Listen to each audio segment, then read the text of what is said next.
Welcome to Mr. Schofield. If you love terrifying horror stories, mysterious encounters, and chilling tales that will keep you awake at night, you're in the right place. Before we begin, don't forget to like, subscribe, and turn on notifications so you never miss a new nightmare. Now, let's step into the darkness. The mist, spreading like a living thing in the early hours of the day, covered Jackson Lake. If you've seen this scene before, you know how peaceful it is. My name is Garrett Holloway, and I've been providing security in Grand Teton National Park for over 10 years. Over the years I've spent here, I've witnessed many strange occurrences. Hikers who lost their way, mountaineering accidents, and encounters with wild animals. However, what happened that morning in September 2019 still wakes me up at night, years later, making me wonder if there was anything else I could have done. It started with a routine campground check at Colter Bay. The sun hadn't fully risen yet, maybe 6:30 a.m., and the temperature hovered around 40 degrees. Perfect hiking weather if you dressed for it. I was making my rounds, checking permits and making sure nobody had left food out for the bears, when I noticed tent number 47. Something about it seemed off. The rain fly was partially unzipped, flapping in the gentle breeze. Not unusual by itself. Sometimes people forget to secure their gear, but the silence coming from inside made the hair on my neck stand up. "Hello? Park Service," I called out, approaching slowly. No response. I called again, louder this time. Still nothing. When I finally looked inside, my stomach dropped. The tent was empty, but not abandoned. 2 sleeping bags lay unrolled, still shaped like bodies had been in them recently. A pair of hiking boots sat neatly by the entrance. Backpacks leaned against the tent wall, stuffed with gear. On the small camping table outside, I found 2 cups of coffee, cold to the touch but only half drunk, and a map of the park weighted down with a rock. The map had a trail marked in red pen, the String Lake Trail leading up toward the Cascade Canyon. But what caught my attention was the note scrawled in the margin: "Meeting M at dawn, Jackson Lake Overlook." The handwriting was neat, careful, like someone trying to make sure it could be read clearly. I checked the campsite registration. Miriam Locke, age 28, from Denver. She'd checked in 3 days ago, scheduled to stay for a week. According to the form, she was camping alone. I radioed dispatch immediately. "This is Holloway at Colter Bay. I've got an apparently abandoned campsite at number 47, registered to one Miriam Locke, requesting backup to initiate a search." Sarah's voice crackled back through the static. "Copy that, Garrett. What's the situation look like?" "Tent's empty, but all gear's present. Found a note about meeting someone at Jackson Lake Overlook at dawn. Coffee's cold but recent. Maybe 2-3 hours old. I'll send Martinez and Rodriguez your way. Start with the Overlook." "That's the plan." I hiked quickly toward the Overlook, my mind racing through possibilities. Maybe she'd just gone for an early morning walk and would be back any minute, embarrassed by the fuss. Maybe she'd met up with friends and lost track of time. But something about that empty tent gnawed at me. In my experience, people don't leave all their gear behind unless something's wrong. The Overlook was deserted when I arrived, just a wooden platform jutting out over the lake with the Tetons reflected perfectly in the still water. I searched the area carefully, looking for any sign of Miriam or whoever M was supposed to be. That's when I found the first thing that made my blood run cold. Fresh scratches on the wooden railing, deep gouges like someone had grabbed it hard enough to leave marks with their fingernails. A few feet away, a smartphone lay in the grass, screen cracked but still functional. The last message was only partially typed. "Something's wrong with the..." I bagged the phone as evidence and continued searching. Down by the water's edge, I found footprints in the mud. 2 sets, one clearly from hiking boots, probably size 7 or 8, consistent with a woman of Miriam's height according to her registration. The other set was odd. Bare feet, but much larger than normal, with an unusual gait pattern. The prints led straight into the water and didn't come back out. Martinez arrived 20 minutes later, followed closely by Rodriguez and 2 volunteers from search and rescue. We spread out, covering the shoreline in both directions. It was Rodriguez who found the canoe, about a quarter-mile north of the overlook. It was one of the rental units from the marina, floating empty about 50 yards from shore. A paddle drifted nearby, and when we retrieved the boat we found scratches along the inside of the hull, like someone had been clawing at the fiberglass. Jesus, Martinez muttered, running his fingers along the marks. What could have done this? I didn't answer because I didn't know. In 12 years, I'd never seen anything like it. We called in a full search and rescue operation. By noon, we had 20 people combing the shoreline, 2 boats on the water, and a helicopter doing aerial sweeps. The dive team arrived at 3, but the lake is deep, over 400 feet in some places, and the water was already getting too cold for extended searches. As the sun started setting, painting the mountains orange and pink, we still had nothing. No body, no additional evidence, no explanation for those strange footprints or the scratches. Miriam Locke had simply vanished. That night, I couldn't sleep. I kept thinking about those footprints leading into the water, about the terror someone must have felt to claw at a canoe like that. I pulled up Miriam's social media on my laptop, looking for any clues. She was a photographer, it turned out, specializing in landscape and nature shots. Her Instagram was full of beautiful images from national parks across the country.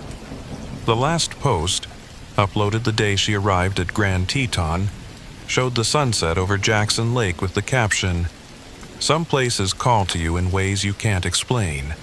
I feel like I'm meant to be here."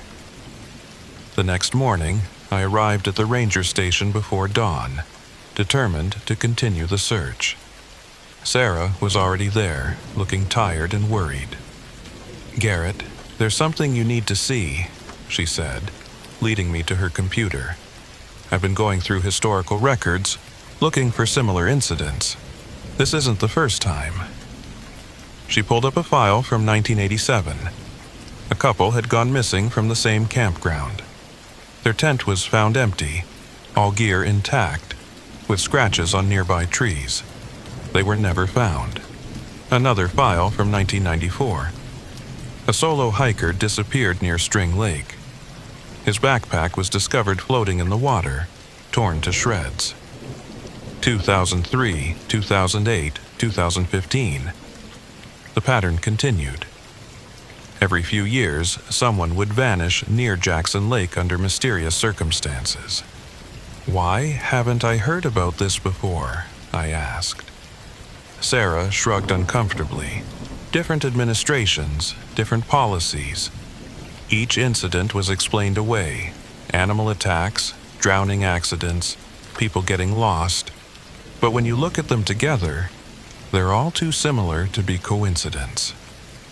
She nodded. And there's something else. In 3 of the cases, witnesses reported seeing someone or something in the water just before dawn. The descriptions vary. Some said it looked like a person swimming. Others thought it was bigger, more like a bear or elk. But they all mentioned the same detail. Whatever it was moved wrong, like it didn't quite understand how to swim properly. I thought about those bare footprints with the unusual gait pattern. "What are you suggesting, Sarah?" "I'm not suggesting anything. I'm just saying we need to be careful. Maybe expand the search area, look into some of the older caves and mine shafts around the lake. And Garrett?"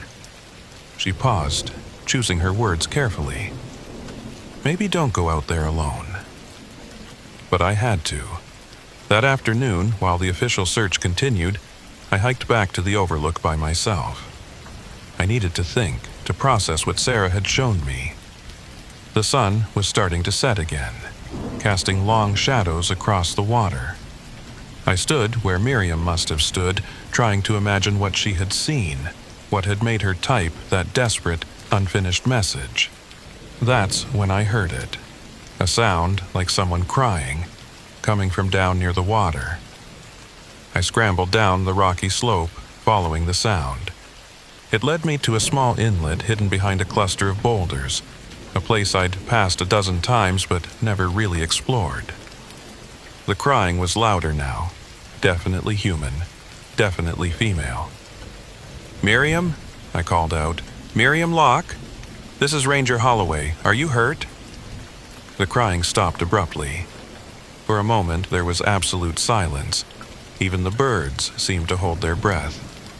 Then I heard something splash in the water, something big. I pulled out my flashlight, sweeping it across the dark water, and for just a second I saw something that shouldn't exist. A face, barely breaking the surface, watching me with eyes that reflected the light like an animal's. But the features were human, almost. The proportions were wrong, stretched somehow, like someone had grabbed a normal face and pulled it out of shape. It disappeared beneath the water before I could fully process what I was seeing. I stood there, frozen, flashlight beam dancing across the empty surface. My radio crackled to life, making me jump. "Garrett, where are you?" It was Martinez. "Sarah said you went back to the Overlook. You okay?" I keyed the mic with shaking fingers. "Yeah, I'm fine.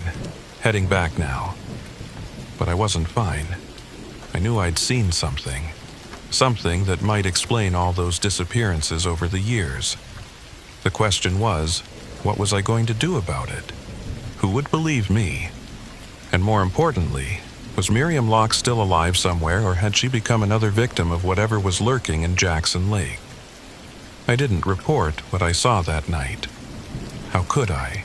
"Hey everyone, I saw a face in the water that looked like someone stretched a human head like taffy."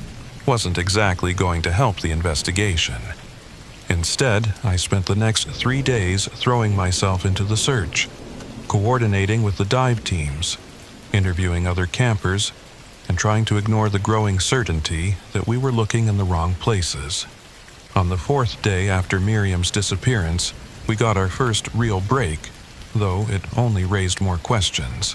A hiker named Tom Bradley came into the station, visibly shaken and demanding to speak with whoever was in charge of the search. I was the only ranger available, so I sat him down in the interview room with a cup of coffee and asked him to tell me what happened. "I was hiking the Jenny Lake Trail this morning," he began, his hands wrapped around the mug like he was trying to absorb its warmth. "You know, getting an early start to beat the crowds. It was maybe 5:45, sun just coming up. I stopped to take some photos near the boat dock when I saw someone swimming." I leaned forward. Someone swimming? Where exactly? That's the thing, they were way out in the middle of the lake. No wetsuit that I could see, and the water's gotta be what, 50 degrees? But they were moving fast, really fast, like Olympic swimmer fast. I thought maybe it was some extreme athlete training or something, so I zoomed in with my camera to get a shot. He pulled out his phone, hands shaking slightly as he scrolled through photos. "This is the best one I got before I realized something was wrong." The image was blurry, taken at maximum zoom in low light, but I could make out a figure in the water. At first glance, it looked like a person doing freestyle stroke, but looking closer, the proportions were off. The arms were too long, the movements too fluid, almost serpentine. And the head, when it turned to breathe, seemed elongated, distorted. "I kept watching through the camera," Tom continued, "and then it dove under.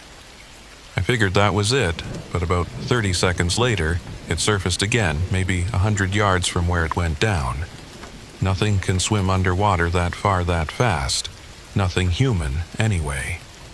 Did you see where it went?" He nodded, pointing to a spot on the map I'd spread on the table. "It headed toward that little island, the one with the osprey nest. After that, I lost sight of it. That's when I decided to come here. This is connected to that missing woman, isn't it? The one from Denver? I chose my words carefully. We're investigating all possibilities. Would you be willing to let us copy these photos? Yeah, of course. But Ranger Holloway... He paused, seeming to wrestle with something. My grandfather used to tell stories about this lake. He was a hunting guide here back in the 60s, before it was a national park. He said the local tribes avoided certain parts of Jackson Lake, especially that area around the island. They had stories about something that lived in the deep water, something that had been there long before the dam was built. What kind of stories? He called it the Water Walker, said it could move between the lake and the land, that it would sometimes take people who ventured too close to its territory. The tribes had rules about when you could go near the water. Never at dawn, never at dusk, never alone. He thought it was just superstition, but Tom gestured at his phone. Maybe they knew something we didn't. After Tom left, I sat alone in the interview room, staring at the blurry photo on my computer screen. I'd enhanced it as much as possible, but it only made the wrongness of the figure more apparent. The spine seemed to curve in ways that human spines don't. The skin had an odd texture, almost scale-like in some places, and there was something attached to the lower back, something that might have been a tail or maybe just a trick of the light and water. I made a decision that probably violated a dozen protocols. I drove to the Wind River Reservation, about 2 hours south of the park. If there were old stories about Jackson Lake, the Eastern Shoshone or Northern Arapaho elders might know them. I found what I was looking for in a small cultural center in Fort Washakie. The elderly woman behind the desk, who introduced herself as Mary Crow Feather, listened patiently as I explained who I was and why I was there. When I mentioned the Water Walker, her expression changed. "You've seen it," she said. It wasn't a question. "I've seen something. I don't know what." She studied me for a long moment, then stood up.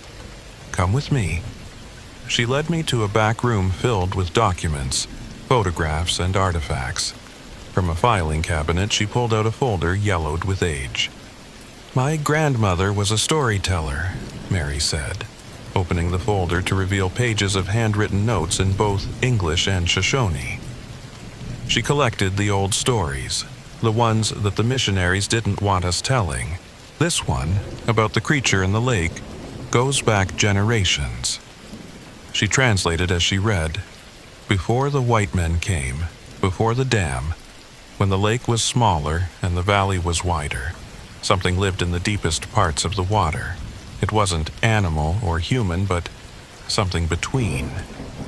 The old ones said it had been there since the earth was young, when the boundaries between the worlds were thinner.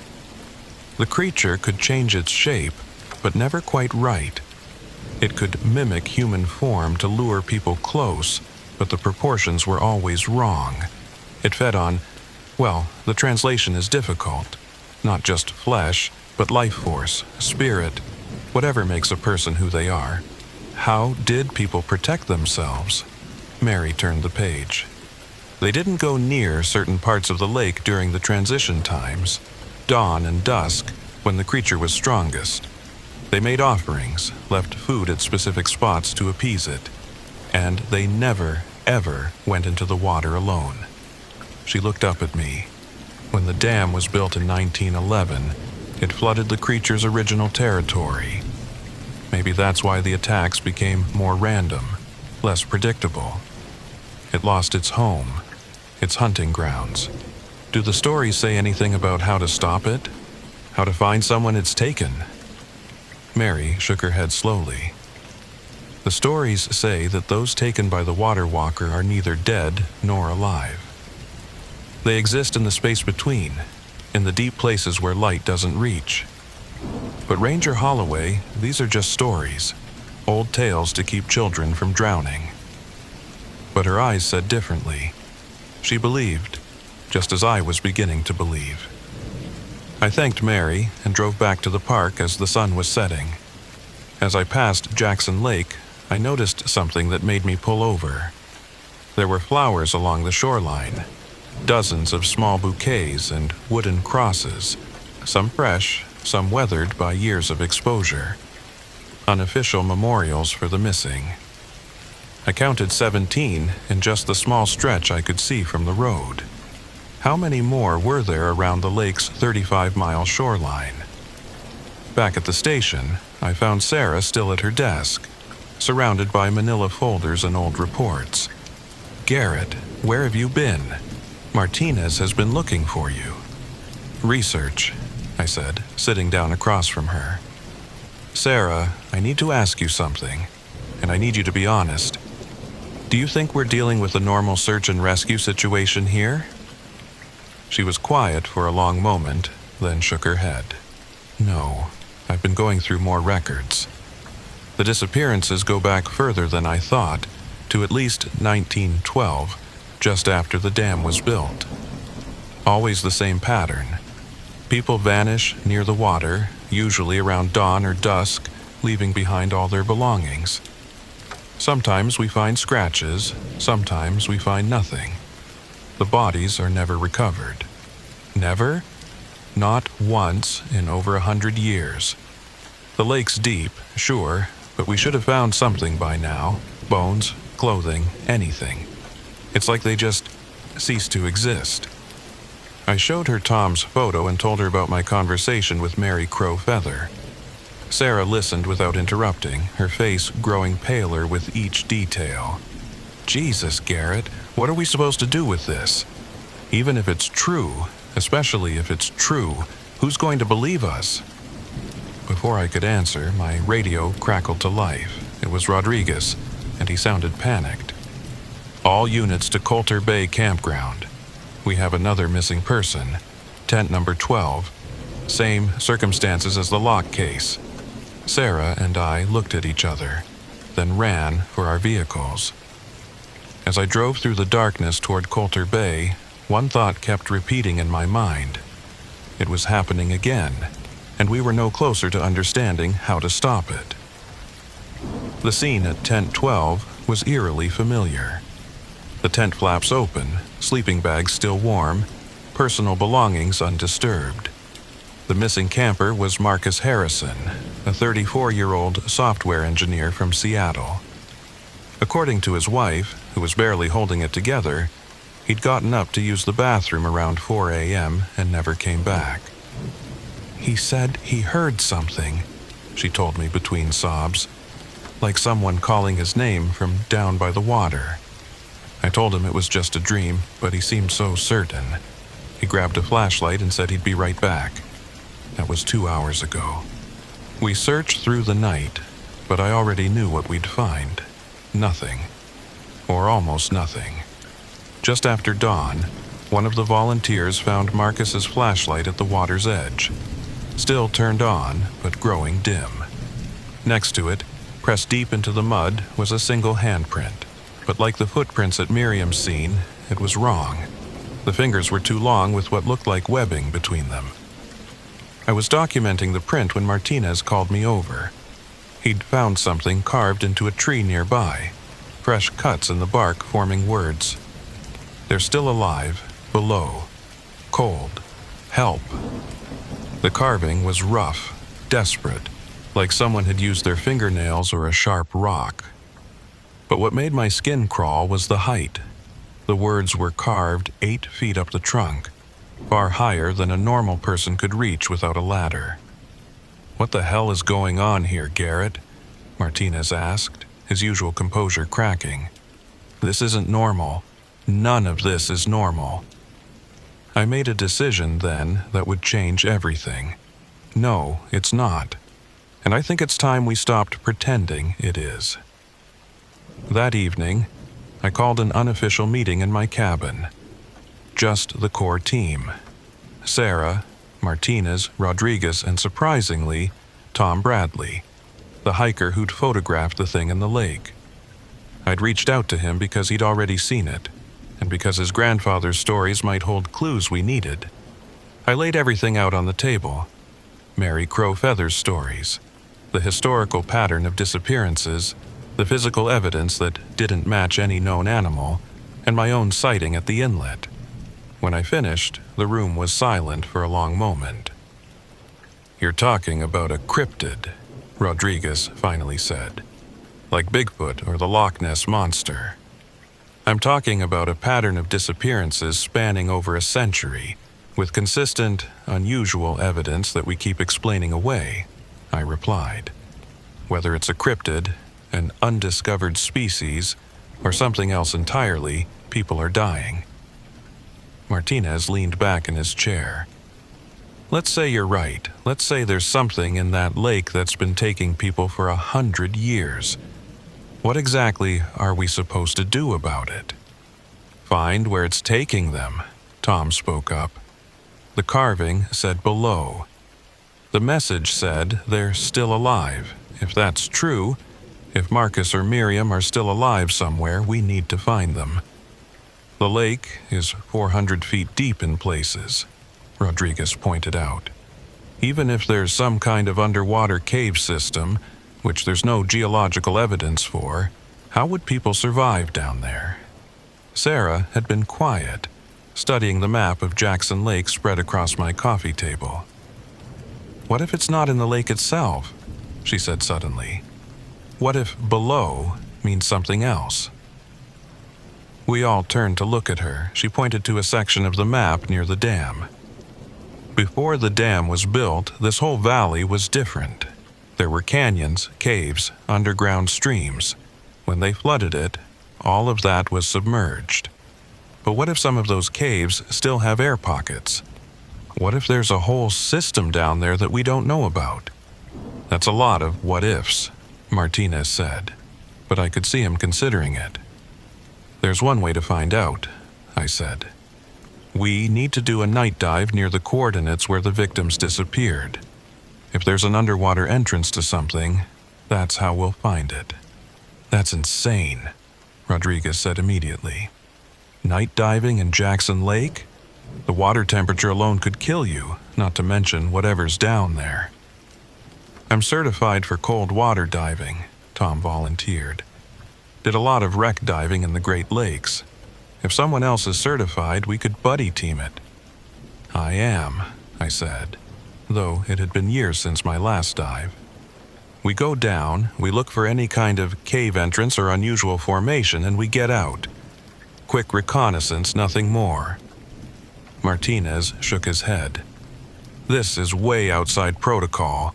If something happens to you down there, then you report it as an accident during an unauthorized search effort," I interrupted. "I'm not asking anyone else to risk their career. This is on me." We agreed to meet at 3 a.m., giving us time to enter the water before dawn, when, according to the stories, the creature was most active. It was dangerous, probably stupid, but I couldn't shake the image of that carving. They're still alive. I spent the rest of the evening checking and rechecking my diving equipment. My dry suit was old but functional. The tank was full, the regulator working properly. I added multiple waterproof flashlights and a dive knife to my kit. As I worked, I couldn't help but think about all the horror movies where someone makes the obviously bad decision to go into danger. But this wasn't a movie. Real people were missing, and if there was even a chance they were alive, I had to try. Tom and I met at the boat launch in the pre-dawn darkness. Sarah was there too, insisting on running surface support from a kayak. The water was black glass, reflecting the stars and the faint lights from the marina. The temperature gauge on my dive computer read 48 degrees Fahrenheit. Cold, but manageable with the dry suits. We entered the water quietly, trying not to think about what might be waiting below. The plan was simple. Descend to 60 feet, sweep along the underwater cliff face near where Marcus had disappeared. Look for any caves or unusual features, then surface. 20 minutes maximum. The descent was like sinking into ink. Our lights carved narrow cones through the murky water, illuminating particles of sediment that danced like snow. At 30 feet, the temperature dropped noticeably. At 40 feet, I saw the cliff face looming out of the darkness, a wall of rock that disappeared into the depths below. Tom pointed to his left, and we began moving along the wall, our lights playing over the rocky surface. It was covered in a thin layer of algae, with occasional outcroppings and small crevices. Nothing that looked like a cave entrance. We'd been down for maybe 10 minutes when Tom suddenly grabbed my arm. He pointed his light downward, and I saw it. An opening in the cliff face, maybe 8 feet tall and 4 feet wide. It was partially hidden by an overhang, which is why it hadn't been visible from above. The edges were smooth, almost polished, like something had been moving through it regularly. I checked my depth gauge, 55 feet. We still had air and time. I looked at Tom and he nodded. We approached the opening cautiously. Inside, the cave angled upward at about 30 degrees. My light penetrated maybe 20 feet before being swallowed by darkness. That's when we heard it. A low vibration that seemed to come through the water itself, almost below the range of hearing. It made my teeth ache and my chest feel tight. Tom's eyes were wide behind his mask. He pointed urgently upward, the universal diving signal for, "We need to surface." But as we turned to leave, something moved in the cave entrance. Not swimming, but undulating, flowing like liquid given form. I caught a glimpse of pale flesh, of limbs that bent in too many places, of eyes that reflected our lights like mirrors. Then it was gone, retreating into the cave's darkness. We surfaced faster than we should have, both breathing hard despite our regulators. Sarah paddled over immediately. "What happened? You were only down 12 minutes." "We found something," I gasped, pulling out my regulator. "A cave entrance, and something else." Back on shore, we huddled in Tom's truck with the heater running full blast. I described what we'd seen, my hands still shaking from cold and adrenaline. "We need to go back," I said, "with more equipment, more people. That cave goes somewhere, and I think that's where it's keeping them." "Garrett, you can't be serious," Sarah said. "You just saw whatever that thing was, and you want to go back?" "The carving said they're still alive. If Miriam and Marcus are in there, we can't just leave them." Tom was studying his dive computer, which had a basic mapping function. "The cave angle's upward. If it continues at that angle, it would break the surface after about 200 feet. There could be an air pocket, even a whole chamber above the water line." "We need to tell the authorities," Sarah insisted. "Get a proper dive team, maybe even the FBI. And tell them what? That we've discovered a lake monster's lair. They'll think we're crazy." I pulled out my phone, showing them the photos I'd managed to take of the cave entrance. "We have 48 hours before the official search gets called off. After that, Miriam and Marcus become statistics. Just 2 more people who vanished in a national park." We argued for another hour, but eventually agreed on a compromise. We'd prepare for a larger operation, but do it quietly. Tom would reach out to some diving buddies he trusted. I'd gather emergency medical supplies in case we actually found survivors. Sarah would research the geological surveys from before the dam construction, looking for any mention of cave systems. Martinez and Rodriguez wanted nothing to do with it, which I couldn't blame them for. But Martinez did agree to cover for us if anyone asked where we were. The next morning, while supposedly conducting standard shoreline searches, I drove back to the cultural center to see Mary Crow Feather. I told her about the cave. Her reaction wasn't what I expected. Instead of dismissing it, she grew very quiet, then walked to a different filing cabinet. She pulled out a map, hand-drawn and ancient-looking. "This was my great-grandmother's," she said. "It shows the valley before the dam. Look here." She pointed to a spot that would now be underwater. There was a place called the Breathing Cave. The entrance was at the base of what's now the submerged cliff. The cave was said to breathe. Water would flow in and out with a rhythm like lungs. Did anyone ever explore it? A few tried. Most came back speaking of passages that went deep into the mountain, of chambers where water and air existed together in impossible ways. And some, she paused, some never came back at all. The elders declared it forbidden. When they heard about the dam, some thought it was good. The water would seal away what shouldn't be disturbed. But it didn't seal it. It just changed how it hunts. Mary nodded slowly. The water walker adapted. It always has. That evening, Tom arrived at my cabin with 3 other divers. They were all experienced, all a little crazy, and all had heard enough stories about Jackson Lake to believe something unusual was happening. We spent hours going over the plan. We'd dive in 2 teams of 2, with 1 pair remaining at the cave entrance as backup. We'd run a guideline so we couldn't get lost. We'd bring emergency air supplies and first aid equipment in waterproof containers. If we find survivors, one of the divers, a paramedic named Jake, said, they could be hypothermic, disoriented, maybe injured. We need to be prepared for anything. And if we encounter the whatever it is? Another diver, Pete, asked.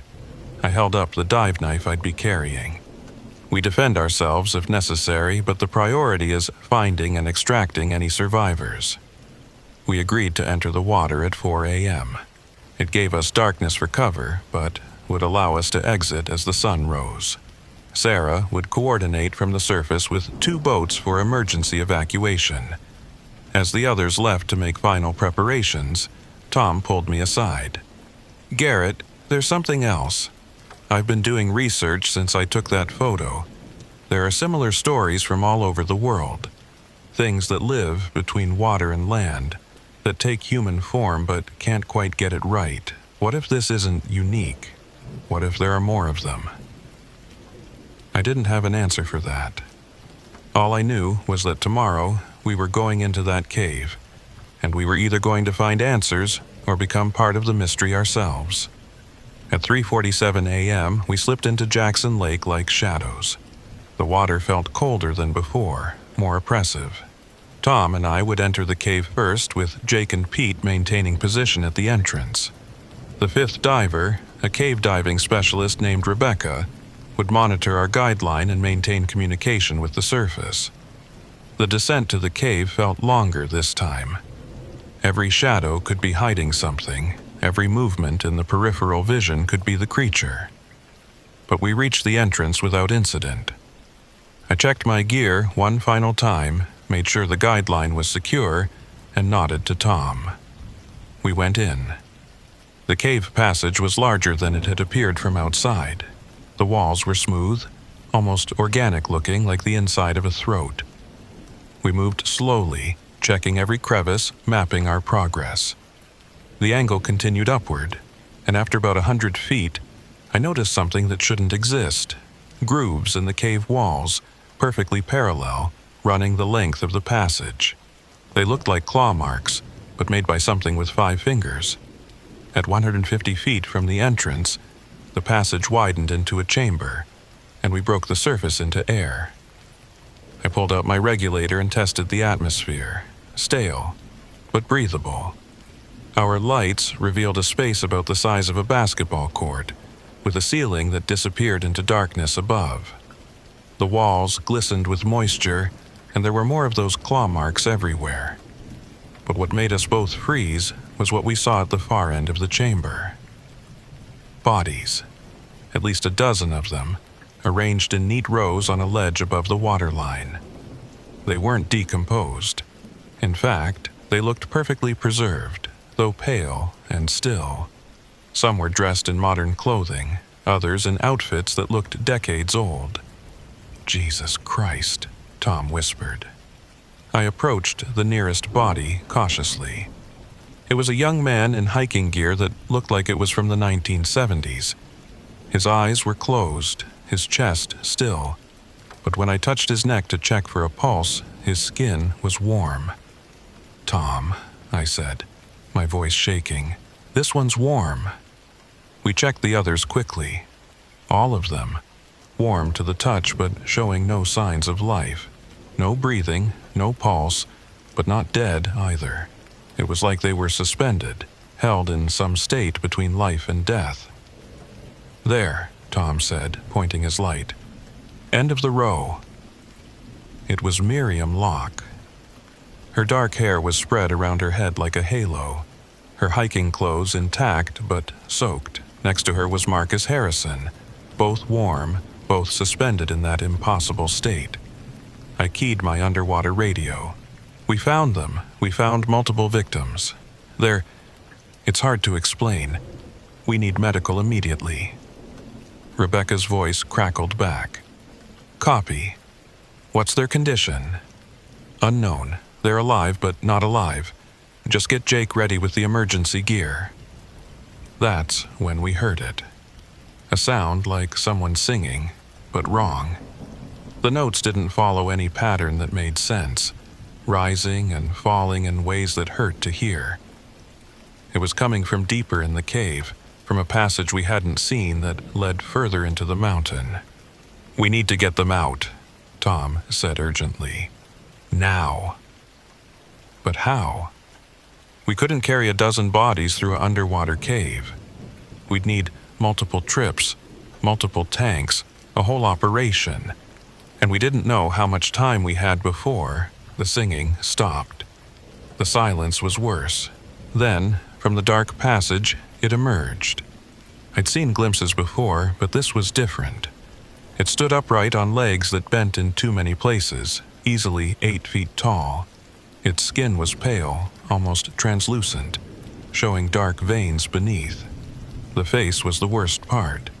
Human features stretched and rearranged, with eyes that were too large and a mouth that opened wider than any mouth should.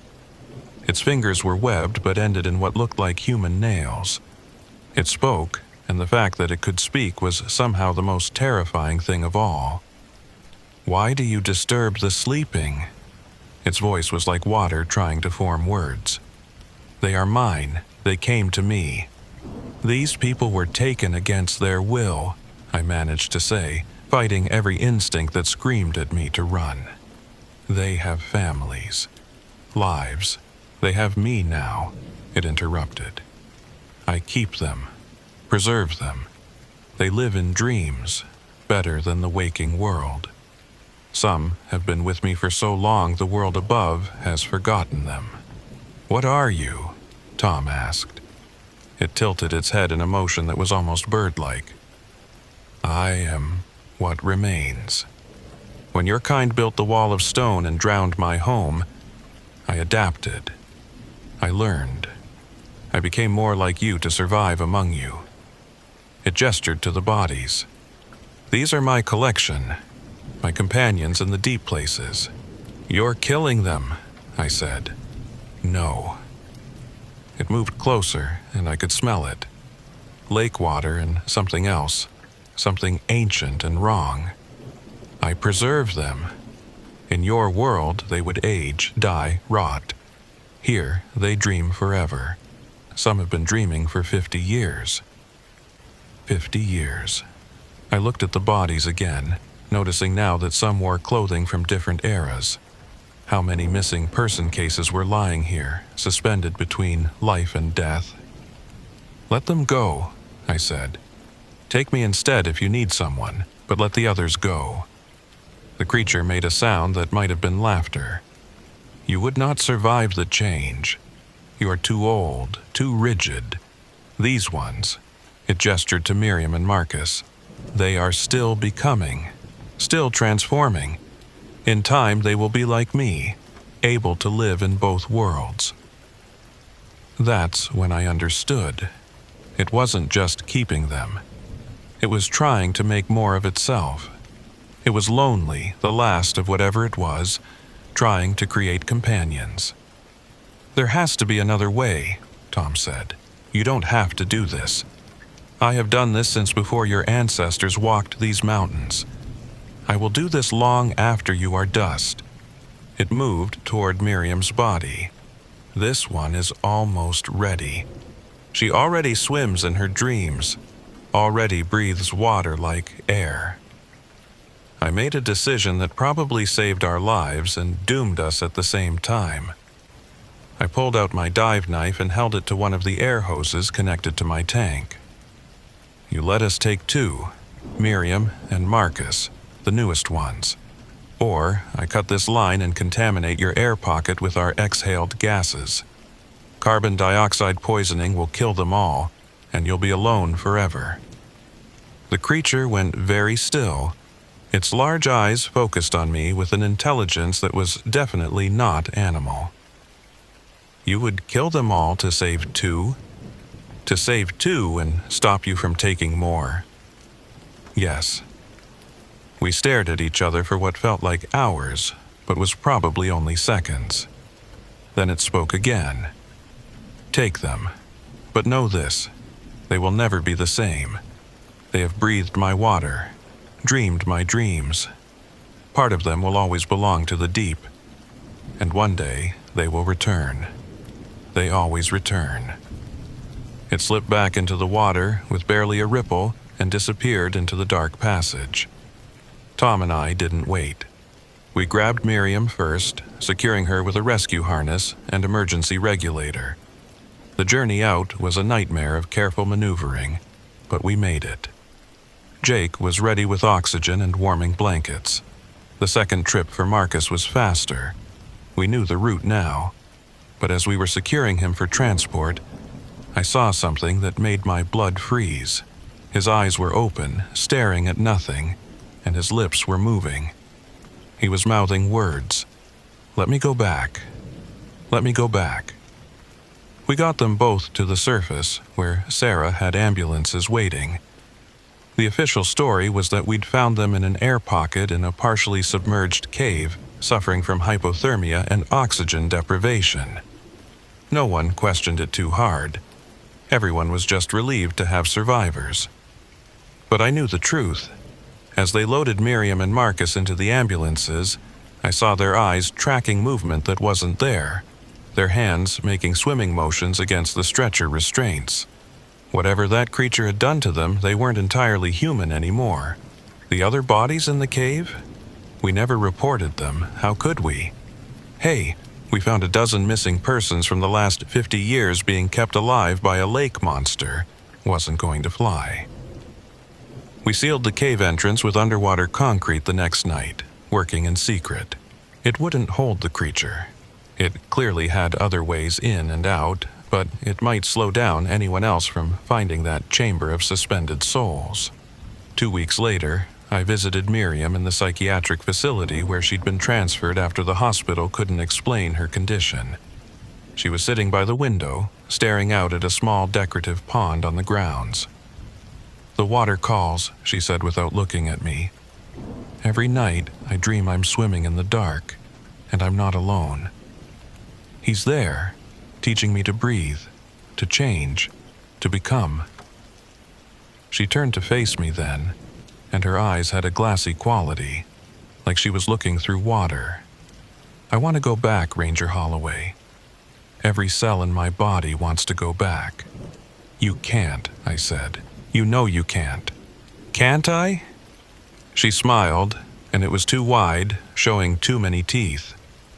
"He said we always return. And he's been doing this for so long.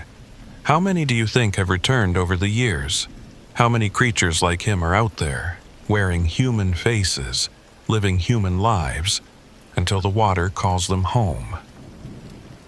I left the facility deeply shaken. Marcus was in a similar state, they told me. Both were being treated for severe dissociative disorders, but no treatment seemed to help. They just stared at water and whispered about the deep. It's been 3 months since we pulled Miriam and Marcus from that cave. 3 months of nightmares, of jumping at shadows in the water, of wondering if we made the right choice. The official search was closed, the case filed away as a miraculous rescue. Tom Bradley wrote a book about his near-death experience that carefully avoided mentioning anything supernatural. Sarah transferred to Yellowstone. Martinez retired early. And me, I stayed. Someone had to. I keep watch on Jackson Lake now, especially during those transition hours at dawn and dusk. I've seen it twice more. Just glimpses. A face in the water that shouldn't be there, movements too fluid to be human. It knows I'm watching. Sometimes I think it's waiting for something. The first sign of trouble came 6 weeks after the rescue. A family camping at Signal Mountain reported strange singing coming from the lake at night. Then a kayaker swore she saw someone swimming beneath her boat, matching her pace for miles. The reports were dismissed. People were jumpy after the news coverage of the Loch Harrison rescue. But I knew better. Then came the night that changed everything. October 15th, 2019, 3:22 a.m. I was doing an unofficial patrol near Coulter Bay when my radio crackled to life. It should have been dead air. I was using a private channel that only Tom and I knew about. Ranger Holloway. The voice was wrong, watery but familiar. They're coming home. I grabbed my binoculars and scanned the lake. Under the full moon, I could see them. 2 figures walking into the water from different points along the shore. Even from a distance, I recognized their silhouettes. Miriam Locke and Marcus Harrison had escaped their facilities on the same night, traveled hundreds of miles and returned to Jackson Lake. I ran down to the shoreline, shouting for them to stop, but they never hesitated. They walked into the water fully clothed and disappeared beneath the surface. I waited for them to come back up, for their survival instincts to kick in. They never did. The search the next morning found no trace of them. Officially, they were listed as suicide by drowning, their minds never having recovered from their ordeal. But I knew the truth. They had gone home, just as the creature said they would. That night, I returned to the sealed cave with diving equipment. The concrete we'd poured was gone, not broken, just gone, as if it had dissolved. I didn't go inside. I didn't need to. I knew what I'd find. 2 more bodies added to the collection, dreaming in the dark. But the story doesn't end there. A week later, Mary Crow Feather called me. "You need to see something," she said. "It's about your rescued hikers." I drove to the cultural center, where she had newspaper clippings spread across a table. They dated back decades, all from different parts of the country. Missing swimmer returns after 3 years. Woman found alive after presumed drowning. Miracle rescue from Mountain Lake. Different lakes, different states, but the pattern was the same. People disappeared into water, were found days or weeks or years later, then eventually returned to the water and vanished for good. "It's not just Jackson Lake," Mary said quietly. "Look at the descriptions of the survivors. Dissociative disorders, obsession with water, claims of underwater voices. And look at this." She pulled out a map with red pins marking locations. Every one of these lakes is man-made. Dams, reservoirs, flooded valleys. "You're saying there are more of these things?" "I'm saying that when we changed the landscape, flooded their homes, something had to adapt. And maybe it adapted by spreading out, finding new territories, new hunting grounds." She showed me one last document, a geological survey from 1909, 2 years before the Jackson Dam was built. It mentioned a network of underground waterways connecting multiple valleys across the Rocky Mountains. If something lived in those waterways, and if the flooding connected them to new bodies of water, how many? I asked. Dozens of dam projects in the last century, hundreds of lakes, thousands of missing persons. She looked at me with ancient, knowing eyes. "Your creature said it was what remains. Maybe it meant the last in Jackson Lake. Or maybe Maybe it meant the last of the originals, and all the others are ones it created. The implications were staggering. Every man-made lake could potentially harbor one of these things. Every missing swimmer, every unexplained drowning, could be someone being collected, changed, transformed. I started researching on my own. Lake Mead, Lake Powell, Lake Sacagawea, all had clusters of unexplained disappearances near their deepest points. All had reports of strange swimming figures, unexplained singing, people who claimed to hear voices calling them to the water. Then I found something that chilled me to the bone. A research paper from a marine biologist studying what he called parallel evolution in aquatic environments. He theorized that certain organisms, when exposed to rapid environmental changes, could undergo accelerated adaptation.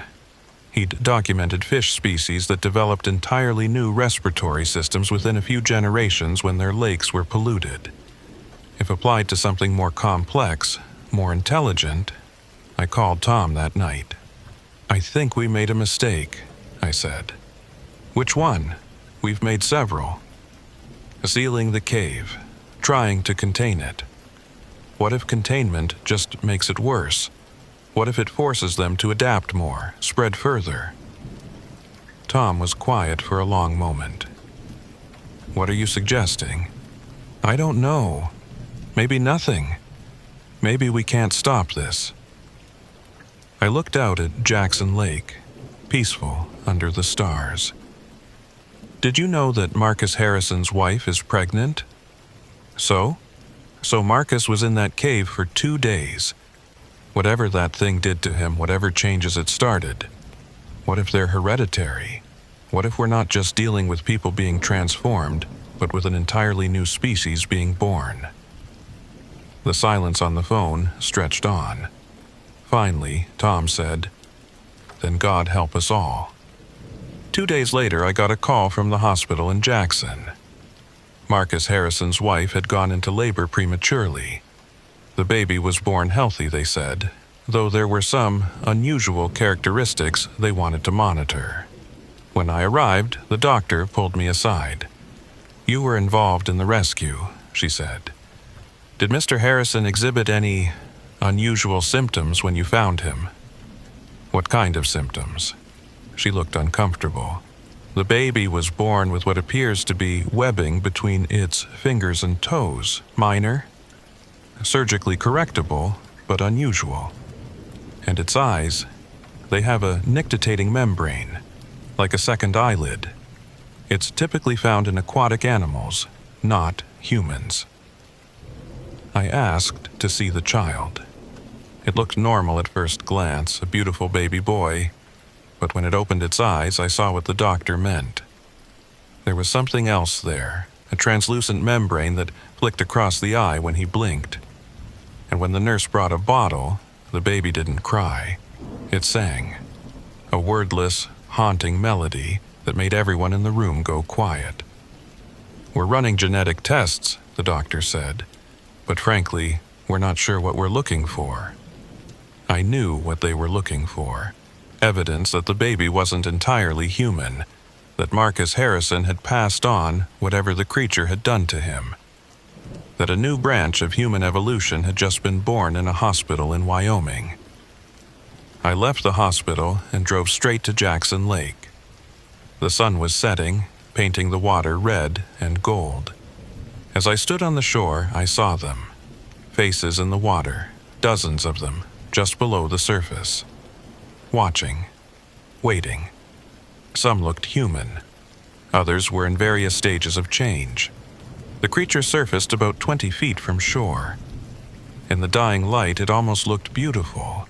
Its pale skin luminous, its movements graceful. "You see now," it said, its voice carrying easily across the water. "Not an ending, a beginning. Your kind changed our world with your walls of stone and flooding waters. Now we change yours. Generation by generation, child by child. Evolution doesn't ask permission. People will fight this. They'll find a way to stop it. Stop evolution. stop life from adapting? It made that sound that might have been laughter. They will try, they will fail. In 100 years, maybe less, there will be those who can live in both worlds. They will be your children and ours. They will be the future. It disappeared beneath the surface, leaving me alone with the truth. We hadn't stopped anything. We'd just witnessed the beginning of something much larger. I filed my report that night, laying out everything I'd discovered. I sent copies to the FBI, the CDC, the Department of the Interior, every agency I could think of. Most dismissed it as the ravings of a ranger who'd been through a traumatic event, but a few listened. A task force was quietly formed. Monitoring of man-made lakes was increased. A database of unusual characteristics in newborns near these lakes was started. It wasn't enough. It would never be enough. 3 months later, I got word that Tom Bradley had drowned in Lake Michigan while researching his follow-up book. His body was never found. Sarah called me from Yellowstone to tell me she'd been having dreams about swimming in Yellowstone Lake, even though she'd never learned to swim. And me, I still patrol Jackson Lake. I still see them sometimes in the early morning mist or the evening shadows. The water walkers, the changed, the new ones, whatever you want to call them. I document everything, hoping someone, someday, will figure out how to coexist with what we've accidentally created. Because that's what this is now. Coexistence. We changed their world, and now they're changing ours. The only question is whether humanity will adapt in time, or whether we'll become just another species that couldn't keep up with evolution. Last week, I went to visit Mary Crow Feather one more time. She was dying, she said, and wanted to tell me something. My grandmother saw this coming, she said, her voice weak but clear. Not the specifics, but the shape of it. She said the Earth has ways of reclaiming balance. When one species grows too powerful, changes too much too fast, something rises to challenge it. Maybe these creatures aren't invaders or monsters. Maybe they're just nature's answer to us. She passed away that night. In her will, she left me a collection of stories and documents dating back 300 years. They tell of water spirits, shapeshifters, beings that existed between worlds. But the oldest document, written in a language that predated the tribes, had been translated only once. It spoke of a time when the Earth was young and the boundaries between elements were fluid. It said that in times of great change, those boundaries would become fluid again. We're living in those times now. Yesterday, Jackson Lake recorded its highest water temperature ever. The glaciers in the Tetons are melting faster than predicted. The water is rising, and with it, I think, come more of them. Evolution accelerated by climate change. Adaptation driven by necessity. I've started swimming in the lake myself. Every morning, before dawn, I enter the water and float there, listening. Sometimes I hear the singing. Sometimes I feel something brush against my legs. And sometimes, just sometimes, I understand what the creature meant when it said some people are too rigid to change. But I'm trying. Because if Mary was right, if this is nature's way of creating balance, then the only way forward is to find our place in this new ecosystem, to adapt or perish. The water is calling. Every day it gets a little louder, and every day I have to decide whether to answer. This morning, I found webbing between my fingers. It's faint, barely visible, but it's there. I haven't reported it. I haven't told anyone. I'm not sure if it's real or if I'm losing my mind. But when I look at it, I don't feel horror anymore. I feel inevitable. Maybe that's how it happens. Not with violence or force, but with acceptance. With the slow realization that the world we knew is ending and a new one is being born. And we can either be part of that new world or become fossils in the old one. I still patrol Jackson Lake. I still file reports that no one really believes. But now, when I see the faces in the water, I don't just see monsters or victims. I see the future. A future where the boundaries between land and water, human and other, become meaningless. Last night, I dreamed I was swimming in the deep places where light doesn't reach. I wasn't alone. Hundreds swam with me. Some who had been human, some who had never been, and some who were something in between. We moved as one, a school of consciousness in the dark water, singing songs that had no words but perfect meaning. When I woke up, my sheets were soaked with lake water. The transformation has begun. I have perhaps weeks, maybe days, before I can no longer resist the call. This will be my last report. If you're reading this, know that Jackson Lake holds secrets that should have stayed hidden. Know that every man-made lake might harbor the same secrets. And know that the age of pure humanity is ending. But also know this: it's not an invasion. It's not an apocalypse. It's evolution. And evolution doesn't care about our fears or our plans or our desire to remain unchanged. It only cares about survival. And sometimes, survival means becoming something unrecognizable. I can hear them singing now, even though I'm miles from the lake. The water walkers. The changed. My family. Tomorrow morning, I'll walk into Jackson Lake for the last time as Garrett Holloway, Park Ranger. What emerges, if anything emerges, will be something else. Something new. Something necessary.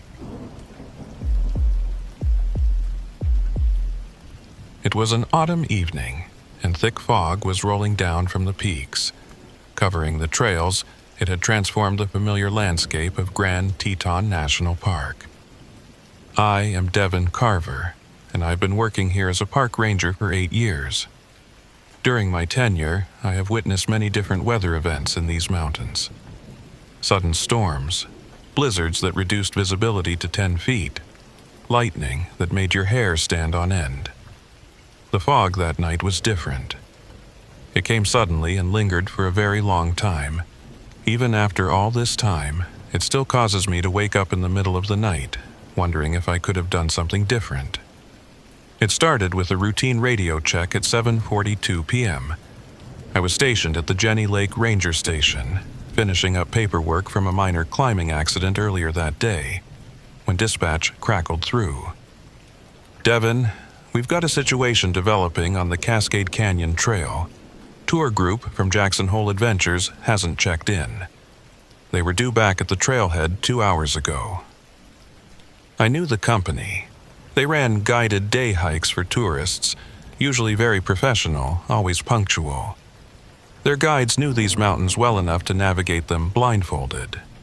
Or so we all thought. How many in the group? I asked, already pulling on my jacket. 7 tourists, 1 guide. Guide's name is Beth Hansen.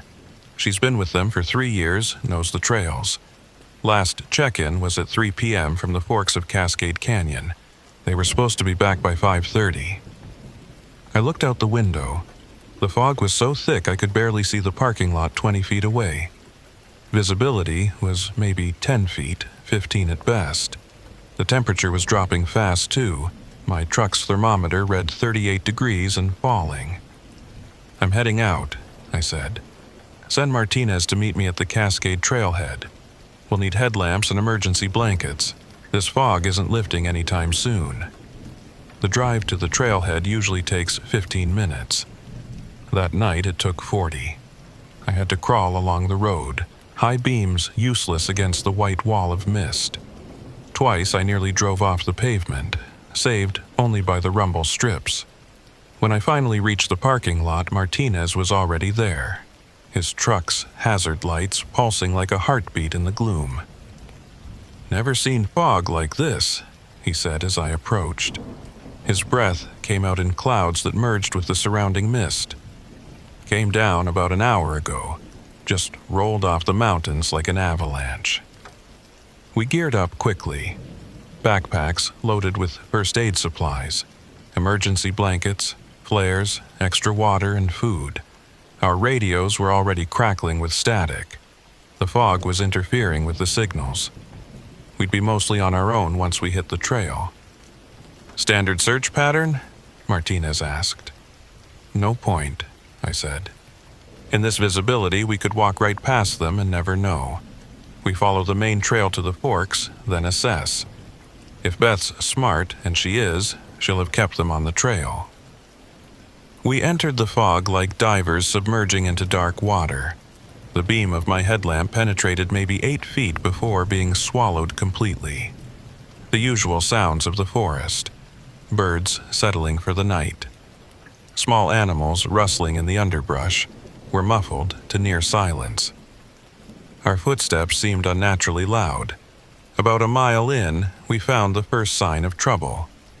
A water bottle, expensive brand, the kind tourists buy at the gift shop. It was sitting in the middle of the trail, cap off, still half full. "Nobody leaves water behind," Martinez said, voicing what I was thinking. "Not this far from the trailhead." I picked it up, noticed a name written in Sharpie on the side. R. Mitchell. I radioed dispatch, though the static was getting worse. Found a water bottle belonging to someone named R. Mitchell, checking the tour roster. The reply was broken and distorted. "Rory, tourist from registered group." We continued up the trail, calling out every few minutes. "Beth Hansen, Jackson Hole Adventures. This is Park Rangers." Our voices seemed to die just feet from our mouths, absorbed by the fog like water into sand. The temperature kept dropping. Ice was forming on the tree branches, creating an ethereal tinkling sound as they moved in what little breeze penetrated the mist. At the 2-mile mark, we found more gear.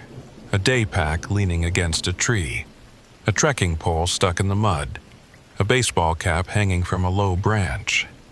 It was like following breadcrumbs, but instead of leading us somewhere, the trail of abandoned items just continued into the murk. "This isn't right," Martinez said. "Why would they drop gear? Beth knows better." I was thinking the same thing. Either the group had panicked, or something had happened to Beth. Neither option was good. We picked up the pace, our lights sweeping back and forth across the trail. That's when we heard it. A sound that made us both freeze. Voices, distant and muffled, but definitely human. They seemed to be coming from off the trail, somewhere to our left, up the steep slope that led toward the ridge. "Beth Hansen," I called out. "Park Rangers, stay where you are. We're coming to you." The voices stopped. Then, after a long moment, we heard a single word, clear despite the fog. "Help." Martinez and I looked at each other. The voice had come from upslope, definitely off trail. In these conditions, leaving the trail was dangerous. The slope was steep, covered in loose rock and fallen timber. One wrong step could mean a fatal fall. "We go up," I said. "Mark our path, keep the rope ready." We left the trail, placing reflective markers every 20 feet. The slope was treacherous, loose scree sliding under our boots, invisible drop-offs appearing suddenly in our light beams.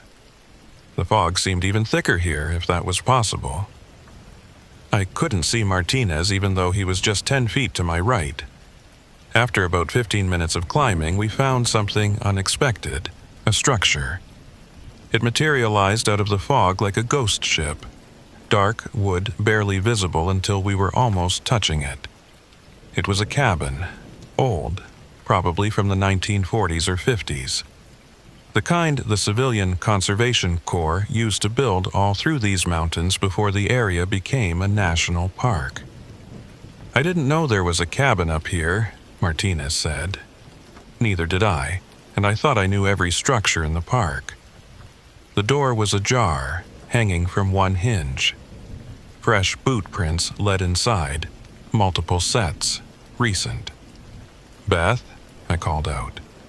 "Jackson Hole Adventures?" No response. I pushed the door open with my boot, headlamp sweeping the interior. The cabin was maybe 20 by 20 feet, single room, with an old stone fireplace against one wall. And it wasn't empty.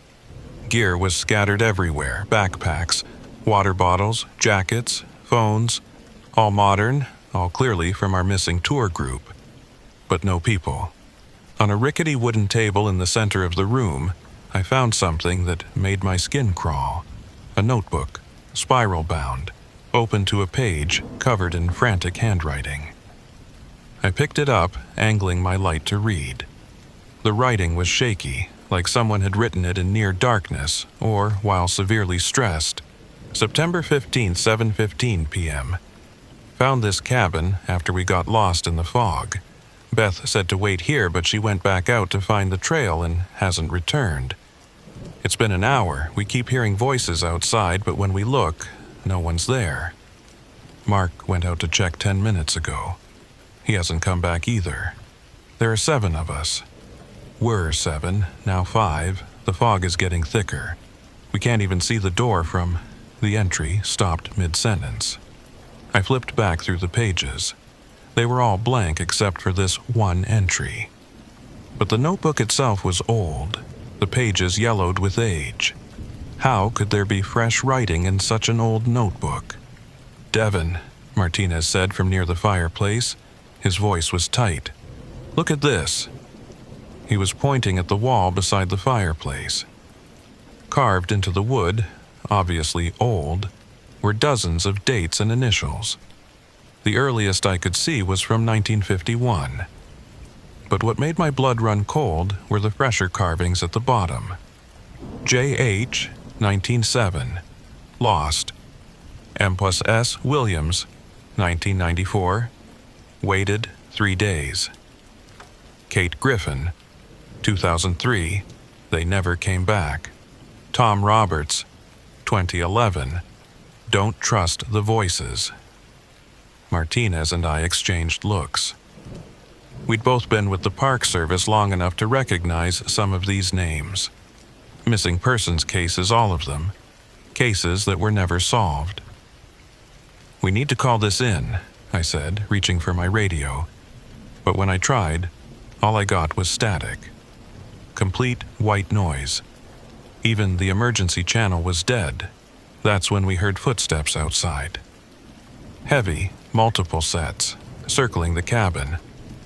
I put my hand on Martinez's arm, signaling him to stay quiet. The footsteps continued, round and round, but whoever was making them never spoke, never called out. "Park Rangers," I shouted. "Identify yourselves." The footsteps stopped. Then, from directly outside the door, came a voice I recognized. Beth Hanson's voice. "Oh, thank God. Devin, is that you? I found them. I found the tourists. They're all safe." Relief flooded through me for about half a second. Then I noticed Martinez's face. He was pale, staring at something behind me. I turned and saw what he was looking at. A jacket hanging on a peg by the door. It was a Jackson Hole Adventures Guide jacket. The name tag read Beth Hanson. If Beth's jacket was here, who was outside? "Don't come in," I called out. "Beth, if that's you, tell me the name of your supervisor at Jackson Hole Adventures." Silence. Then, "Devin, don't be silly. It's me. I'm coming in now." The door started to push open. Martinez and I both stepped back, hands instinctively going to our belt radios, even though we knew they were useless. The door opened wider, fog spilling in like water, but no one entered. The doorway remained empty, just a rectangle of swirling white mist. "Beth?" I called out. "I'm right here," the voice said. But it was coming from the fog itself, no visible source. "Come outside. Everyone's waiting." Every instinct I had screamed danger. This wasn't right. Nothing about this was right. "We're staying here," I said firmly. "Anyone who needs help can come inside." The voice laughed. Beth's laugh, perfectly mimicked. "Suit yourself. but you can't stay in there forever. The footsteps resumed their circling. Now there were more of them, many more, like a crowd was walking around the cabin. And voices, too, all calling out, all familiar. "Devin, it's Sarah from Dispatch. Rangers, we're here to help. Thank God we found you." But something was off about all of them. They were too perfect, like recordings being played back, and they all had the same strange quality. They came from the fog itself, not from any visible person. Martinez grabbed my arm. "Those aren't people," he whispered. I knew he was right, but if those weren't people outside, what were they? And more importantly, where were our missing tourists? We barricaded the door with an old wooden bench, though I knew it wouldn't stop anyone determined to get in. The voices outside continued for another 20 minutes, calling our names, pleading, cajoling, then finally falling silent. The footsteps faded last, moving away upslope until we couldn't hear them anymore. Martinez was examining the scattered gear more carefully. "This is all from today's group," he said, holding up a day pack. "Look, here's the Jackson Hole Adventures tour sticker with today's date." I continued studying the notebook. The handwriting looked fresh, the ink still dark. I pulled out my phone to photograph it, but the screen was acting strange, flickering, showing static like an old TV. The fog was interfering with electronics in ways I'd never seen before. "We need to search the rest of the cabin," I said. It didn't take long. Besides the main room, there was only a small storage area accessed through a narrow door beside the fireplace. Martinez went first, his light revealing stacks of old supplies, rusted cans, moldering blankets, tools that hadn't been touched in decades. But in the back corner, something caught his eye. "Devin, come look at this." Hidden behind a pile of old lumber was another notebook, this one genuinely old. The pages were brittle, threatening to crumble at my touch. The first entry was dated September 15th, 1951. CCC Cabin 47, Emergency Shelter Log. If you find this cabin in distress, please document your situation below for future reference. What followed was decades of entries, most routine, hikers taking shelter from storms, rangers doing patrol checks. But starting in the 1980s, the tone changed. September 10th, 1987, Jay Hoffman got separated from group in sudden fog. Following voices I thought were them, but they keep moving away. Been walking in circles for hours. If someone finds this, tell my family. The entry cut off. October 2nd, 1994. Found this place by accident. Fog came from nowhere. My wife is missing. I can hear her calling but can't find her. The voices aren't right. They know things, but they're not human. God help us. August 23rd, 2003. Do not follow the voices. They mimic people you know. They lead you deeper into the fog.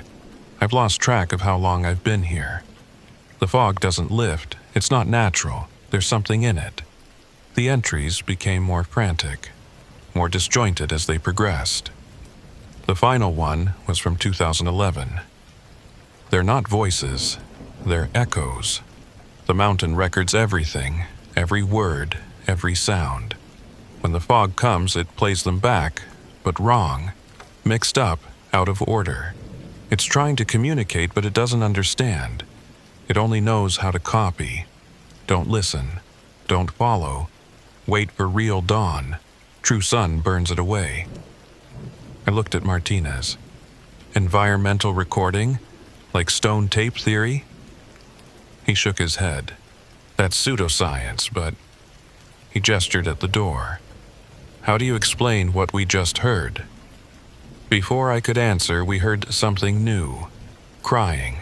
Soft, definitely human. Coming from somewhere outside, but close. This time it didn't sound mimicked or recorded. It sounded real, raw, terrified. "Help me," a young voice called out. Please, someone help me. I'm lost."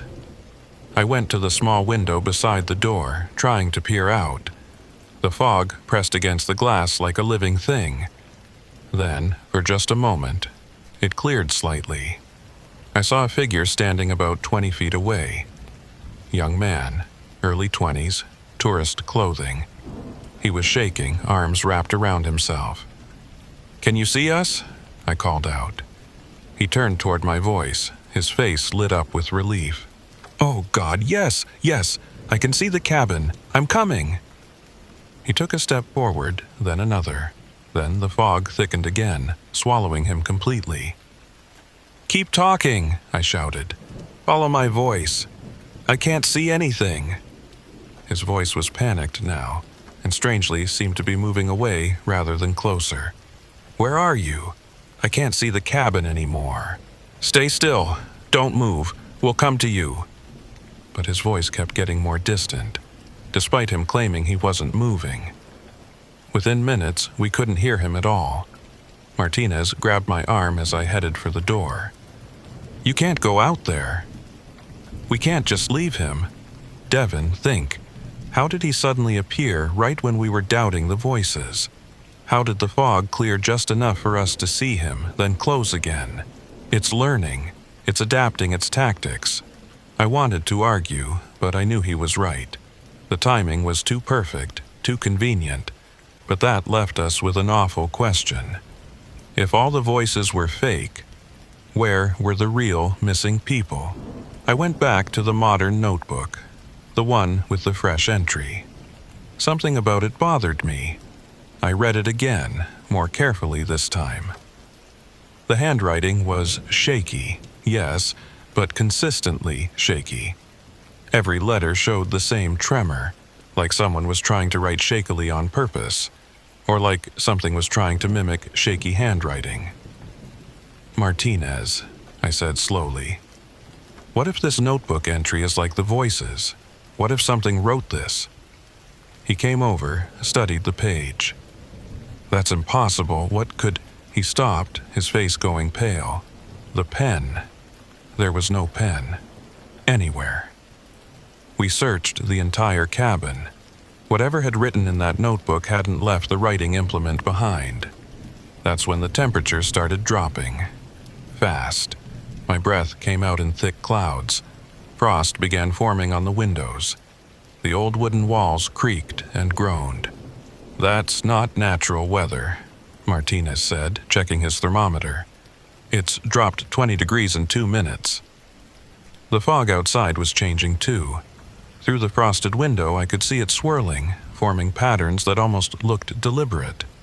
Like writing, like symbols. But every time I tried to focus on them, they shifted and changed.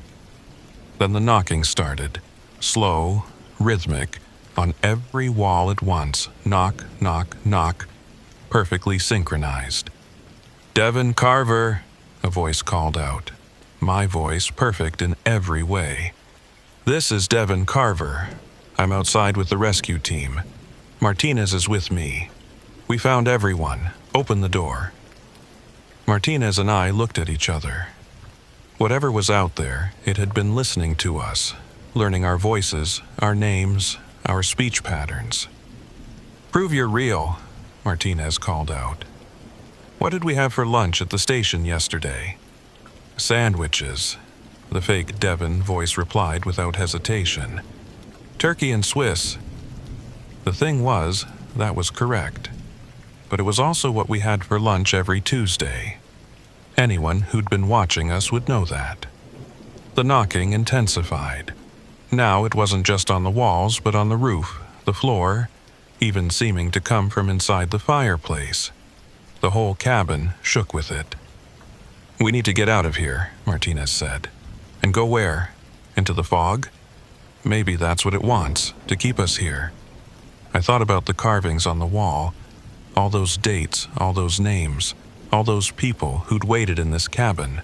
How many had eventually ventured back into the fog? How many were still out there?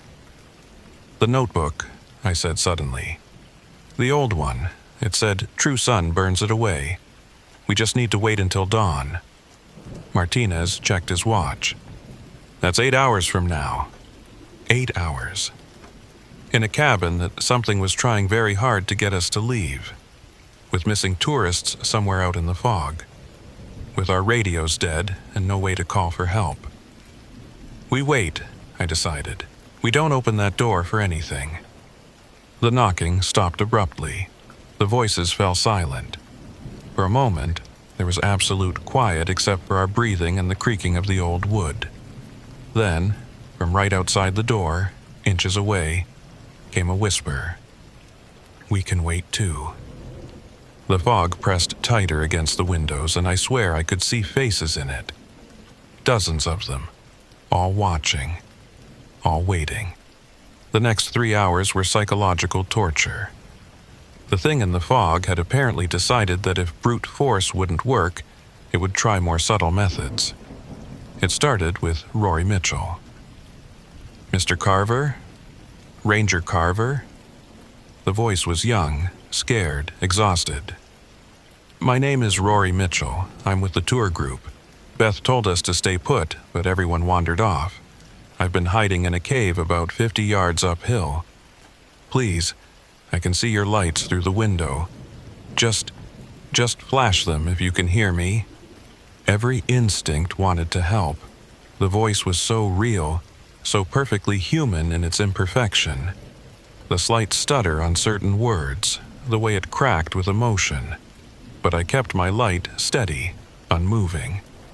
Please, Rory's voice continued. I'm so cold. I think I'm hypothermic. My hands, I can't feel my hands anymore. Martinez put his hand on my shoulder. Don't. I knew he was right, but knowing didn't make it easier. The voice kept pleading for another 10 minutes, growing weaker, more desperate. Then it made a mistake. Please, Mr. Carver, you saved those hikers last month on Death Canyon. You're a hero. Don't let me die out here. I had saved hikers on Death Canyon last month, but it hadn't made any news. Only someone with access to internal park reports would know about it. Or something that could pull information from my own mind. Nice try, I called out. But Rory Mitchell doesn't know about Death Canyon. The voice stopped mid-plea. Then, after a long pause, it laughed. Not Rory's laugh, something else. Something that sounded like wind through a cave, like rocks grinding together. Clever, it said. Still in Rory's voice, but now with that underlying wrongness. So clever, but they're still out there, you know. The real ones, getting colder, getting weaker. Every minute you waste doubting, they fade a little more. Where are they? I demanded. Everywhere, nowhere, lost between what is and what echoes. The mountain remembers everything, Ranger Carver. Every step, every word, every death. In the fog, memory becomes real. Real becomes memory. They're becoming part of the recording. You're not making sense. Sense. The voice shifted, became female, older. Beth Hansen, maybe. You want sense? Here's sense. 8 people entered the fog. The fog entered 8 people. Now they're part of the eternal playback. Unless what? Unless someone takes their place. Martinez grabbed the radio, trying again to raise dispatch. Still nothing but static. But now the static had a pattern to it. Rhythmic, like breathing. I went back to the old notebook, looking for more clues. There had to be something we were missing. I found an entry I'd skipped before from 1983. Park Service Investigation Report. Ranger Tom Ellis Cabin, number 47, shows no signs of recent use despite multiple reports of lights and voices from this area during fog events. Local geology suggests high quartz content in surrounding rock. Theory. Piezoelectric effects from tectonic pressure combined with atmospheric conditions could create electromagnetic phenomena. Recommendation. Install monitoring equipment. Note: 3 families reported missing in this area over past decade. No bodies recovered. Electromagnetic phenomena. That could explain the electronic interference, maybe even some of the voices. But it didn't explain everything. It didn't explain the intelligence behind what was happening. "Devin," Martinez said suddenly, "look." He was pointing at the window. The frost on the glass was forming patterns, letters, words. "They are walking." As we watched, more words appeared. Walking in circles. Walking forever. Walking home, but never arriving. Then the frost cleared in a perfect circle, like someone had breathed on it from outside. Through that clear spot we could see them, the tour group, all 8 of them, including Beth. They were walking in a perfect line about 30 feet from the cabin, one behind the other. Their eyes were open but vacant.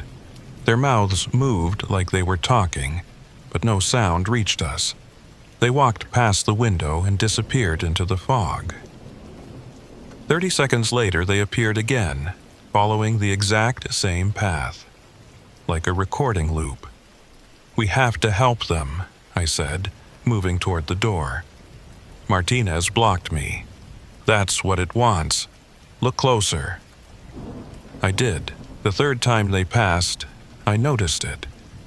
Their feet weren't touching the ground. They were floating about an inch above the earth, and their movements were too smooth, too synchronized, like puppets on invisible strings. "Those aren't them," Martinez said. "Those are projections, echoes. But if those are echoes, where are the real people?" Before he could answer, the temperature dropped again. This time, ice actually formed on the inside of the windows. Our breath came out in thick clouds. The old wood of the cabin creaked ominously. Then we heard it. Footsteps above us, on the roof, slow, deliberate, heavy. Whatever was up there was big. The ceiling boards bent slightly with each step. "There's no way up there from outside," Martinez whispered. "The roof is too steep, too high."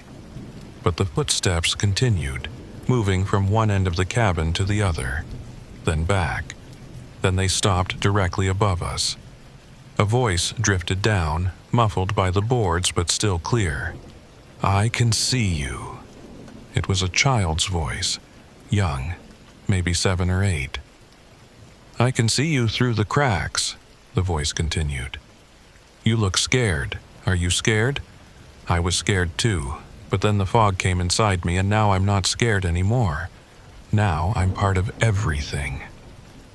Something dark dripped through a crack in the ceiling. I caught it on my finger. It wasn't water. It was too thick, too dark. It smelled like copper and earth. More drips, then streams. Whatever was on the roof was bleeding, or something was. "The real ones are close," the child's voice said. "So close you could touch them if you knew how to reach between. The fog is the between place. Step into it and you can save them. Stay in there and you'll just listen to them fade." The bleeding stopped. The footsteps resumed, moving to the edge of the roof. Then silence. I checked my watch. 2:47 a.m. Still 5 hours until dawn. "We need a plan," I said. "We can't just wait here while people are dying." "We don't even know if there are real people out there," Martinez argued. "Everything could be the fog, trying to lure us out. Or everything could be real and we're letting them die because we're too scared to act." We stared at each other, both knowing there was no good answer. Then I remembered something from the old notebook, the entry about True Sun burning it away. "What if we make our own sun?" I said. "What?" "Flares. We have emergency flares in our packs. They burn at 3,000 degrees. If light really does dispel this thing," Martinez considered it, "it's worth a try. but we'd have to go outside to use them effectively. Just to the doorway. We light them and throw them in different directions. Create a safe zone. It wasn't much of a plan, but it was better than nothing. We prepared 3 flares each, checked our gear, and positioned ourselves by the door. On 3, I said, but before I could count, every light in our packs went out simultaneously. Headlamps, flashlights, even the LED indicators on our radios. Dead. The cabin plunged into absolute darkness. In that darkness, the fog began to seep in. Through the windows, under the door, down the chimney. I could feel it, cold and damp against my skin, carrying with it the smell of earth and age and something else. Something organic. And in the fog, whispers. Hundreds of them. All the voices of all the people who'd ever been lost here, overlapping, creating a symphony of confusion. But among them, one voice stood out. Clear, current, genuinely terrified. "Help! Oh God, please help! This is Rory Mitchell. I'm in the cabin. The old cabin, but something's wrong with it. The walls keep changing. Please, anyone!" That voice wasn't coming from outside. It was coming from inside the cabin. From the storage room. Martinez and I fumbled for each other in the darkness, then felt our way to the storage room door. It was warm to the touch, almost hot. "Rory," I called out. "Ranger, is that you? I'm here. I'm right here. But I can't see you. It's like we're in the same place, but different versions of it." I tried the door handle. It turned, but the door opened onto solid stone.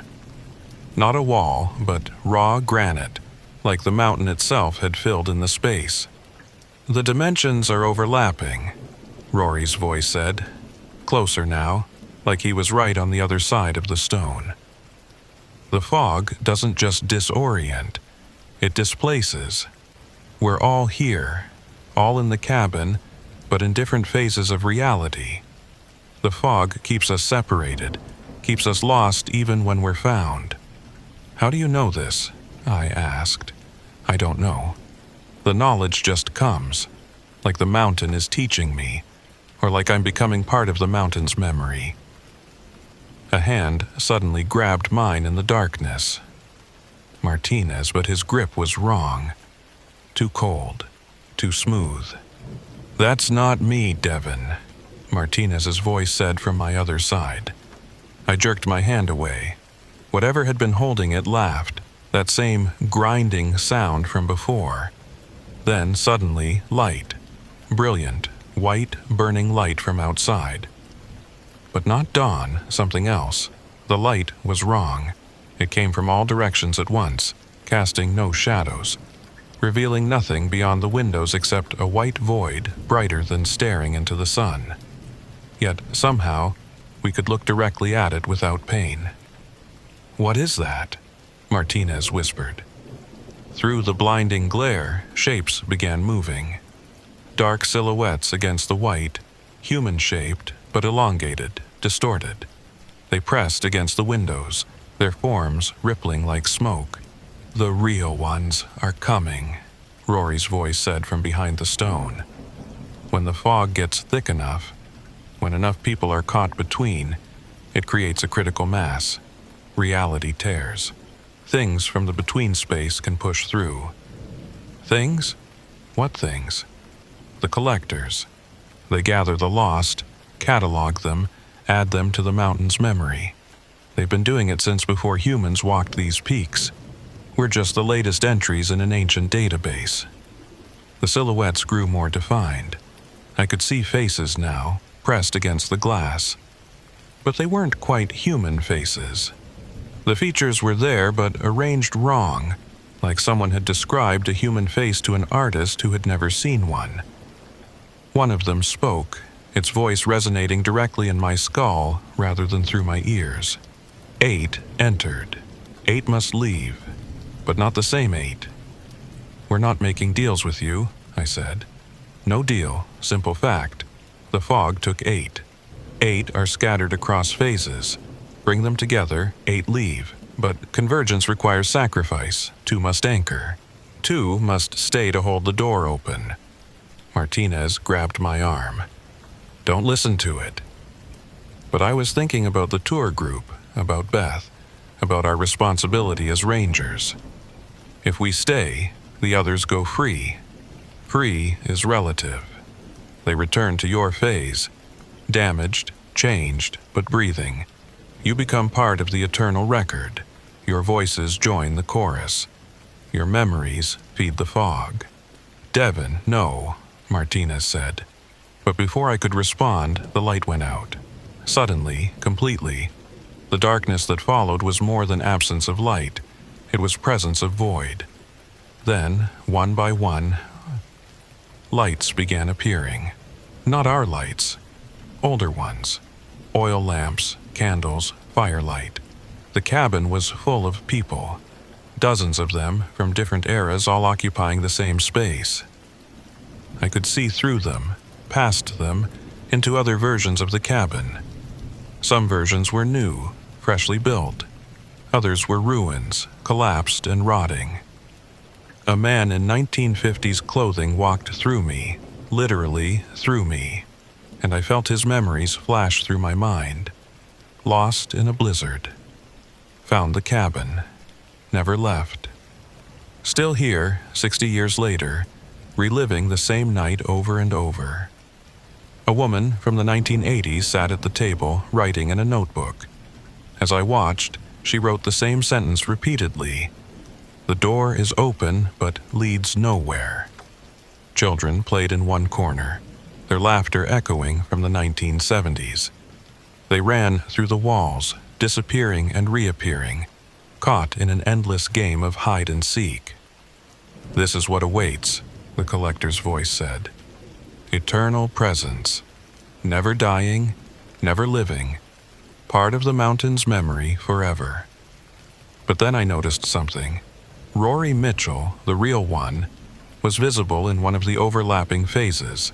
He was young, maybe 22, wearing modern hiking gear. He was pressed against the stone wall that blocked the storage room, his hands flat against it, his mouth moving. And I could read his lips. Break the pattern. The pattern, I said aloud. They're all following patterns, loops. Martinez caught on. Like a skipping record. Exactly. And what do you do with a skipping record? You bump the needle. We needed to disrupt the pattern. Change something fundamental about the situation. I thought about the flares in my pack. The ones we'd prepared but never used. Martinez, on my signal, light every flare we have, all at once. That could burn the cabin down. Maybe that's what needs to happen. The collectors seemed to sense our intention. The silhouettes grew agitated, pressing harder against the windows. The glass began to crack. 8 must remain, they insisted. The count must be preserved. Then take your count and shove it, I said, grabbing the flares. But as my hand closed on them, they crumbled to dust. Old, ancient dust, like they'd aged decades and seconds. Nice try, the collector's voice mocked.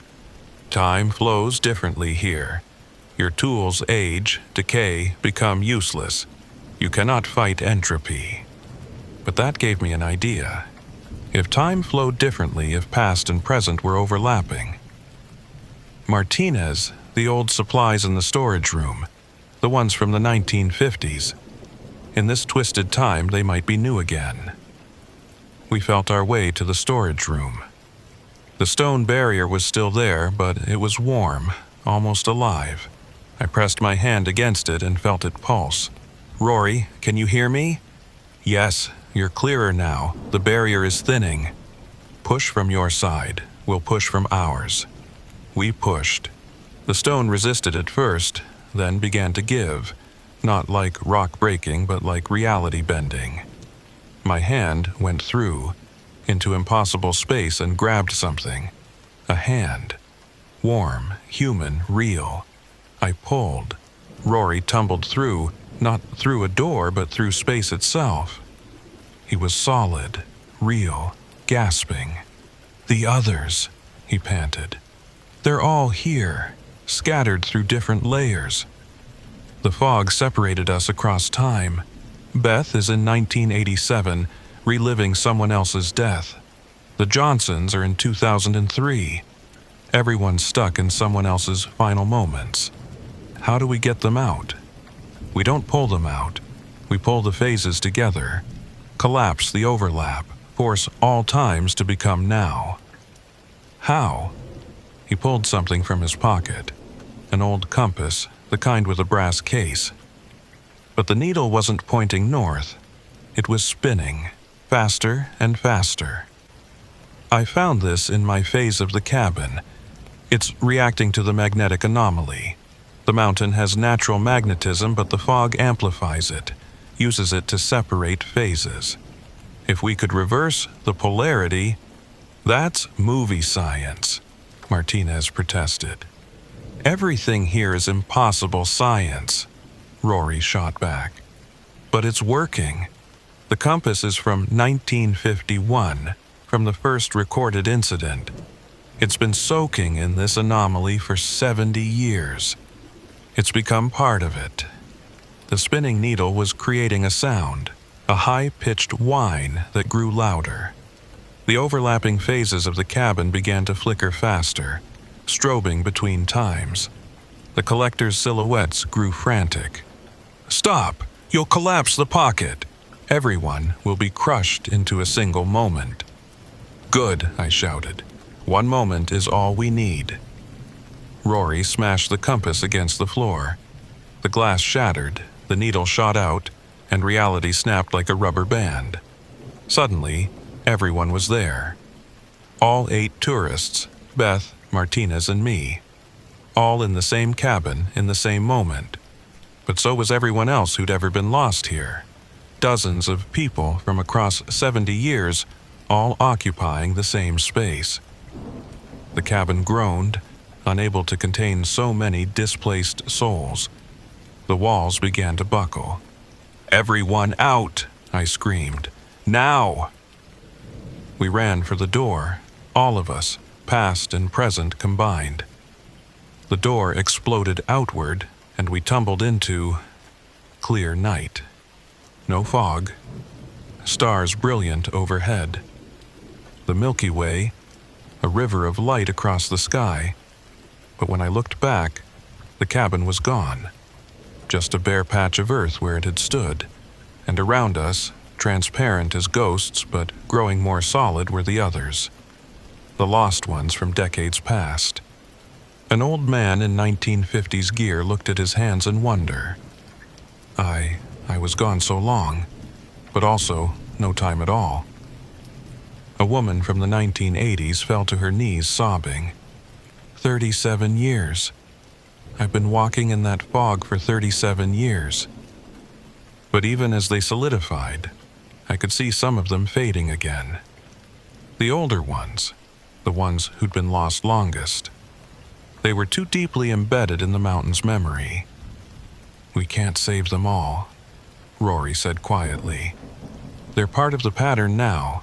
If we pull them all out, the anomaly will just create new ones." "So we choose?"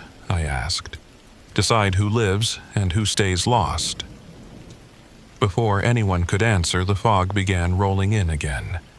Fast, thick, hungry. But this time, I understood. It wasn't malevolent, it was a function, a natural process gone wrong.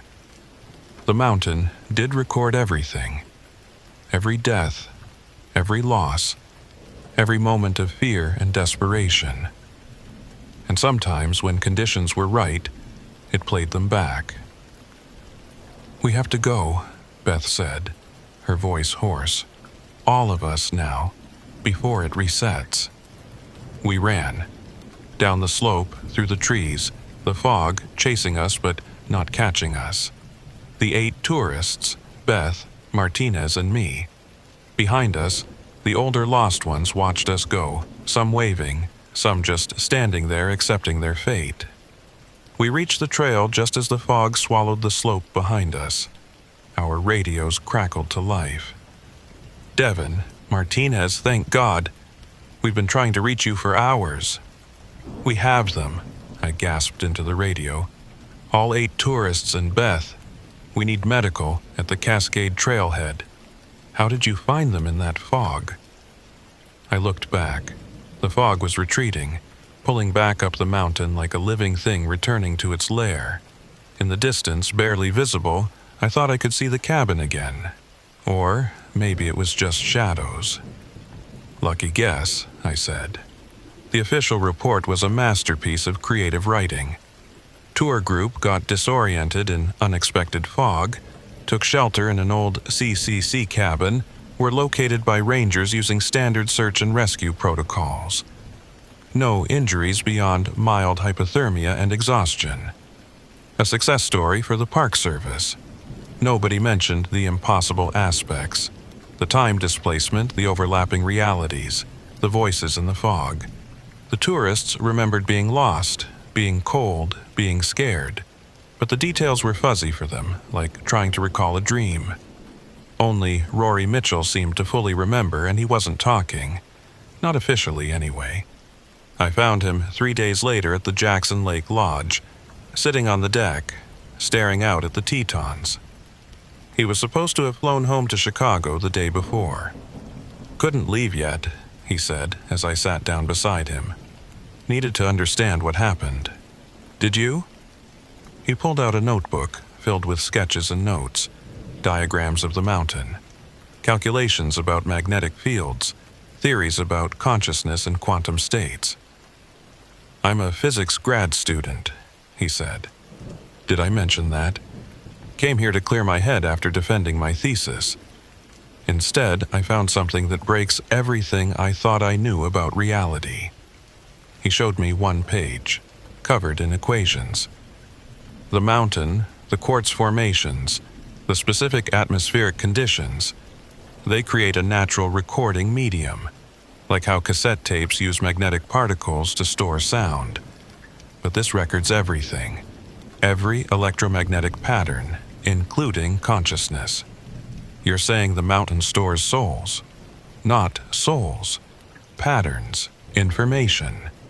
When someone dies in traumatic circumstances, the emotional intensity, the electrical activity of the dying brain, it gets imprinted on the quantum structure of the rock.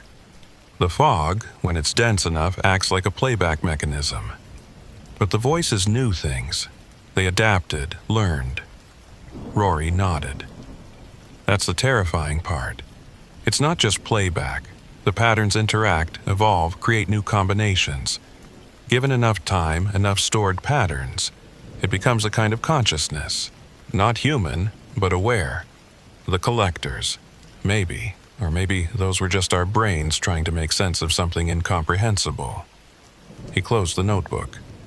"I've been thinking about going public with this, writing a paper."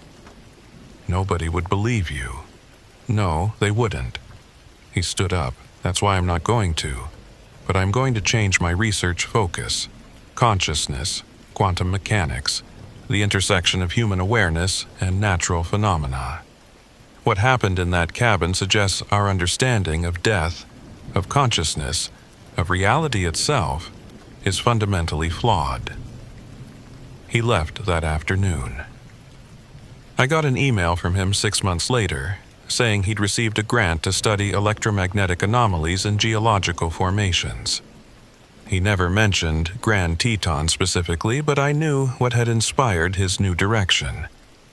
The other tourists recovered fully, physically at least. But I kept tabs on them. Within a year, 3 had moved to mountain towns. 2 became obsessed with hiking, spending every free moment on trails. 1 wrote a book about near-death experiences that became a bestseller, though she never mentioned the specific incident. They were drawn to high places now, all of them, like the mountains called to them. Beth Hansen quit her job with Jackson Hole Adventures 2 weeks after the incident. She told me she couldn't guide anymore, couldn't take responsibility for other people in the wilderness. The last I heard, she was working at a bookstore in town, safe indoors, away from the fog. Martinez requested a transfer to a different park, Somewhere flat, somewhere that didn't have fog. He ended up in Everglades, about as far from mountains as you could get while still being in the Park Service. We talked occasionally. He never mentioned that night directly, but sometimes he'd ask if I'd heard anything unusual, if the fog had come back. It had. Of course it had. The fog returned to Grand Teton every few weeks, rolling down from the peaks without warning. Most times it was normal fog, just weather. But sometimes, especially in that stretch near where the cabin had been, or still was, depending on your perspective, it was different, thicker, older, hungry. I started keeping a private log, documenting every incident. Hikers reporting voices of people they knew couldn't be there. Campers finding old gear that looked new, then watching it age to dust in minutes. Rangers hearing their own voices calling to them from empty trails. The Park Service knew unofficially. After our incident, they quietly updated protocols. No solo patrols during fog events. Emergency whistles to be blown continuously if separated. Most importantly, never follow voices, no matter how familiar, unless you have visual confirmation. But people still went missing. Not many, 1 or 2 a year. Some were found days later, disoriented but alive, with no memory of where they'd been. Others were never found at all. Their names got added to the list. Their voices joined the chorus in the fog. I went back to the cabin site once, on a clear day in late October. The ground where it had stood was bare, compressed, like something heavy had been there for decades. But there was no debris, no foundation, no evidence a structure had ever existed. Except for one thing. A brass compass, half buried in the dirt. Not the one Rory had smashed. That had shattered completely. This one was intact, old, its glass face clouded with age. The needle pointed steadily north, like it should. I picked it up, felt its weight in my hand. As I did, the air around me shifted, thickened just slightly. For a moment I could see it. The cabin, translucent, overlapped with reality. Inside, through the phantom window, figures moved. Some in old clothing, some in modern gear. All walking the same paths, over and over, caught in their loops. One of them looked directly at me. A ranger, judging by the uniform. But the uniform was wrong, too modern. The badge had a date on it, 2027. The future was already there, already recorded, already playing back. I dropped the compass and ran. The vision faded, the air cleared, but the knowledge remained. The fog didn't just replay the past, it knew the future too. Every death that would happen, every person who would be lost, already existed in that space between what is and what will be. I thought about quitting, leaving the park, finding somewhere safe. But I couldn't. Someone had to know. Someone had to watch. Someone had to be there when the fog rolled in, to guide people away from the voices, to keep them from joining the eternal recording. So I stayed. 8 years later, I'm still here. I've saved 17 people from the fog, pulled them back when they started to follow the voices. I've also watched 3 disappear completely. There, one moment, gone the next. Their voices joining the chorus within minutes. The fog is getting thicker each year. Climate change, some say. Natural cycles, say others. But I know the truth. It's feeding, growing, expanding its reach. The recorded patterns are becoming more complex, more conscious, more capable of reaching out beyond their boundaries. Last week, a hiker reported hearing voices in broad daylight, no fog at all. Yesterday, a family camping near Jackson Lake claimed their tent was visited by a ranger who warned them about bears. The ranger matched the description of Tom Ellis, who'd been missing since 1983. The boundaries are weakening. I'm writing this down. putting it in the official archive despite knowing it'll be buried, classified, dismissed. Because someday, maybe soon, someone will need to know the truth. The fog isn't just weather. The mountains aren't just rock. And the voices in the mist aren't always lying when they say they can show you the way home. They just don't mention that home might be a cabin that exists outside of time, where you'll walk the same path forever. Your voice joining an eternal chorus of the lost. If you're reading this, if you're ever in Grand Teton when the fog rolls in, remember, don't follow the voices, don't trust what you see, and whatever you do, don't go looking for cabin. If your plans are aimed at mountains, you begin to realize their futility the moment you first notice they don't work. Mountains don't care about your experience, your preparations, or your good intentions. I learned this lesson 8 years ago while working as a ranger in Grand Teton National Park. This lesson confronted me every year, in every search and rescue operation for a missing person. Each season brings new events that constantly remind us that nature follows its own rhythm, adheres to its own fixed rules, and shows no mercy to those who ignore this harsh reality. My name is Elise Hanlon, and I've been working as a backcountry ranger in the Tetons for nearly a decade now. When I tell people what I do for a living, I can see their eyes light up with a kind of romantic notion about the job. They picture me standing on mountain peaks at sunrise, communing with nature, living some sort of idealized outdoor fantasy. Most people think the job is primarily about giving directions to tourists, pointing out where to find the best photo opportunities, and making sure people don't feed the wildlife or leave trash on the trails. That's part of it, sure, a small part.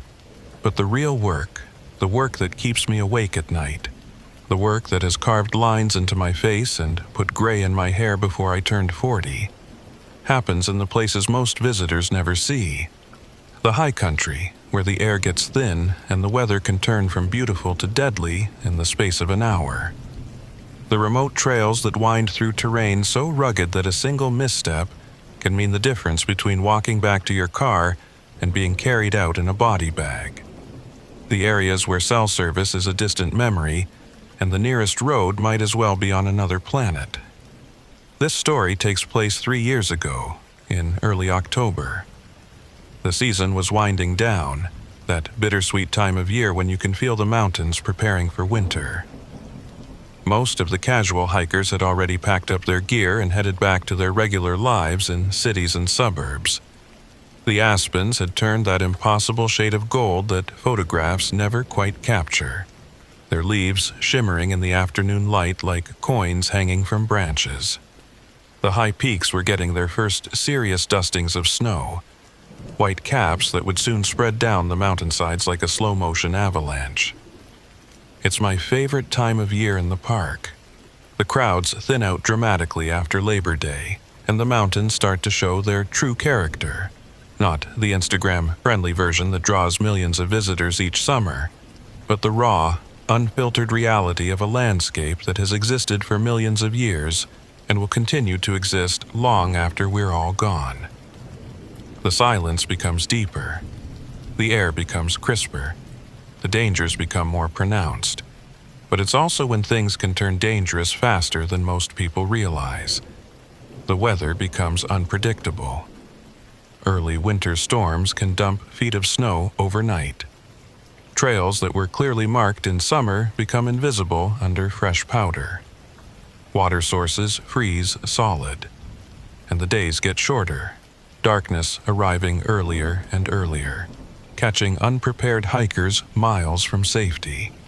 I was finishing up paperwork at the Jenny Lake Ranger Station when Marcus Rivera, our district supervisor, called me into his office.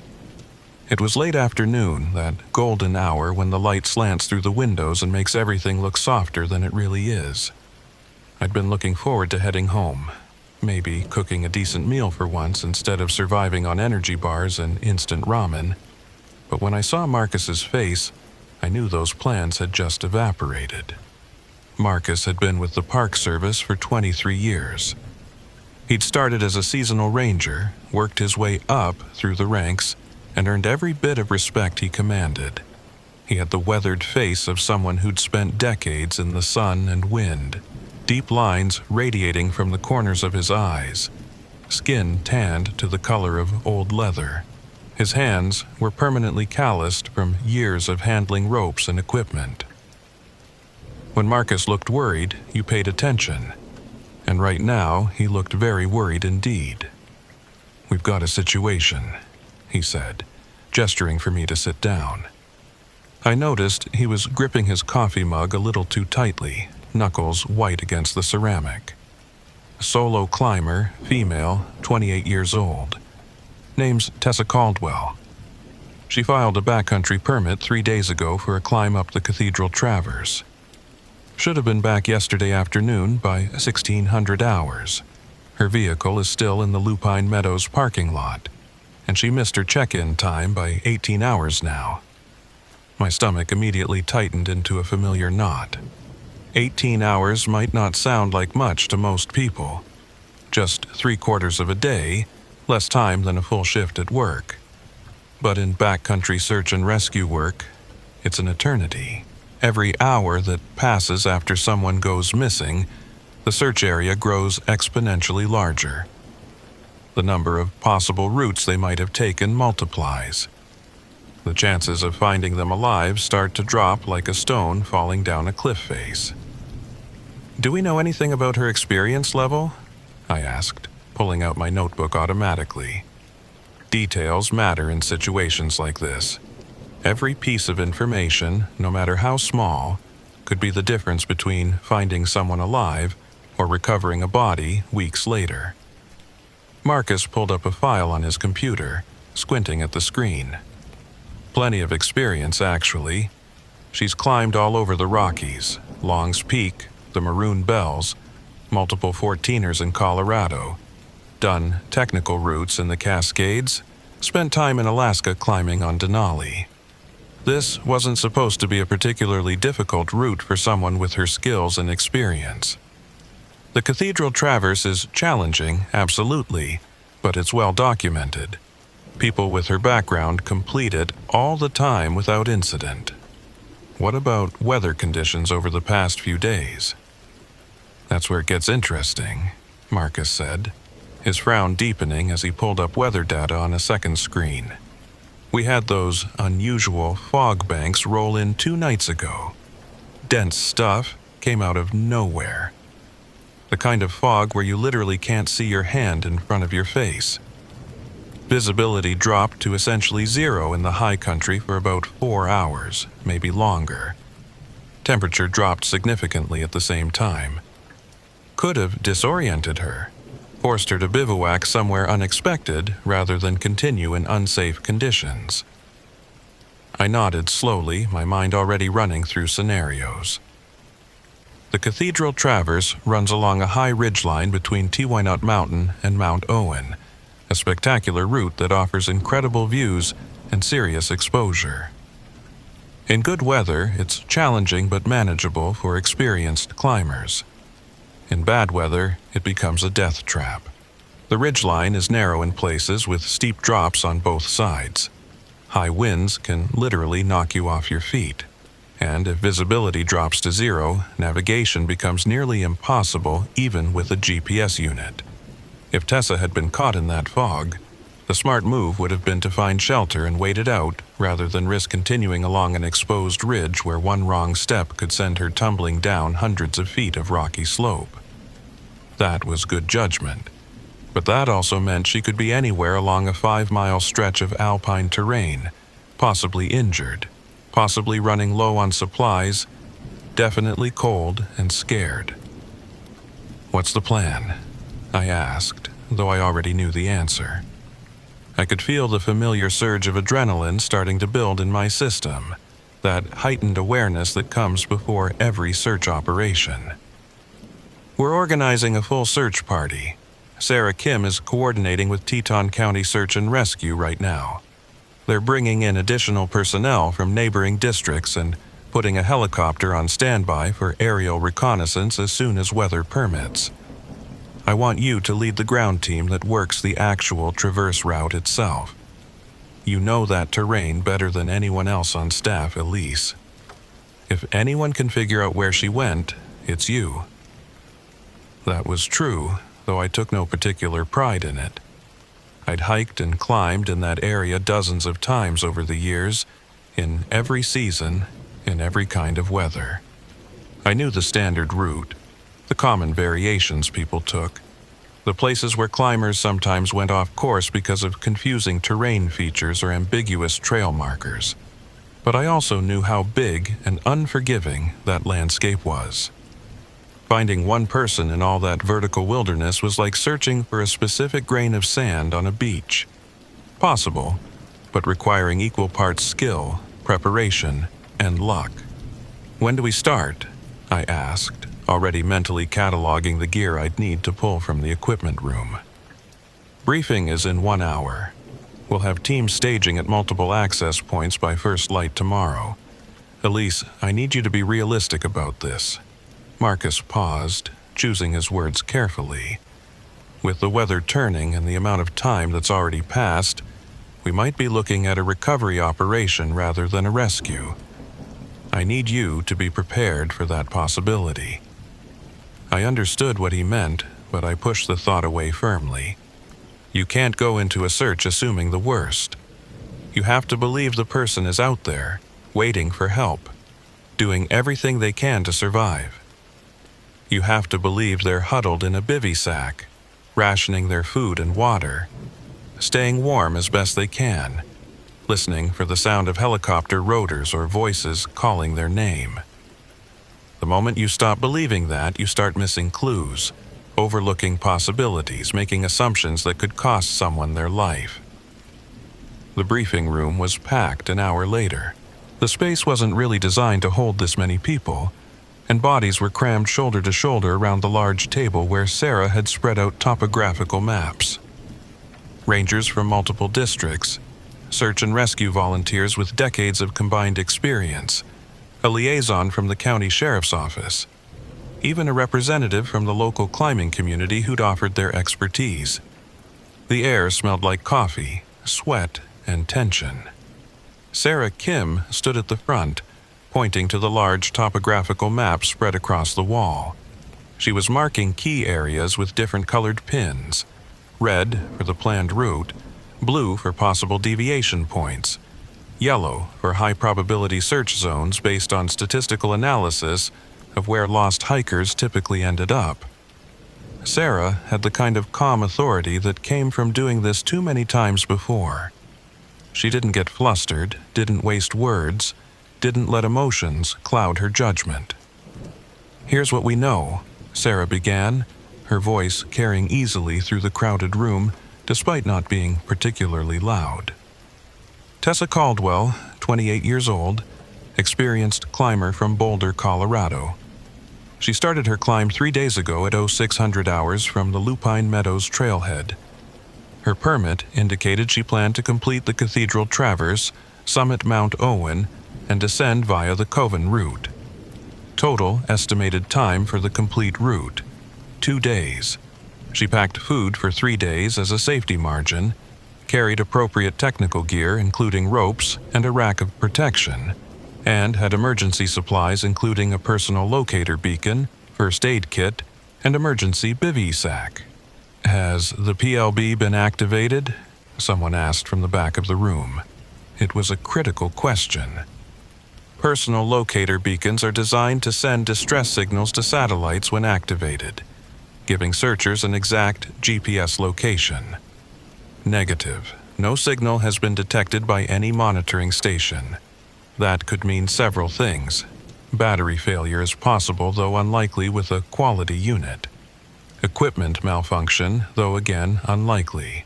Or she's in a location where the signal can't reach satellites effectively. Heavy tree cover can interfere with transmission. Deep ravines or couloirs. Certain rock formations can create dead zones. It's also possible she's conserving the battery, waiting to activate it until she hears search aircraft overhead. Sarah continued marking the map with precise, economical movements. The weather became a significant factor on day 2 of her climb. That fog bank I mentioned moved through the high country between 1800 and 2200 hours. Visibility was essentially zero, according to automated weather stations in the area. Temperature dropped to 23 degrees Fahrenheit at elevation. Wind gusts up to 40 miles per hour on the exposed ridgeline sections. These are serious conditions, even for an experienced climber. She paused, letting that information sink in. Those were the kind of conditions that could kill you if you weren't prepared. Hypothermia could set in quickly if your clothing got wet, or if you couldn't find adequate shelter from the wind. Navigation became nearly impossible without visual references to match with your map. And the combination of cold, wind, and limited visibility created a perfect storm of danger. Our primary search area is along the traverse route itself, Sarah continued, drawing her finger along the red line on the map. But we also need to consider the possibility that she went off route, either intentionally or by accident. The fog could have caused disorientation. She might have descended into one of the side valleys thinking she was heading toward the main trail back to the parking area. There are at least 4 major drainages that branch off from the ridgeline, and from up there in limited visibility, they can all look similar. That was the nightmare scenario every search and rescue professional dreaded. The Tetons are full of rugged side valleys, steep couloirs filled with loose rock, and cliff bands that all look similar in bad weather. One wrong turn, one moment of confusion about which direction to go, could lead you miles away from where you thought you were. And the terrain could quickly become impassable, leaving you trapped in a place where rescue would be extremely difficult or impossible. Marcus stood up to outline the search plan, his large frame casting a shadow across the map. We'll have 3 ground teams working simultaneously and 1 helicopter for aerial reconnaissance once weather permits safe flying. Team 1 will start from Lupine Meadows and work their way up the standard approach route, searching all the camping zones and rest stops along the way. Team 2 will access the traverse from the west side, starting at Death Canyon and working eastward along the ridgeline. Team 3, led by Elise Hanlon, will begin at the highest access point we can safely reach and work along the ridgeline itself, covering the most technical sections of the route. He looked directly at me, his expression serious. Elise, your team will have the most technical terrain to cover. You'll need to be roped up for several sections where the exposure is significant. You'll be dealing with the same weather conditions that Tessa encountered, possibly worse if this system continues to develop. I need you to take your time, be thorough in your search, and don't take unnecessary risks. We don't want to create a second emergency situation. If conditions become unsafe, you pull back and wait for weather to improve. Understood? Understood, I replied, already thinking about gear selection and team composition. My team would consist of myself, a ranger named Tom Bradford, who had extensive mountaineering experience including multiple ascents of technical peaks throughout North America, and 2 volunteers from the local climbing community, experienced individuals who knew the area well and had the skills necessary for this kind of technical rescue operation. We'd be carrying specialized rescue equipment including extra rope, a rescue litter that could be assembled on site, comprehensive medical supplies, and enough food and gear to bivouac overnight if necessary. The briefing continued for another 30 minutes, covering communication protocols in detail, safety procedures, contingency plans for various scenarios, and weather forecasts. Then we dispersed to prepare our equipment and try to get a few hours of sleep before the early morning departure. I knew I wouldn't sleep well. I never did before a major search operation. I didn't sleep well that night as predicted. I kept thinking about Tessa, imagining her somewhere out there in the dark, cold and possibly injured. Was she sheltered adequately? Did she have enough water? Dehydration could be just as dangerous as hypothermia. Was she conscious? Was she in pain? Was she starting to lose hope, or was she maintaining the mental toughness necessary to survive? These questions circled through my mind like vultures circling a dying animal, and I couldn't shake the feeling that time was running out with every minute that ticked by. At 400 hours, I met my team at the ranger station. The parking lot was dark except for the harsh fluorescent lights over the entrance, and our breath created clouds of vapor in the cold air. Tom Bradford arrived first, a large thermos of coffee in one hand and his pack in the other. Tom was in his mid-40s, lean and strong, with the kind of quiet confidence that comes from spending half your life in the mountains. We'd worked together on several searches over the years, and I trusted his judgment completely.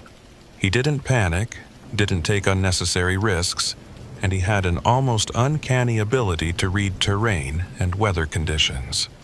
"Ready for this?" he asked, handing me a cup of coffee from his thermos. The ceramic was warm against my cold hands. "As ready as I'll ever be," I replied.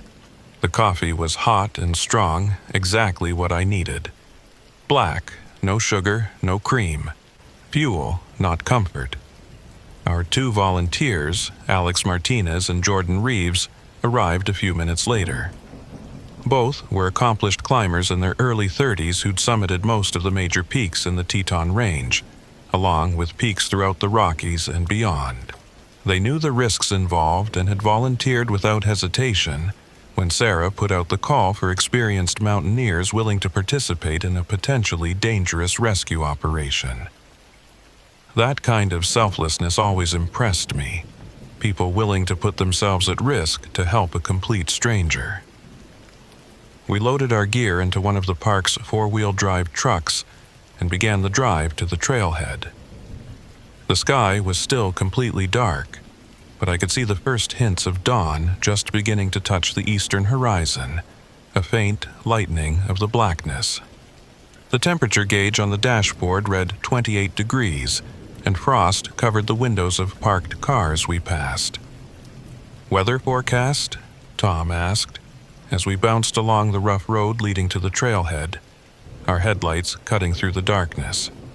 "Not great," I admitted, checking my phone one last time before we lost signal. "High of 38 degrees at elevation today. Possible snow showers this afternoon, 30% chance increasing to 60% by evening. Wind 15 to 25 miles per hour, gusting higher on the exposed sections. Visibility should be good this morning, but that could change rapidly." "Could be worse," Alex said from the back seat, though his tone suggested he was trying to convince himself as much as anyone else. We all knew that conditions in the high country could deteriorate far faster than any forecast predicted. We reached the trailhead at 05 and 15 hours, parked, and began the approach hike in the pre-dawn darkness, our headlamps casting narrow beams of light on the rocky trail ahead. The beams created strange shadows, making familiar landmarks look alien and threatening. The first 2 miles were relatively easy, following a well-maintained path through pine forests that smelled of sap and damp earth. Then, across meadows still wet with morning dew that soaked through our boots despite being waterproof. But as we gained elevation, the terrain became progressively steeper and more rugged. The forest thinned out, replaced by alpine vegetation, low bushes and twisted trees that barely reached waist height, shaped by decades of harsh winter winds. The air grew noticeably thinner, each breath requiring slightly more effort. My legs started to burn with that familiar ache that comes from sustained climbing. By the time the sun finally crested the peaks behind us, painting the sky in shades of orange and pink that would have been beautiful if I'd had the mental space to appreciate them, we'd climbed nearly 2,000 feet and were approaching the lower reaches of the technical terrain. I called for a brief rest stop, and we took the opportunity to rope up and double-check our equipment. This was the point where a simple hike became something more serious. "Okay, here's how we'll work this," I said, gathering everyone close so they could hear me without me having to shout. We're going to move slowly and methodically. Every cairn, every piece of rock that looks disturbed, every possible camping spot or sheltered area, we examine it thoroughly. Look for footprints in any patches of dirt or snow. Look for disturbed vegetation, broken branches, anything that might indicate Tessa passed through here. Look for gear. Sometimes people drop items without realizing it. A water bottle, a glove, anything. What about calling out? Jordan asked, adjusting the straps on his pack. Good idea, but let's space it out strategically. Every 10 minutes or so, we'll stop and call. Listen carefully for any response. Sound carries strangely in these canyons, so a reply might seem to come from an unexpected direction. It might echo off the rock walls and make you think someone is in one direction when they're actually in another. Be aware of that.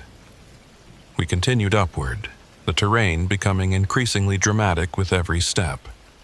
The trail, such as it was at this elevation, wound through massive boulder fields where we had to scramble using both hands and feet, along narrow ledges with sheer drops opening up on either side that made my stomach clench despite years of experience, across sections of loose scree that shifted treacherously under our boots.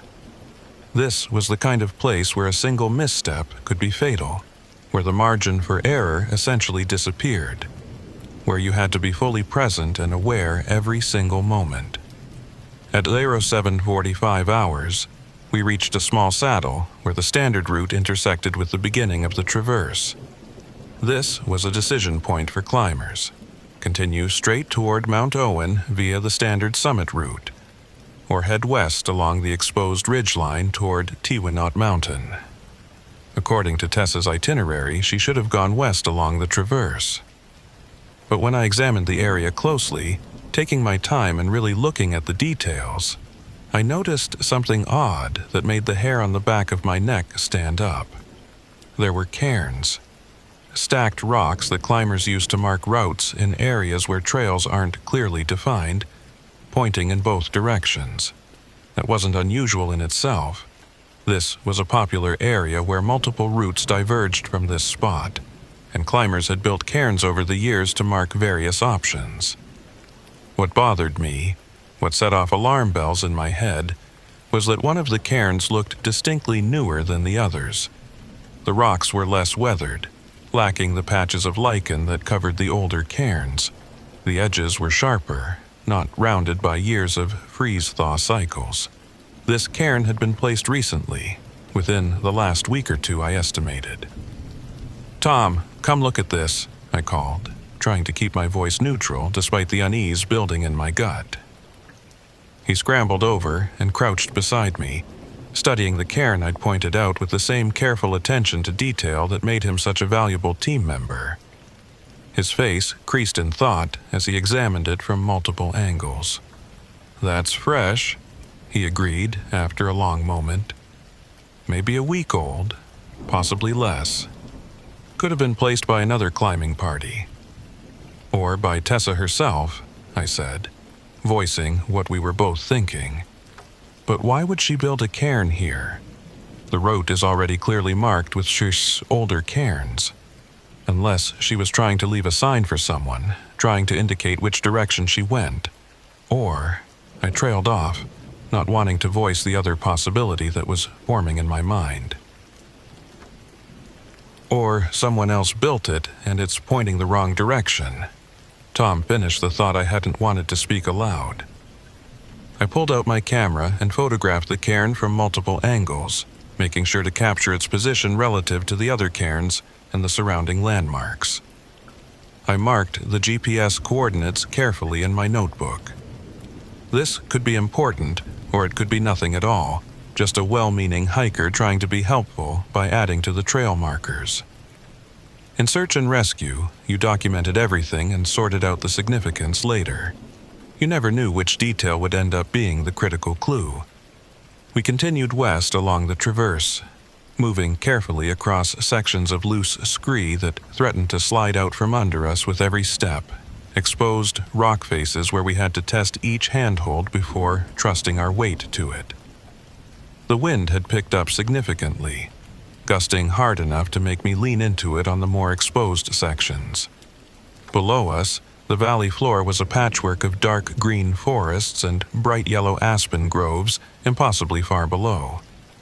If you slipped and fell from here, you'd probably tumble several hundred feet before hitting anything solid enough to stop you, and you wouldn't survive it.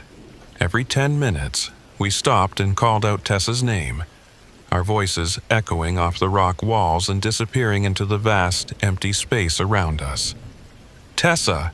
Tessa Caldwell! Can you hear us? If you can hear us, call out. Each time we paused to listen intently, hoping desperately for a response, any sound that would indicate a human presence. Each time we heard only the wind whistling through cracks in the rock and the distant cry of a raven. At 0930 hours, we found something that made my heart rate spike. Alex spotted it first. A small piece of fabric snagged on a sharp rock projection, fluttering in the breeze like a tiny flag. It was blue, synthetic material, the kind used in modern climbing jackets. Could be from anyone, Jordan cautioned as I carefully removed the fabric and placed it in an evidence bag, trying not to disturb it too much in case forensics needed to examine it later. This is a popular route during climbing season. Could have been here for months, left by any of hundreds of climbers who come through here.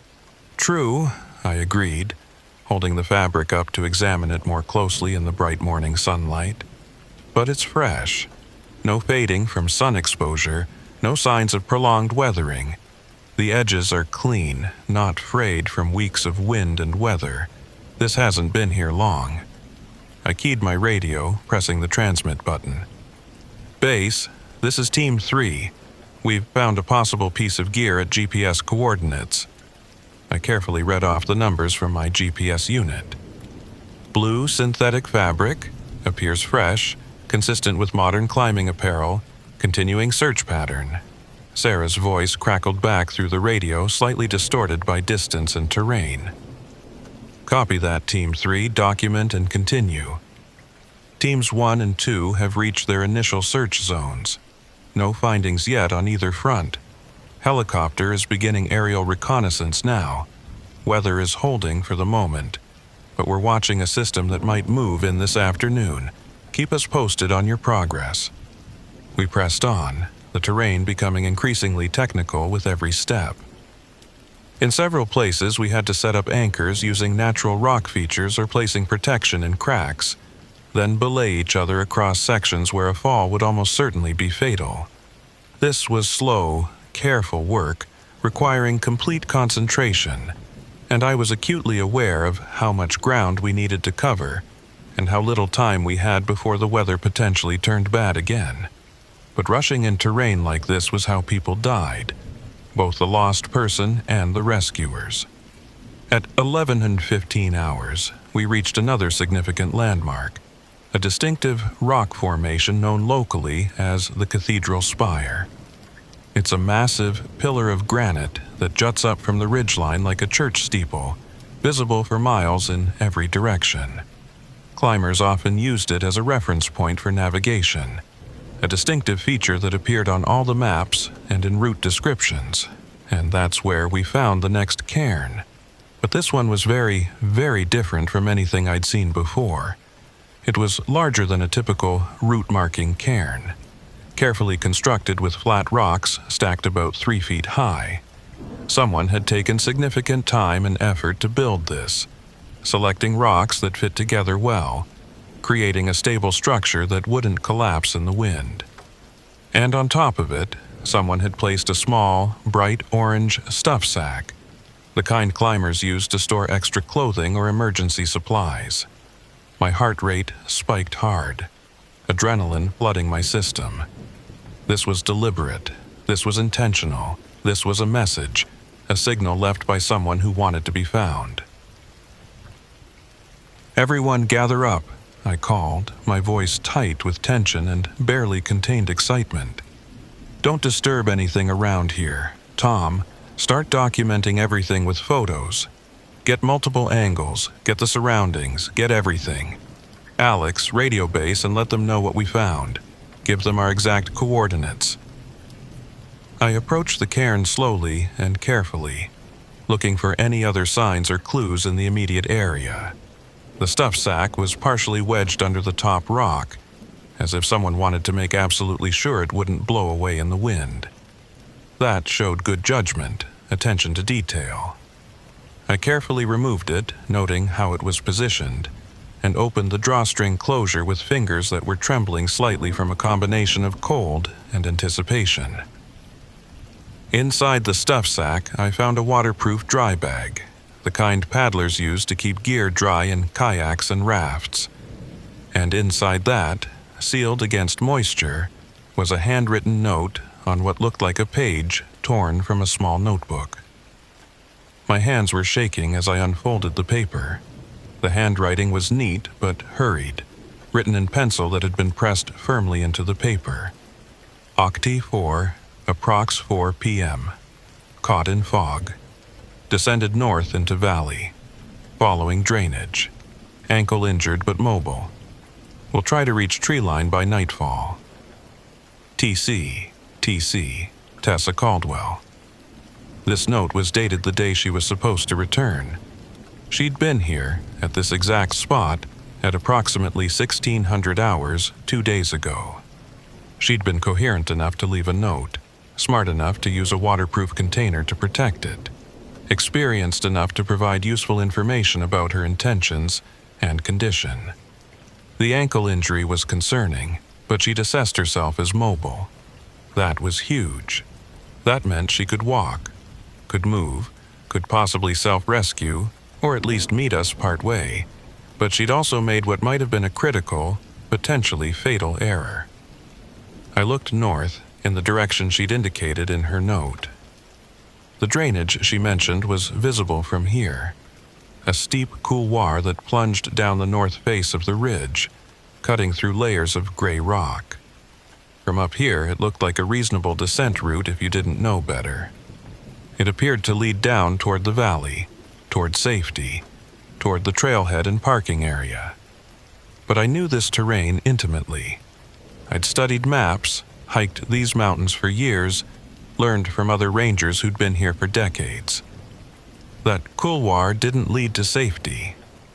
It led to a box canyon, a dead-end valley surrounded by cliffs on 3 sides. A trap.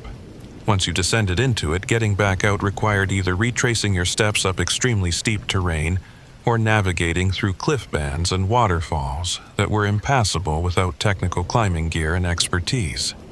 "We've got a direction," I told my team, keeping my voice steady despite the adrenaline coursing through my system and making my hands shake. She went north, down this drainage. But there's a serious problem. Tom came over and looked where I was pointing, following the line of the couloir with his eyes. His expression darkened as he realized what I'd already figured out.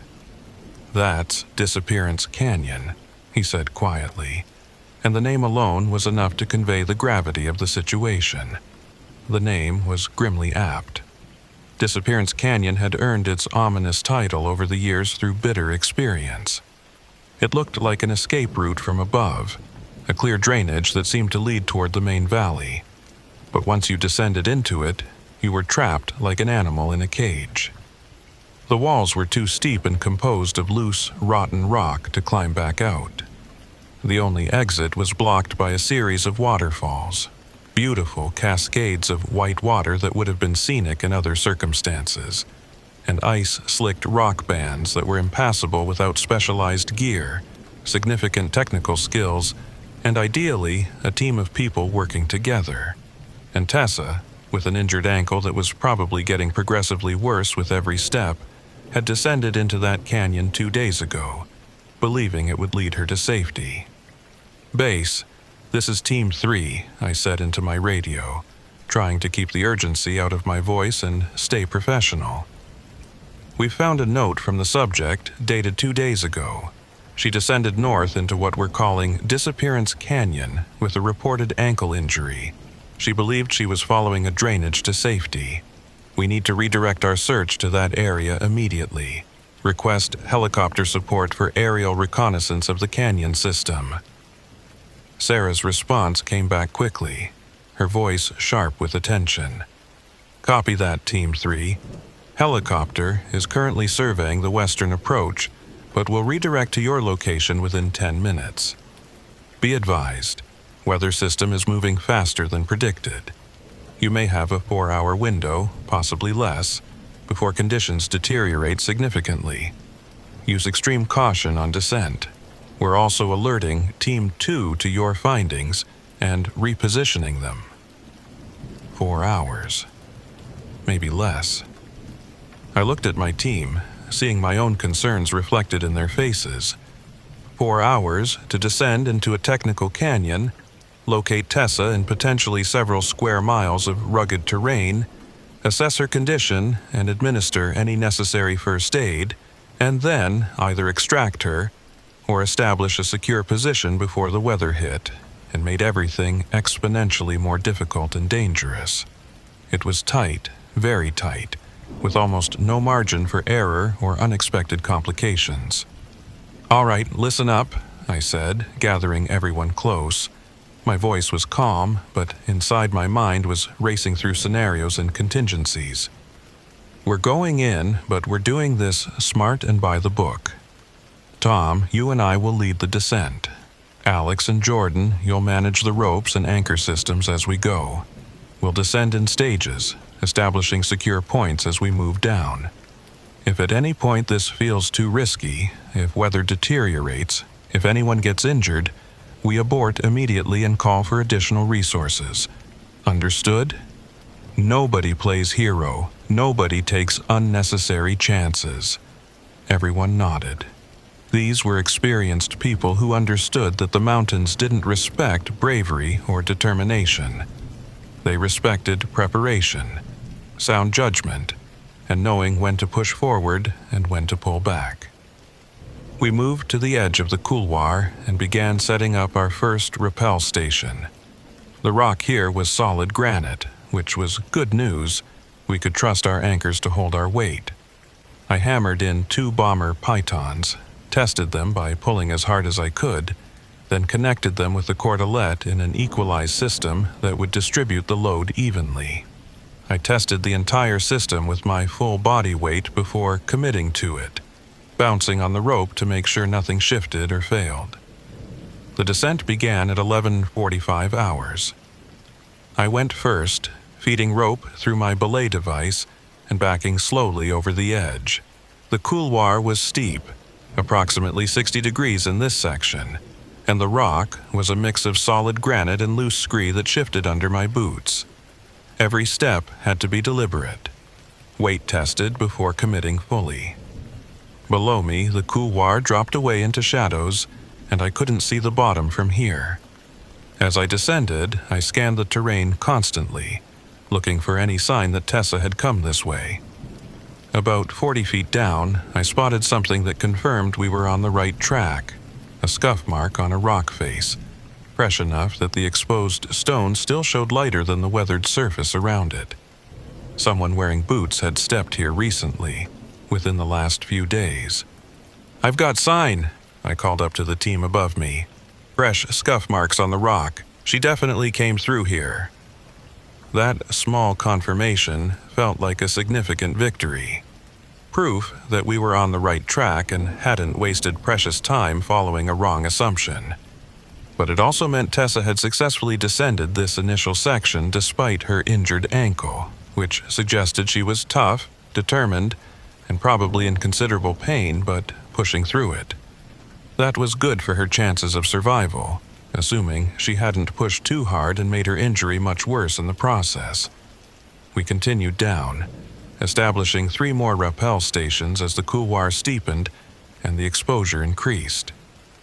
The helicopter appeared overhead around 12:30 hours, the distinctive thump-thump-thump of its rotors echoing off the canyon walls in confusing ways that made it hard to tell exactly where it was. I watched it circle carefully, the pilot demonstrating considerable skill as he maneuvered in the confined space between the ridge lines where sudden updrafts and downdrafts could easily cause problems. My radio crackled with the pilot's voice. "Team 3, this is Air Rescue 1. We've got visual of the canyon system below your position. It narrows significantly, about half a mile below where you are now. Heavy vegetation in the bottom section, mostly pine and fir growing in dense stands. We're seeing what looks like a creek or drainage running through the center. No visual on your subject yet, but there are numerous locations where someone could be sheltered and not visible from the air, under overhangs, behind large boulders, under thick tree canopy. We'll continue sweeping the area." "Copy that, Air Rescue 1, I responded, carefully navigating around a particularly tricky section of the descent. "Can you identify any potential extraction points if we locate the subject? Places where you could insert a rescue specialist or extract via hoist?" There was a pause, longer than I would have liked. "Negative, Team 3. Canyon walls are too close together and too steep for safe insertion or extraction via hoist. Updrafts are significant and unpredictable. If subject is mobile, you'll need to assist her back up your descent route. If she's immobile or her injuries are too severe, you'll need to stabilize her position and we'll have to bring in additional resources for a technical rescue operation. Could be looking at a multi-day operation in that scenario." That's what I'd been afraid of hearing. Getting down into the canyon was hard enough, requiring careful technique and good equipment. Getting back out with an injured person would be exponentially more difficult, essentially hauling someone up several hundred feet of steep terrain using rope systems and human power. It could be done, but it would be slow, exhausting work. We reached the tree line at 13:15 hours, having descended nearly 800 vertical feet from the ridgeline. The temperature was noticeably warmer here, sheltered from the wind that constantly scoured the exposed ridges. The afternoon sun filtered through the pine canopy in golden shafts, creating beautiful patterns of light and shadow on the forest floor. Under different circumstances, it would have been a beautiful, peaceful place. Now, it just felt ominous and pressing, like the mountains themselves were watching and waiting to see what would happen next. The drainage Tessa had mentioned in her note was clearly visible now, a small creek tumbling over rocks, creating a natural pathway through the forest. The sound of running water was everywhere, echoing off the canyon walls. But I could see why this place had its grim reputation. The canyon walls rose steeply on 3 sides, composed of loose rock and dirt that would be nearly impossible to climb without proper equipment. And ahead, I could already see where the terrain dropped away sharply, likely the beginning of those impassable waterfalls that gave this place its deadly character. "Tessa! Tessa Caldwell!" I called out, my voice carrying through the trees. We all stopped, standing absolutely still, listening intently for any response. For a moment, there was nothing but the sound of running water and wind in the pines. Then, faint and distant, so quiet I almost thought I'd imagined it, I heard something that made my breath catch in my throat. Help. It was barely audible. More of a whisper than a shout, but it was definitely human. It was definitely there. After 2 days of searching, we'd found her. She was alive. "Again!" I called, my voice urgent now. "Call out again so we can locate you. Keep calling." "Here, I'm here, by the falls." The voice was coming from downstream, deeper into the canyon. We moved quickly now, following the creek, jumping from rock to rock to avoid the icy water that would have soaked through our boots and created a hypothermia risk. The terrain was treacherous, slick with moss and spray from the creek, and I had to constantly remind myself to move carefully, despite the urgency I felt building in my chest. Getting injured now would help no one. After about 200 yards of careful but rapid movement, The forest opened up slightly and I saw them, the waterfalls. There were 3 in a series, each about 20 feet high, the water plunging down into pools that looked deep and extremely cold. Ice was already forming at the edges where spray had frozen, and there, on a small ledge beside the second waterfall, partially sheltered under an overhang, was a figure wrapped in an emergency bivy sack. Tessa Caldwell. She was alive. That was the first and most important thing. She was sitting with her back against the rock wall, her right leg extended awkwardly in front of her. Even from 50 feet away, I could see the swelling around her ankle, visible despite being wrapped in makeshift bandages. She'd wrapped it as best she could with what looked like strips torn from a shirt, but the makeshift bandage was soaked through and stained with blood and dirt. Her face was pale, drawn with pain and exhaustion, her lips slightly blue from cold, and probably dehydration despite being next to running water. She'd wrapped herself in an emergency bivy sack, good thinking, but 2 days exposed to the elements in early October had clearly taken their toll. When she saw us approaching, her expression shifted from desperation to relief, and I saw tears start to track down her dirty cheeks, leaving clean lines through the grime.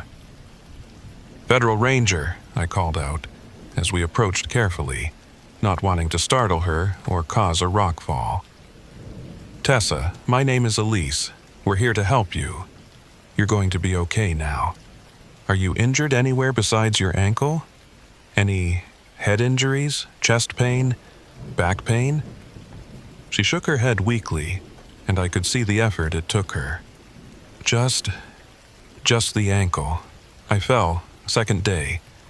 Caught my foot between rocks. I tried to keep going, but it got worse and worse. Made it down here and couldn't go any further. The falls are too steep. I couldn't climb them with my ankle like this. We reached her position, and I immediately began a quick but thorough medical assessment while Tom got on the radio to report we'd found her alive. Training took over, my hands moving with practiced efficiency. I checked her pulse, elevated at around 110 beats per minute but strong and regular. Her breathing was clear, no signs of pneumonia or chest injury. Her pupils were equal and reactive. She was lucid and oriented, able to tell me her name, where she was, what had happened. These were all excellent signs. "I'm going to need to examine your ankle," I told her gently. "This might hurt. Tell me if it's too painful." "It already hurts like hell," she said with a weak smile that showed remarkable spirit considering her situation. "Do what you need to do." I carefully cut away the makeshift bandage with scissors from our medical kit. The ankle was severely swollen, easily twice the size it should be, and discolored with deep purple and black spreading up from the joint like spilled ink. When I gently palpated around the bone, checking for signs of fracture, Tessa hissed in pain but didn't pull away or cry out. "I don't think it's broken," I said after a thorough examination, which was the best news we could have hoped for given the circumstances. "Severe sprain, possibly some ligament damage, grade 2 or 3. You're definitely not walking out of here on this, though. We're going to have to immobilize it properly and then figure out our extraction options." Alex had already opened our medical kit and was pulling out Sam splint and athletic tape. Together, we carefully stabilized Tessa's ankle, padding it well with gauze, and securing the splint firmly, but not so tight as to cut off circulation. Throughout the process, Tessa gritted her teeth and remained stoic, which told me a lot about her character and mental toughness. She was a fighter. "Okay, talk to me about the last 48 hours, I said as we worked. "How much water have you had? Any food? Have you been able to stay warm at night?" "Water's not a problem," she gestured to the creek with a shaking hand. "I have a filter in my pack. Been drinking regularly, trying to stay hydrated. Food, I rationed what I had as carefully as I could. Ate the last of it this morning. Some energy bars and trail mix. I knew someone would be looking for me, but I also knew it might take a while to search this much terrain. I was trying to make everything last.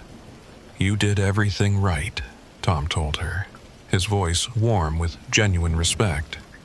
That note you left at Cathedral Spire, that's what led us straight to you. Smart thinking. Saved us probably a full day of searching other areas. I remembered something my dad taught me when I was a kid, Tessa said, her voice catching slightly with emotion. Always leave a trail. Always leave information for rescuers. Even if you think you can make it out on your own, give the people who might come looking something to work with. I really thought I could make it down this drainage and back to the main valley when I started. It looked so straightforward from up top, I thought I'd be back at my car by sunset that day. Easy mistake to make, I assured her, meaning it. This canyon is deceptive. It looks like an escape route, but it's actually a trap.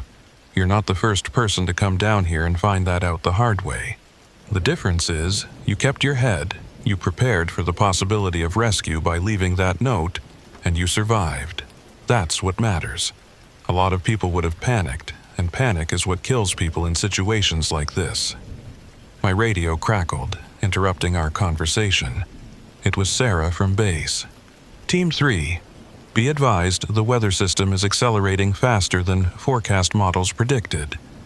We're now showing snow beginning in approximately 2 hours, maybe 90 minutes. Air Rescue 1 needs to return to base within the next 45 minutes due to wind conditions that are rapidly deteriorating. What's your current situation? I looked at Tessa's ankle, swollen and immobilized, then at the steep terrain around us, then up at the route we'd just descended. My mind was working through options rapidly, calculating risks and probabilities, weighing different scenarios. Could we get her back up our descent route? Possible, but extremely difficult and time-consuming. Especially with weather moving in, could we shelter here overnight? Also possible, but far from ideal with temperatures likely to drop well below freezing. Base, subject is located and stable but non-ambulatory due to ankle injury, I transmitted. We're sheltered and have adequate supplies for an overnight bivouac if absolutely necessary. However, I'd strongly prefer to avoid that if we have any other options. Requesting guidance on extraction possibilities. There was a longer pause, and I could imagine the intense discussion happening back at the ranger station. Multiple people gathered around maps and computer screens, weighing options, consulting protocols, trying to make the best decision with incomplete information. Finally, Sarah came back on. Team 3, we're conferring with technical rescue specialists now. Stand by for further instructions. In the meantime, prepare the subject for possible helicopter extraction if we can identify a safe extraction point nearby. Helicopter extraction from here seemed unlikely given what the pilot had already told us about the tight confines and unpredictable winds, but I wasn't about to argue or second guess. While we waited for more information, I focused on taking care of Tessa. We got some food into her, high-calorie energy bars, chocolate, electrolyte drink mix in her water bottle. We also wrapped her in additional insulation from our packs, layers of fleece and synthetic fill. Her core temperature was lower than I liked, probably around 95 degrees based on my assessment, and the last thing we needed was for her to slip into serious hypothermia now that we'd found her. How did you end up choosing this route? Jordan asked her as we worked, his question casual, but I knew he was gathering information that might be useful. I mean, what made you think this drainage would take you back to the trailhead? Tessa took a shaky breath, and I could see she was still processing what had happened, trying to make sense of her own decisions. I was on the Traverse, making really good time actually. Weather was perfect, visibility unlimited. Then that fog rolled in. I've never seen anything like it in my life. 1 minute I had clear visibility for miles in every direction, could see all the peaks, could see the valley below. The next minute I literally couldn't see 10 feet in front of me, just thick, gray fog everywhere. The wind was howling and the temperature dropped so fast, Must have been 20 degrees in the space of 15 minutes. I knew I couldn't stay on the exposed ridge in those conditions. Too dangerous, too exposed. She paused to take a drink of water, her hands still shaking slightly. I could barely see the cairns marking the standard route, but then I saw this other cairn that looked like it was pointing down into this drainage. I thought maybe it was marking an alternate descent route, something locals used.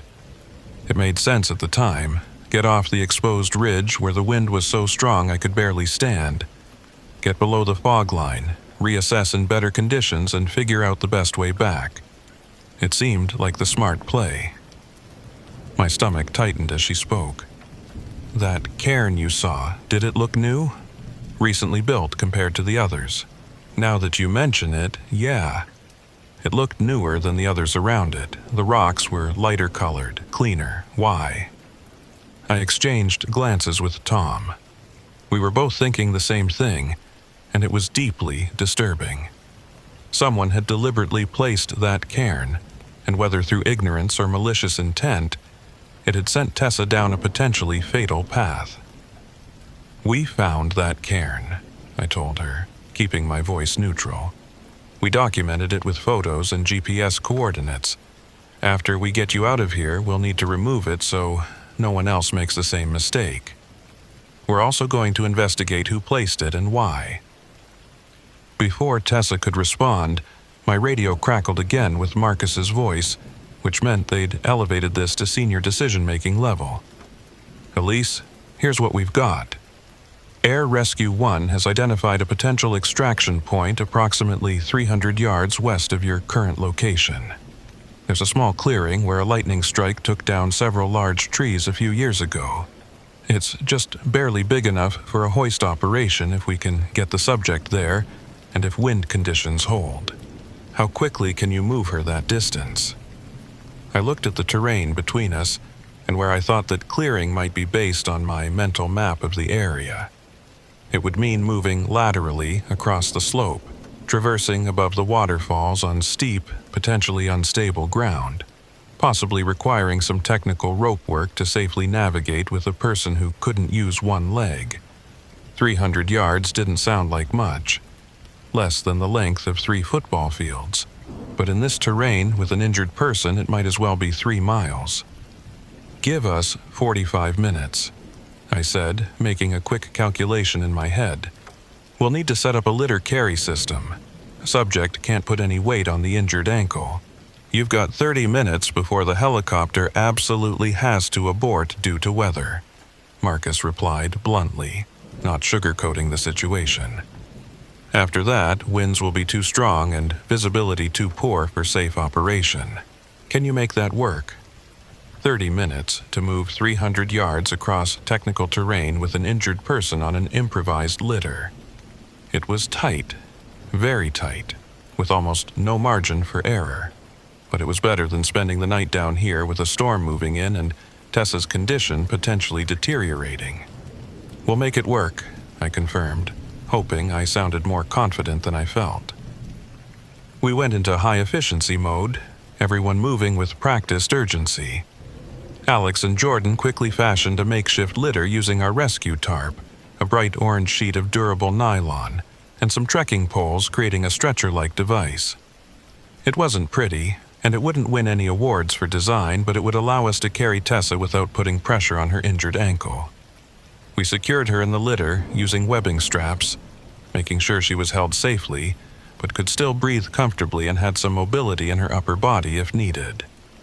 This is going to be rough, I warned her, making direct eye contact so she understood the seriousness.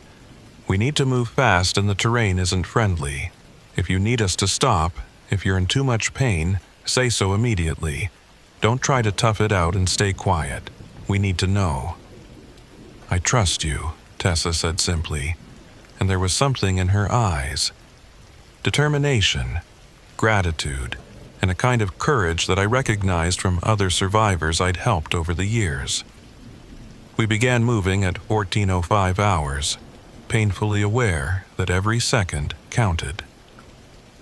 Tom and I took the front of the litter, gripping the poles firmly, while Alex and Jordan took the rear. The first 100 yards were the worst.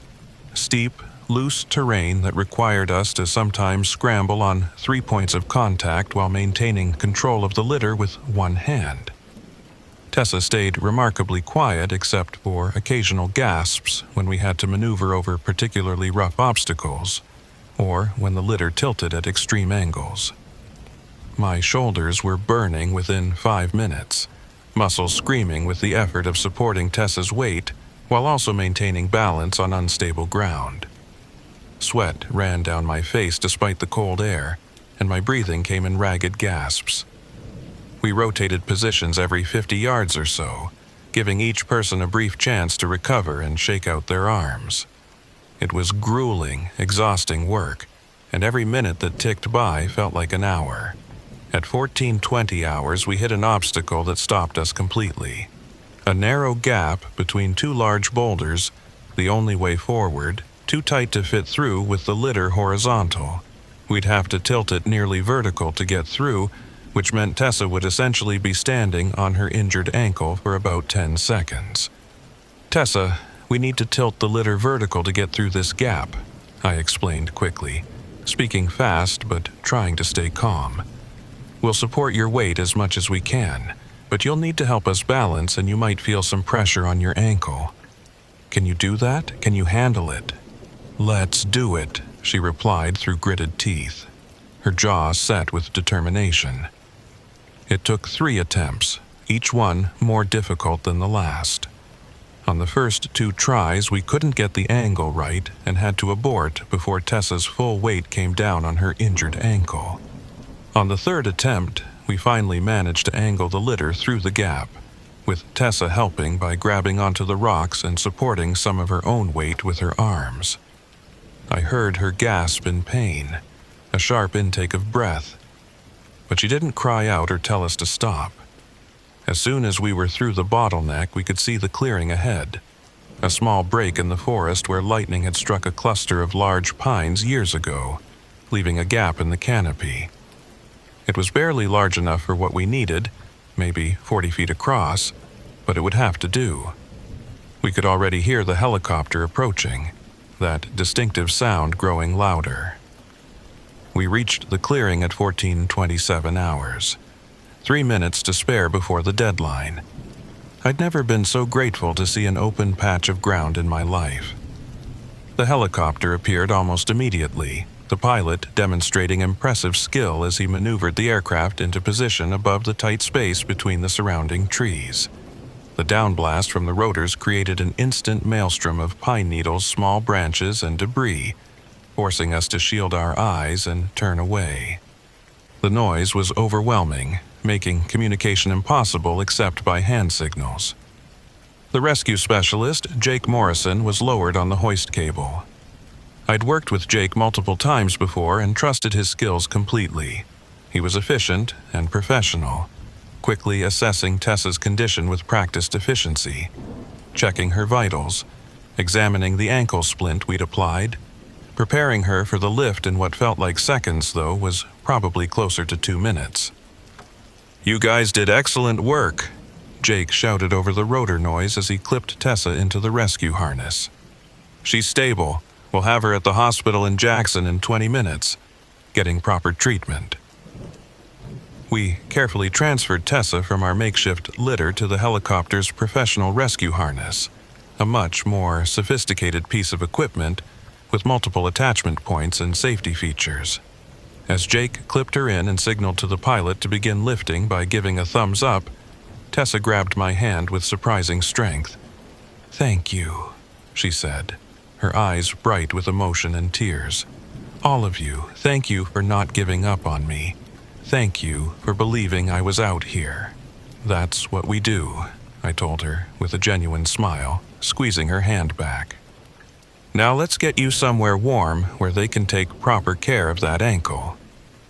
The helicopter lifted Tessa and Jake up through the gap in the trees, and within seconds they were inside the aircraft. The pilot gave us a thumbs-up signal through the window, then banked away sharply, heading toward the valley and the hospital beyond. The sound of the rotors faded gradually. and suddenly the forest seemed incredibly quiet after all that noise. As the last echoes died away, the four of us just stood there for a moment, catching our breath and letting the adrenaline slowly drain from our systems. We were all exhausted, soaked with sweat despite the cold, our arms and legs trembling with fatigue. But Tessa was safe. That was what mattered. "Well," Tom said finally, breaking the silence, "that was definitely one for the books. We still have to get ourselves out of here," I reminded him, though I was smiling. The hard part was done. Tessa was safe and on her way to medical care.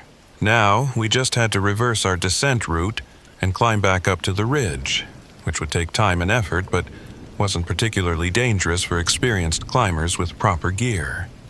It took us nearly 4 hours to make the ascent back up to the ridgeline. We moved slowly and carefully, using the fixed ropes and anchor points we'd established on the way down. The threatened weather system arrived just as we reached the final pitch below the ridge, snow beginning to fall in large, wet flakes that made the rock slippery and reduced visibility to maybe 50 yards. But we made it, pulling ourselves over the lip of the couloir one by one and standing once again on the exposed ridge as darkness fell. The ranger station was still another 2-hour hike away down the standard trail, but it was all downhill from here on relatively easy terrain that we could navigate even in the dark with our headlamps. We moved steadily through the darkness, not talking much, each of us lost in our own thoughts about the day's events. When we finally walked into the ranger station at 2100 hours, exhausted and hungry but triumphant, Sarah was waiting with thermoses of hot coffee and sandwiches she'd picked up from a local deli. Marcus was there too, just getting off the phone with the hospital in Jackson. He hung up and turned to us with a smile that transformed his usually stern face. "She's going to be fine," he said, and I felt a wave of relief wash over me so strongly it almost made me dizzy. Severe sprain with some ligament damage, like you thought, Elise. Mild hypothermia and dehydration, but nothing serious that won't resolve with treatment. They're keeping her overnight for observation and starting physical therapy tomorrow, but the doctors say she should make a full recovery. They told me if you guys hadn't found her when you did, another night out there with that storm moving in could have been very different. Could have been a body recovery instead of a rescue. We all nodded, too tired to say much but feeling a deep sense of satisfaction. Sometimes the job was like this. Intense periods of danger and difficulty followed by quiet satisfaction and the knowledge that you'd made a real difference. We'd done what we came to do. We'd brought someone home alive. Later that night, after I'd showered and eaten and filed all the necessary reports and paperwork that accompanied any search and rescue operation, I stood outside the ranger station looking up at the mountains. They were invisible now in the darkness and falling snow, just black shapes against a slightly less black sky, but I knew they were there. Eternal, indifferent, beautiful, and deadly all at once. I thought about that cairn, the one that had misdirected Tessa and nearly cost her life. In the morning, we'd organize a team to go back up and remove it, make sure it couldn't mislead anyone else. But I also knew that the mountains were full of dangers, both obvious and subtle. Marked trails and careful preparation could mitigate the risks, but they could never eliminate them entirely. That was the real lesson, the one that kept teaching itself over and over through experiences like today. The mountains didn't care about your plans, your experience, or your good intentions. They simply were what they were, magnificent and merciless in equal measure. Respect them, prepare for them, but never assume you could fully control what happened when you entered their domain. And yet, despite all that, or perhaps because of it, people kept coming to these mountains, drawn by their beauty and challenge, including me. After 8 years of this work, I still felt that pull, that desire to walk among the high peaks and wild places, to test myself against something larger and more permanent than human concerns. Some might call that foolish. I called it being alive. But the story of Tessa Caldwell and the mysterious cairn that misdirected her was only the beginning. What happened next would change everything I thought I knew about my job, about the park I'd dedicated my life to protecting, and about the dangers that lurked not just in the natural world, but in the human heart.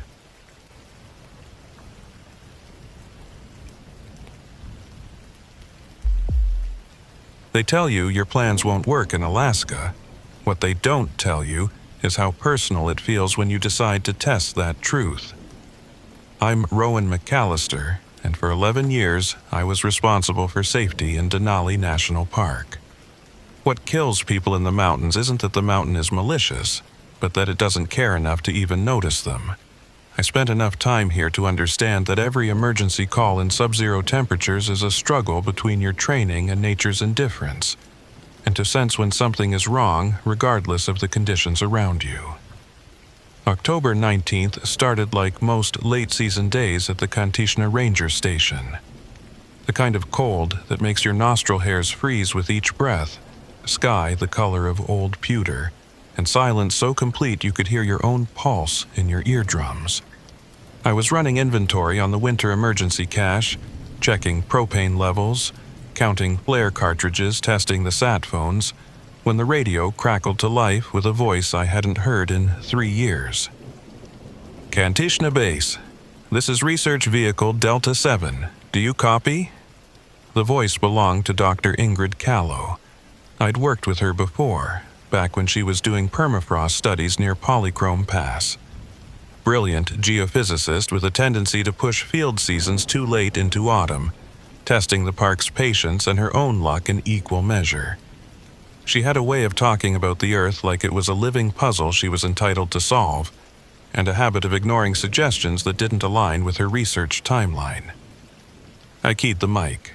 Delta 7, this is Ranger McAllister at Kantishna. Copy you clearly, Ingrid. What's your 20? White Pass Access Road, approximately 12 miles from the main turnoff. We're installing the last seismic monitors before the season shuts down. Looks like weather's moving in faster than NOAA predicted.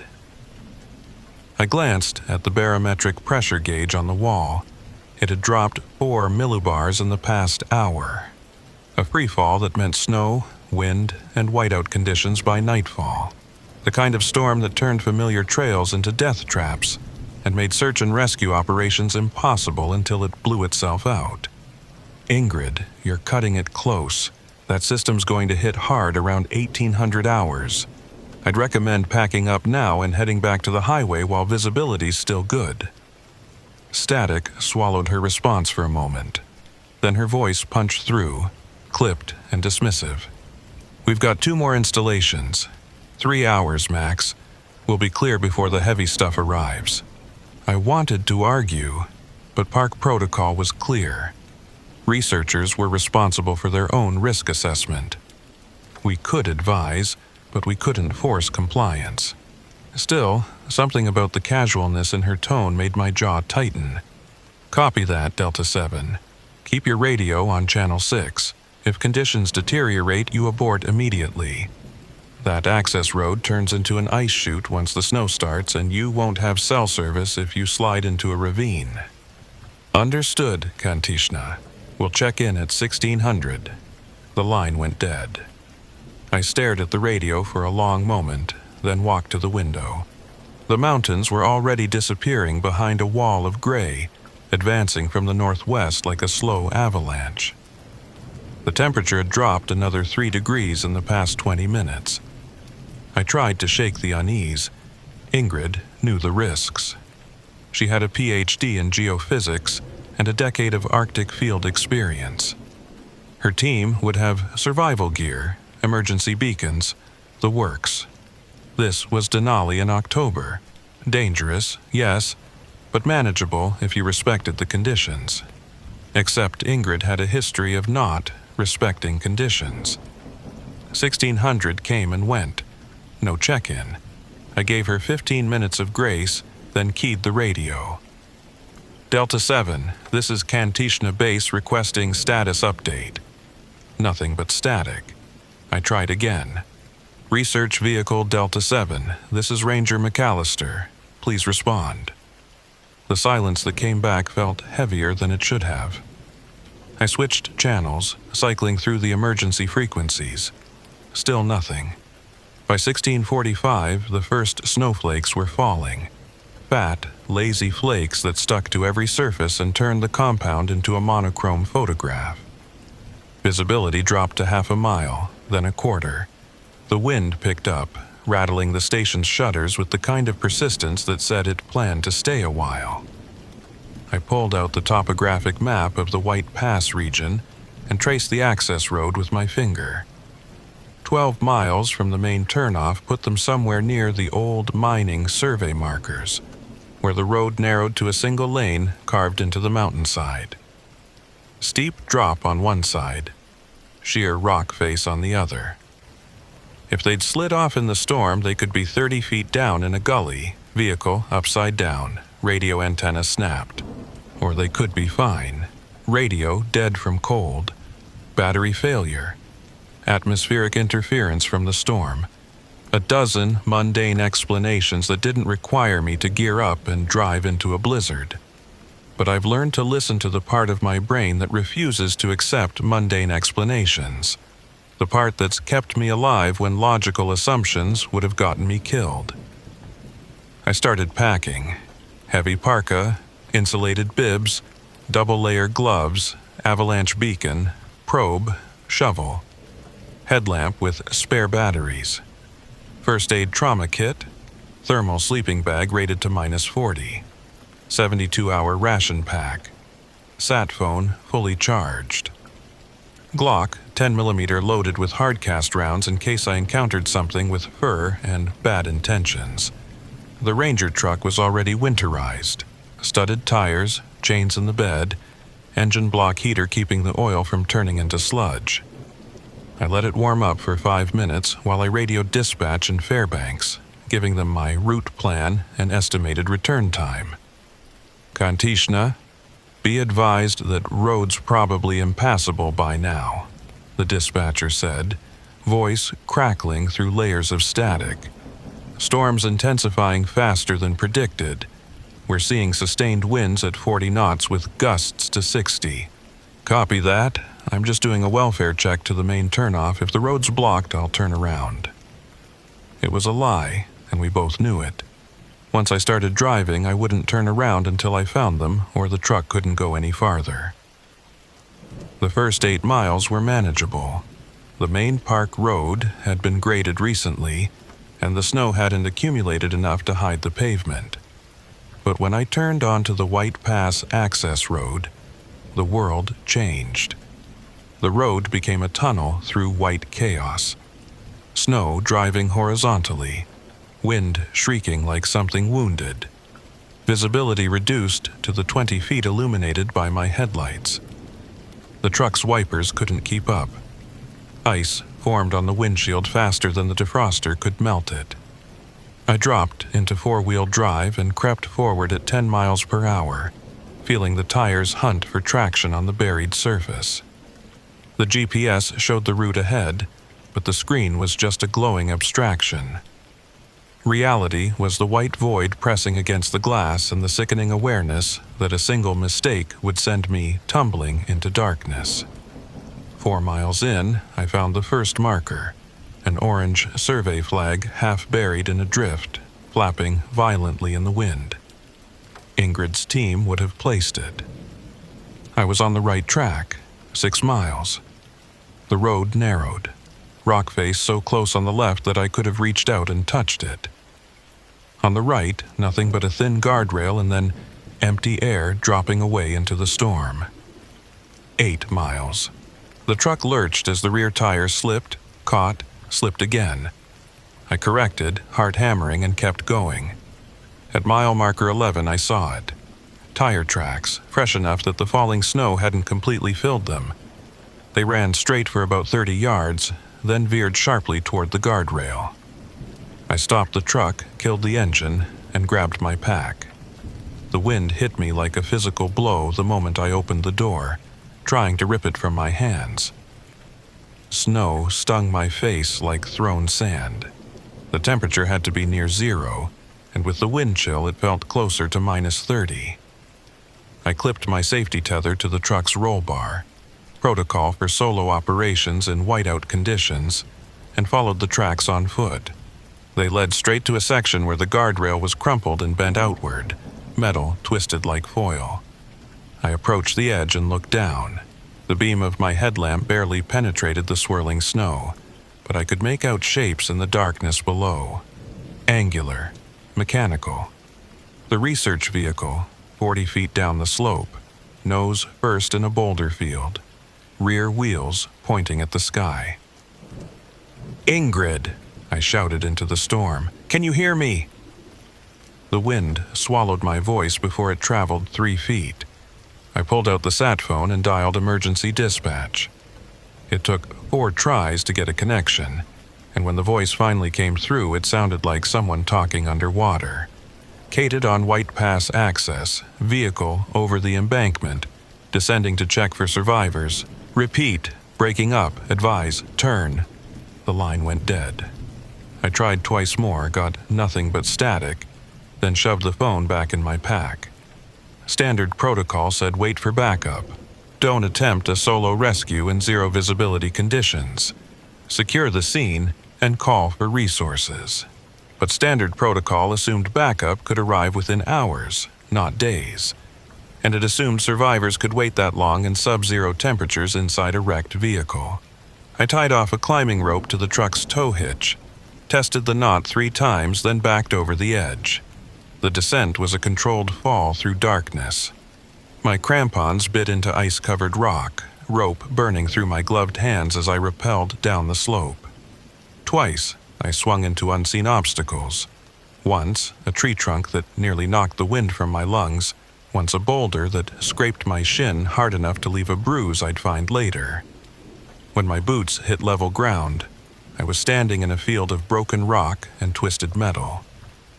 The research vehicle had rolled at least twice before coming to rest against a massive granite outcrop. The roof was caved in, windows shattered, driver's side door hanging from one hinge. "Ingrid, it's Ranger McAllister. Can you hear me?" I circled the wreck, checking each window with my headlamp. The front seats were empty. So was the back. Equipment was scattered everywhere, laptops, cables, seismic sensors, all of it half buried in snow and broken glass. But no bodies, no blood, no signs of occupation at all. I climbed through the broken driver's window, moving carefully to avoid the jagged glass teeth, and swept my light across the interior. The radio was smashed, microphone torn from its mount. The keys were still in the ignition, turned to the ON position. A half-eaten energy bar sat on the dashboard, wrapper peeled back, chocolate frozen solid. On the passenger seat, I found a field notebook, the kind Ingrid always carried. The last entry was dated today, time-stamped 1547, just 13 minutes before her scheduled check-in. The handwriting was rushed, almost illegible. Pressure anomaly at Site 7. Readings off by factor of 10. Equipment malfunction? No. Verified with handheld. Something wrong with the substrate. Ingrid wants to investigate before storm hits. I told her we need to leave now. She won't listen. Below that, in different handwriting, Ingrid's precise, angular script. One more reading. Then we go. That was it. No signature, no additional notes. Just those 5 words, and then nothing. I climbed out of the wreck and played my light across the boulder field. The snow was accumulating fast, but I could still make out faint impressions leading away from the vehicle, heading deeper into the valley. Footprints. 2 sets, different sizes. Walking, not running, purposeful. They'd survived the crash, walked away from it, and instead of climbing back up to the road, they'd descended farther into White Pass. Every instinct I had screamed that this was wrong. You don't walk away from a vehicle in a blizzard unless staying is more dangerous than leaving. The truck would have provided shelter, protection from the wind. Even damaged, it was infinitely better than wandering into the storm. Unless something had made them leave. Unless staying felt like a worse option than freezing to death in the dark. I checked my watch, 17:30. I had maybe 90 minutes of usable daylight left, though in the storm it was already dark as midnight. Temperature dropping by the minute. If I turned back now, I could make it to the truck, call in the coordinates, and wait for a proper search and rescue team with helicopters and thermal imaging. But Ingrid and whoever was with her, probably Marcus Verne, her field technician, they didn't have 90 minutes, not in these conditions. Hypothermia could set in within an hour. Frostbite even faster. And if they were injured from the crash, disoriented, making bad decisions driven by shock and adrenaline, they might not survive until morning. I pulled the emergency beacon from my pack, activated it, and wedged it into the wreck's dashboard where it would be visible from the air. Then I loaded a fresh magazine into the Glock, chambered around, and started following the footprints into the valley. The tracks led me through a maze of boulders and stunted spruce trees, their branches heavy with snow and ice. The wind howled through gaps in the rock, creating sounds that were almost musical. Low moans and high whistles that rose and fell like breathing. After 20 minutes, I found the first piece of equipment. A seismic sensor, the kind Ingrid's team had been installing, lying in the snow with its cable torn loose. No way it had fallen from the vehicle. Someone had carried it down here and dropped it. 50 yards farther, another sensor. Then a laptop computer, screen cracked, case dented. Then a backpack, partially unzipped, contents spilling out into the snow. Granola bars, water bottles, a down jacket that would have saved someone's life if they'd been wearing it. It looked like they were shedding gear as they walked, like the weight was too much to carry, or like they were trying to leave a trail. The footprints became erratic. One set, the smaller prints, probably Ingrid, stayed relatively straight. The other wandered, zigzagged, crossed back over itself. Whoever it was, they were struggling. I found Marcus Verne 30 yards later. He was sitting with his back against a boulder, legs stretched out in front of him, arms at his sides. His parka was unzipped despite the cold, fleece pulled open to expose his thermal undershirt. No hat, no gloves. His face was pale as the snow around him, lips blue, eyes half open and glazed with frost. I dropped to my knees beside him, ripped off my glove, and pressed 2 fingers to his neck. No pulse, skin cold and rigid. He'd been dead for at least an hour, maybe more. Paradoxical undressing. Late-stage hypothermia symptom where the victim feels burning hot and tears off their clothes. It meant his core temperature had dropped so low that his body's thermoregulation had failed completely. By the time he sat down to rest, he was already dying. But that didn't explain why he was out here in the first place. I checked his pockets, found his wallet and phone. The phone was dead, screen blank. His wallet held his driver's license, credit cards, a photo of a young woman holding a golden retriever, and a crumpled receipt from a coffee shop in Fairbanks. No note, no explanation. Just a man who'd walked away from shelter and died in the snow. I closed his eyes, zipped his parka back up, a pointless gesture of respect, and stood.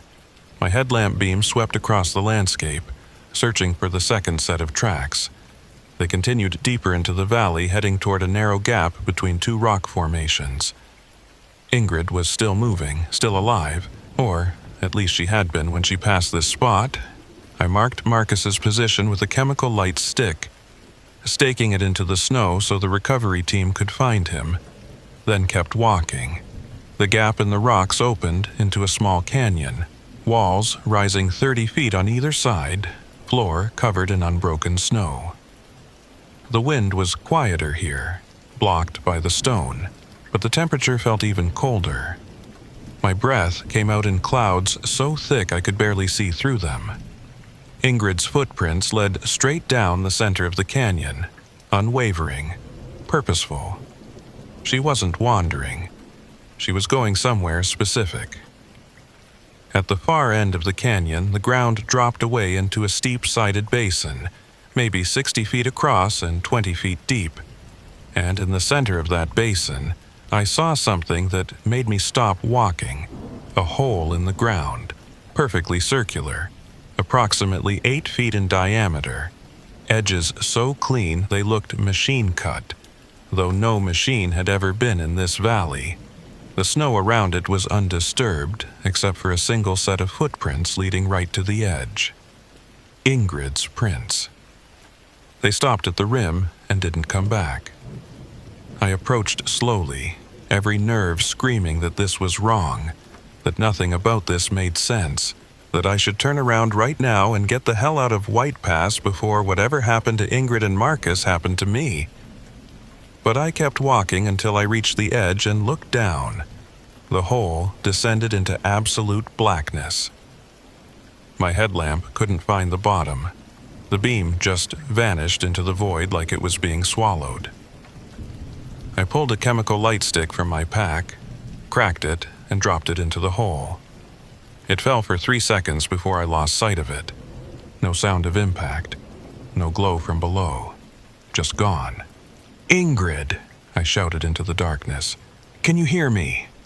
My voice echoed back, distorted and strange, like it was coming from everywhere at once. Then, faintly, from somewhere deep below, I heard something that might have been a response. Too distant and garbled to make out words, but unmistakably human. She was down there, alive, and I had absolutely no idea how I was going to get her out. The first rule of wilderness rescue is don't become a victim yourself.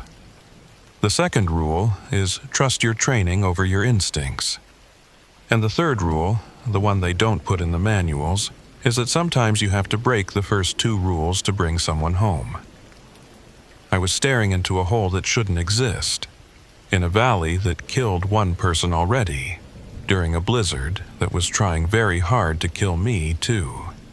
Every rational thought in my head said to mark the location, climb back to my truck, and wait for a team with proper cave rescue equipment. But rational thought doesn't account for the sound I'd heard from below, that faint, desperate noise that might have been Ingrid calling for help, or might have been the wind playing tricks in a geological formation that had no business being here. I pulled out the sat phone again. Still no signal. The storm and the rock walls were creating a dead zone. I was on my own. I had 200 feet of climbing rope, enough to reach the bottom if the hole wasn't deeper than that. I had ascenders, carabiners, a harness, and just enough stupidity to consider using them. What I didn't have was a second person to belay me or pull me up if something went wrong. Solo descents into unmarked caves violated about 15 different Park Service protocols. They also got people killed with depressing regularity, but the alternative was leaving Ingrid down there overnight in sub-zero temperatures, assuming she was even alive, which seemed increasingly unlikely the longer I thought about it. I anchored the rope to the largest boulder I could find, tested it with my full body weight, then tied off a second anchor point for redundancy, double-checked my harness, clipped in my ascenders, and fed the rope through my belay device. Before I committed, I swept my headlamp around the basin 1 more time. The snow had covered Ingrid's tracks almost completely. In another 20 minutes, there would be no evidence she'd ever been here. The wind had picked up again, driving ice crystals into my exposed face like needles. Something caught my eye near the hole's edge, a small object half buried in snow. I walked over and picked it up. It was Ingrid's field notebook, the same one I'd seen in the truck. But that was impossible. I'd left it in the wreck 40 minutes ago. I opened it with numb fingers. The last entry I'd read was still there, but now there was something new on the following page. Fresh ink, still wet enough to smudge when my thumb brushed it. The readings were correct. Substrate displacement at 47 meters. Negative thermal gradient. This changes everything. Must document before. The sentence cut off mid-word. Below it, in the same handwriting but shakier, more frantic. Don't follow. It's not stable. The pressure, that was all. The rest of the page was blank. I stared at those words for a long moment, trying to make sense of them. Substrate displacement. Negative thermal gradient. Geophysics terminology that was miles outside my expertise. But the last part I understood perfectly. Don't follow. Ingrid had written that, either before she went into the hole or after, either as a warning or as her last coherent thought, and I was about to ignore it because that's what rescuers do. We ignore warnings, override fear, and descend into darkness because someone needs help and we're the only ones there. I tucked the notebook into my inner pocket, zipped it shut, and backed over the edge. The descent was nothing like rappelling down the embankment earlier. The rock here was smooth, almost glassy, with no natural handholds. My crampons scraped against the walls but couldn't find purchase. I was falling more than climbing, rope sliding through my belay device in controlled increments while my headlamp beam swept across featureless stone. 20 feet down, the temperature dropped noticeably. 30 feet, my breath stopped fogging. 40 feet, I could see frost forming on my gloves. At 50 feet, the walls changed. The smooth stone gave way to something else. Crystalline structures jutting out at odd angles, translucent and faintly luminescent. They looked like quartz, but quartz doesn't glow in the dark. I touched one with my gloved hand and jerked back. It was warm. 60 feet. The rope kept feeding through my descender, no bottom yet. The light stick I'd dropped earlier was nowhere to be seen. 70 feet. The air pressure changed. My ears popped. The temperature was still dropping, but the frost on my gloves was melting. Moisture beaded on the inside of my goggles. 80 feet. I heard water. Not flowing, but dripping. Rhythmic drops echoing in a vast space below. 90 feet. My boots touched something solid. I unclipped from the rope and swept my headlamp around. I was standing on a flat stone surface in a chamber maybe 40 feet across. The ceiling where I'd descended from was barely visible. A small circle of lesser darkness far above. The walls were covered in more of those strange crystals, pulsing with faint bioluminescence that cast everything in shades of blue and green.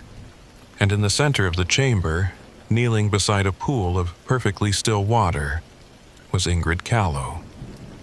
She didn't turn when my light hit her. Didn't react at all. Just knelt there, one hand extended over the water's surface. Fingers spread like she was feeling for something. "Ingrid," I called out. My voice sounded flat, absorbed by the stone. "It's Rowan McAllister. I'm here to get you out." No response. I approached slowly, watching for signs of injury or hypothermia. Her parka was soaked, hair plastered to her skull. She should have been shaking uncontrollably, but she was perfectly still. When I got close enough to see her face, I stopped walking. Her eyes were open but unfocused, pupils dilated so wide there was almost no iris visible. Her lips were moving, forming words without sound. And her extended hand, the one hovering over the water, was covered in frost, fingers locked in a position that looked painful. "Ingrid, can you hear me?" This time, she turned her head slowly, mechanically, until she was looking at me, or through me. There was no recognition in her expression, no awareness at all. Then she smiled. It was the wrongest thing I'd ever seen. Too wide, too fixed, like her face was a mask someone was wearing incorrectly. "The gradient," she whispered. Her voice was hoarse, damaged. "It's inverted. The pressure. You have to see. I need to get you out of here. Can you stand?" Marcus saw it first. The readings, he wanted to leave, but I made him stay. I made him. She stopped, tilted her head at an unnatural angle. Where's Marcus? I didn't answer. Didn't want to tell her that Marcus was dead in the snow 100 yards from here, that he'd walked away from shelter and frozen to death because of decisions she'd made. We need to go now, I said instead. I have a rope. I'll harness you up and we'll ascend together. You don't understand. She turned back to the water, hand still extended. It's a thermal inversion. The substrate is warmer than the surface. The whole valley is sitting on a heat source that shouldn't exist. This pool, it's not frozen. It should be ice, but it's liquid, and it's warm. I looked at the water. She was right. No ice, no surface tension ripples, just perfect stillness. Steam should have been rising if it was warm, but there was nothing. That's interesting, but right now we need to... I put my hand in, Ingrid interrupted. I wanted to measure the temperature. I put my hand in the water and I felt... She trailed off, eyes unfocusing again. I felt something pull. A sick feeling spread through my stomach. Pull how? Like a current, but not water. Like the pool was breathing, in and out. And when I tried to take my hand back, she finally moved, pulling her arm back from the water. Her glove was gone. The skin beneath was pale, wrinkled like she'd been submerged for hours. And her fingers, they were fused together, not frostbitten, not injured. Fused. The webbing between them had grown, stretching the skin into a smooth membrane like a duck's foot. I grabbed her wrist, turning her hand to catch the light. The transformation was seamless, as if she'd been born with it. No scarring, no inflammation. Just fingers that didn't separate anymore. What the hell happened to you? The water, she said simply. It changed me. It's still changing me. Can you feel it, Rowan? The pressure? It's everywhere. In the air, in the stone, in the water. The whole valley is wrong. The geology is wrong. We're standing inside something that shouldn't be here. I'd heard hypothermia victims say strange things before. Confusion, disorientation, hallucinations were all common. But this was different. Ingrid wasn't rambling. She was terrified and trying desperately to explain something she didn't have words for. Come on, I said, pulling her to her feet. She swayed but didn't resist. We're leaving.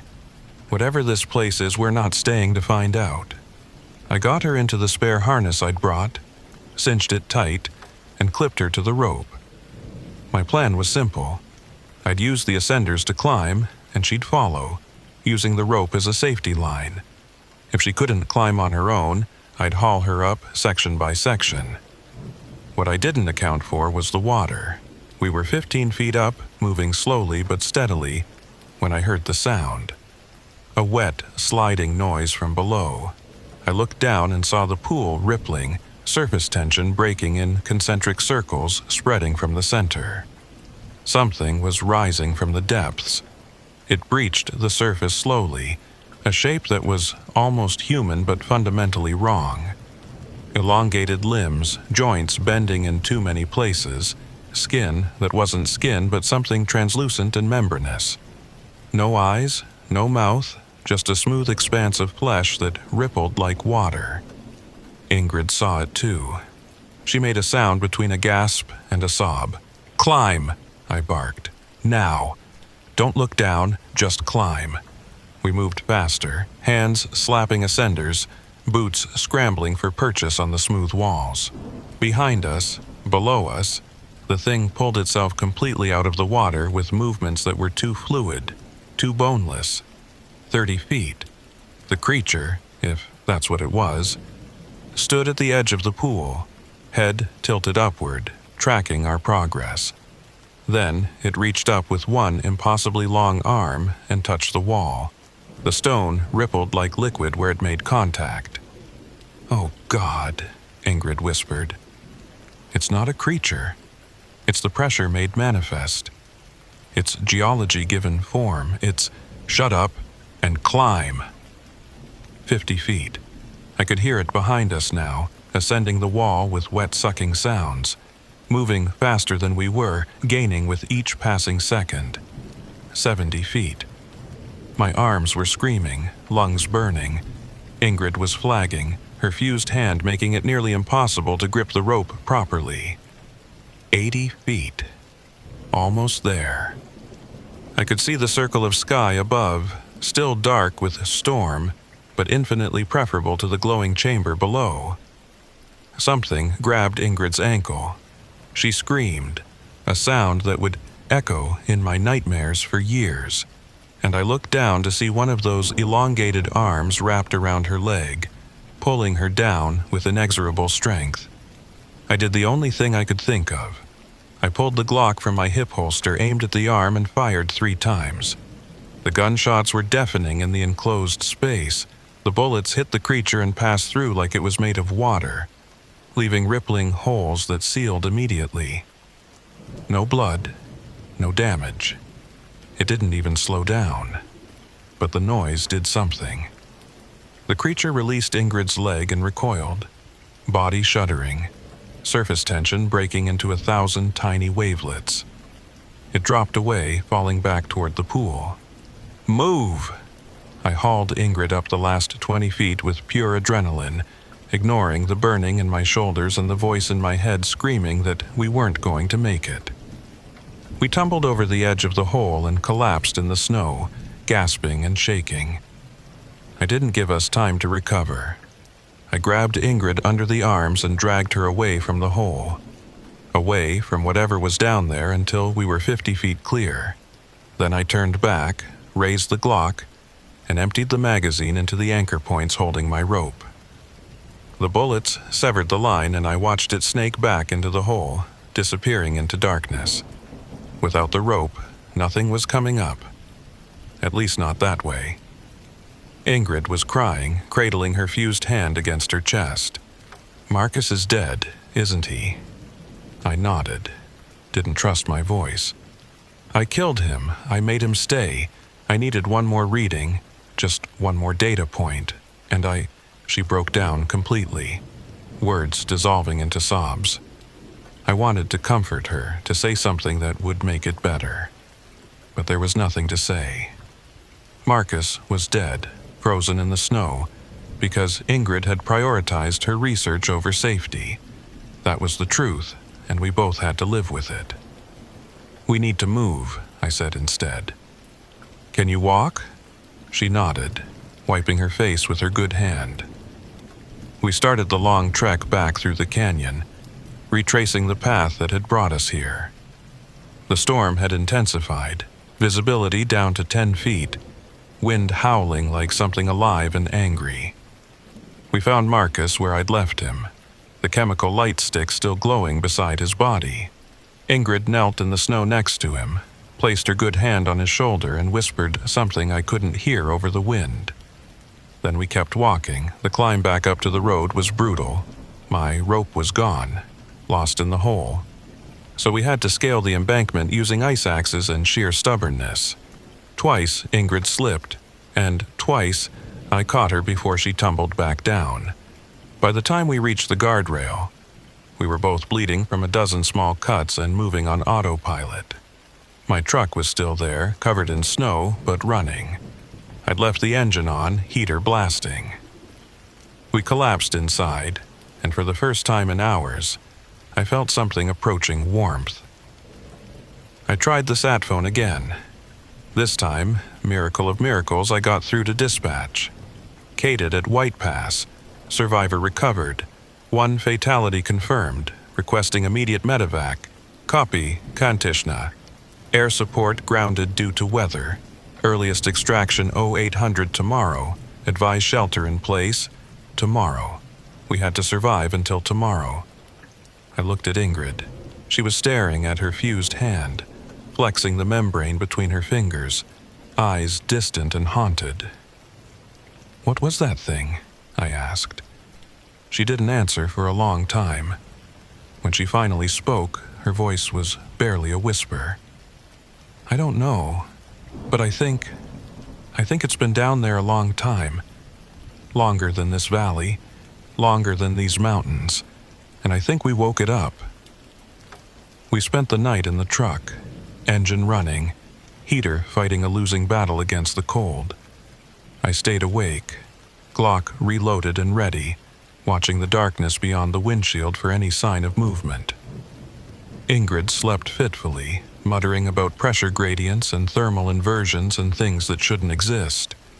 Her fused hand twitched in her sleep, fingers spreading and contracting like gills breathing water. When dawn finally came, gray and cold, the helicopter arrived. They airlifted us to Fairbanks General, where doctors examined Ingrid's hand and found nothing they could explain. The fusion was complete, as if she'd been born that way. They wanted to operate, but she refused, said it didn't hurt, didn't impair function, and she wanted to study it. A recovery team went back for Marcus 2 days later when the storm cleared. They found his body exactly where I'd left him, frozen solid, and brought him home to his family. They also found the hole, took measurements, sent down cameras and sensors. The chamber I'd descended into was gone. The pool was gone. There was just a natural cave, unremarkable and empty, bottoming out at 90 feet. The glowing crystals had vanished. The warm water had vanished, and there was no evidence that anything I'd described had ever existed. The official report called it stress-induced hallucination, combined with hypothermia and carbon monoxide exposure from spending too long in a running vehicle. I was reprimanded for violating solo descent protocols, but commended for extracting a survivor in extreme conditions. Ingrid was less lucky. The investigation found her responsible for Marcus Verne's death due to negligence and poor judgment. She lost her research grants, her university position, and her credibility in the academic community. Last I heard, she'd moved to a small cabin near Wrangell, studying tidal patterns and refusing all interviews. I stayed at Denali. 11 winters became 12, then 13. I still patrol White Pass when the season permits, though they have closed the access road permanently due to geological instability. Sometimes, on clear nights when the wind is quiet and the stars are bright, I drive out to the old turnoff and look toward the valley. I don't see anything unusual, just mountains and trees and snow. But I know what's down there. Sleeping or watching, I can't say. And I know that Ingrid was right about one thing. We woke something up. Something that existed outside normal geology, outside normal physics. And I think it's still there, waiting in the dark beneath White Pass, patient as stone, for the next person curious enough to descend into places they shouldn't go. The thing about trauma is that it doesn't announce itself with sirens and flashing lights. It settles into your bones like cold ground fog, and you don't realize how deep it goes until you're already lost in it. 6 months after White Pass, I started seeing the patterns. Small things at first. Radio static that sounded like breathing. Shadows in my peripheral vision that moved too fluidly. The way water pooled in my sink. Perfectly still. No ripples, just like the pool in that chamber. I told myself it was stress. PTSD from the rescue. Normal processing of traumatic events. The Park Service sent me to a counselor in Anchorage, a kind woman named Reeves who specialized in first responder trauma. We talked about Marcus Verne's death, about finding his body in the snow, about the weight of carrying someone's last moments. But I didn't tell her about the creature. Didn't mention the glowing crystals or the water that changed Ingrid's hand. The official report had already dismissed those details as hallucination, and I'd learned quickly that repeating them only made people question my fitness for duty. So I kept it to myself and tried to move forward. The dreams started in July. Always the same. I'm descending the rope again, but this time the chamber below is different. Larger. The pool stretches to the horizon and the water is full of shapes moving beneath the surface. Hundreds of them, thousands, all with those elongated limbs and membranous skin. They're not swimming. They're waiting. And in the center of the pool, standing on the surface like it's solid ground, is Marcus Verne. He's whole, not frozen, wearing the same clothes he died in.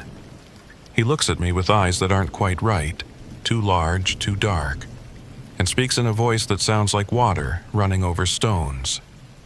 "You should have stayed," he says. "You should have seen what we saw."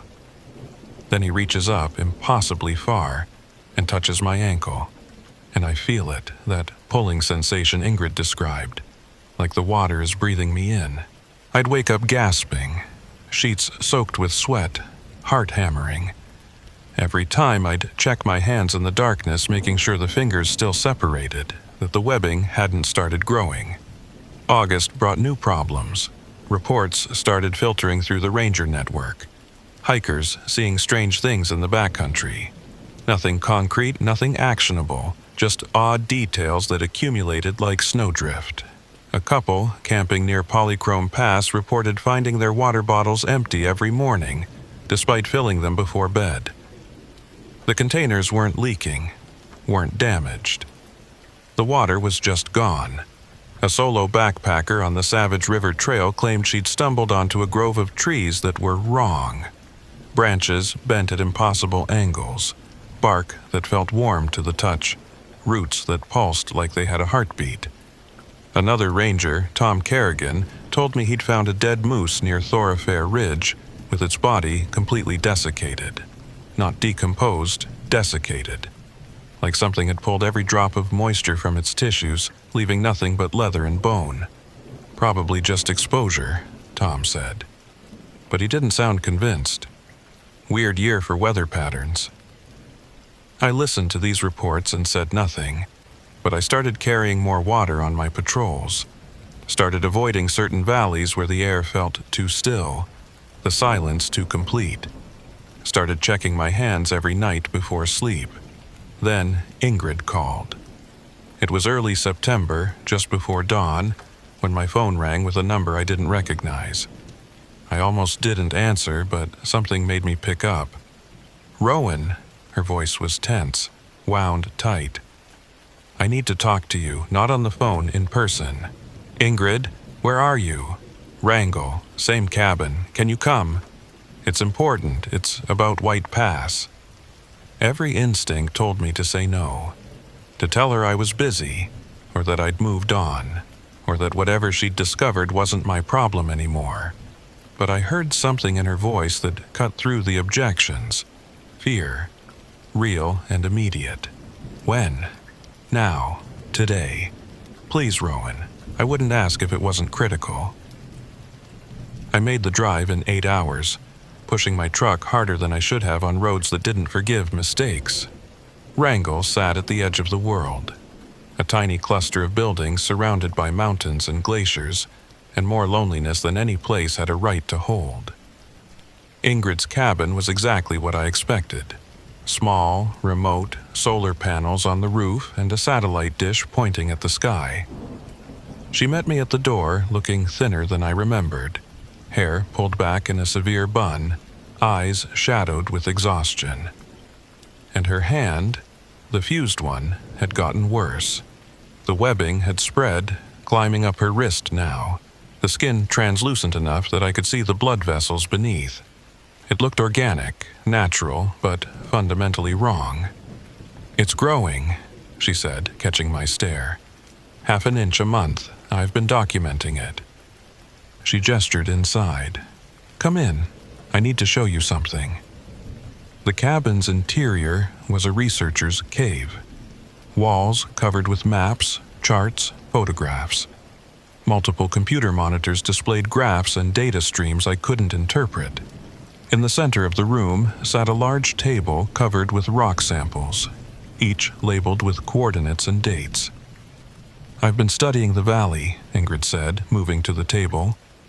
"Not just White Pass, the entire drainage basin. Gathering samples, running tests, trying to understand what we encountered." The official report said, "The official report is wrong." She cut me off, voice sharp. What we saw was real. The chamber, the pool, the thing that came out of it, all real. And I can prove it. She picked up one of the rock samples, a chunk of granite with those same crystalline structures I'd seen in the cave. It wasn't glowing now, but I recognized the formation. These crystals appear in bedrock all over the valley. I found them as far as 15 miles from the hole. They're arranged in a pattern, like a network, and they're all connected to the same heat source. What heat source? That's the question. She pulled up a map on one of the monitors, showing a topographic overlay of White Pass. Red dots marked locations scattered across the valley. Each of these points shows anomalous thermal readings. The ground is warmer than it should be, sometimes by 10 or 15 degrees. There's no volcanic activity in this region, no geothermal vents. The heat is coming from something else. She zoomed the map out, and I saw more dots, hundreds of them spreading across a 50-mile radius, all emanating from a central point, the hole, the place we'd descended. It's expanding, Ingrid continued. Whatever that thing was, it's growing, spreading through the bedrock like roots, and wherever those crystals appear, the water changes. Changes how? She walked to a corner of the cabin and picked up a sealed container, a clear plastic box filled with a liquid. At first glance, it looked like ordinary water, but when she tilted it, the liquid didn't move. It stayed perfectly level, ignoring gravity. I collected this from a stream near one of the thermal anomalies. It looks like water, but it doesn't behave like water. It doesn't freeze, doesn't evaporate, doesn't respond to normal physical forces, and if you put your hand in it... She didn't finish the sentence. Didn't have to. I looked at her fused fingers and understood. You think it's spreading through the water table. I know it is. Every stream, every lake, every underground aquifer in that valley is being contaminated. Changed, and it's not stopping. The expansion rate is accelerating. At current projections, it'll reach the Tanana River within 18 months. From there, it's a straight shot to the Yukon. The implications settled over me like a physical weight. The Yukon River supplied water to hundreds of thousands of people. If this contamination reached it, if whatever had changed Ingrid's hand got into the water supply, we need to tell someone, I said. The Park Service, the EPA, the CDC, I tried. Ingrid's laugh was bitter. I've sent reports to everyone I can think of. They all say the same thing. My data is flawed, my methodology is unsound. I'm experiencing the effects of trauma and obsession.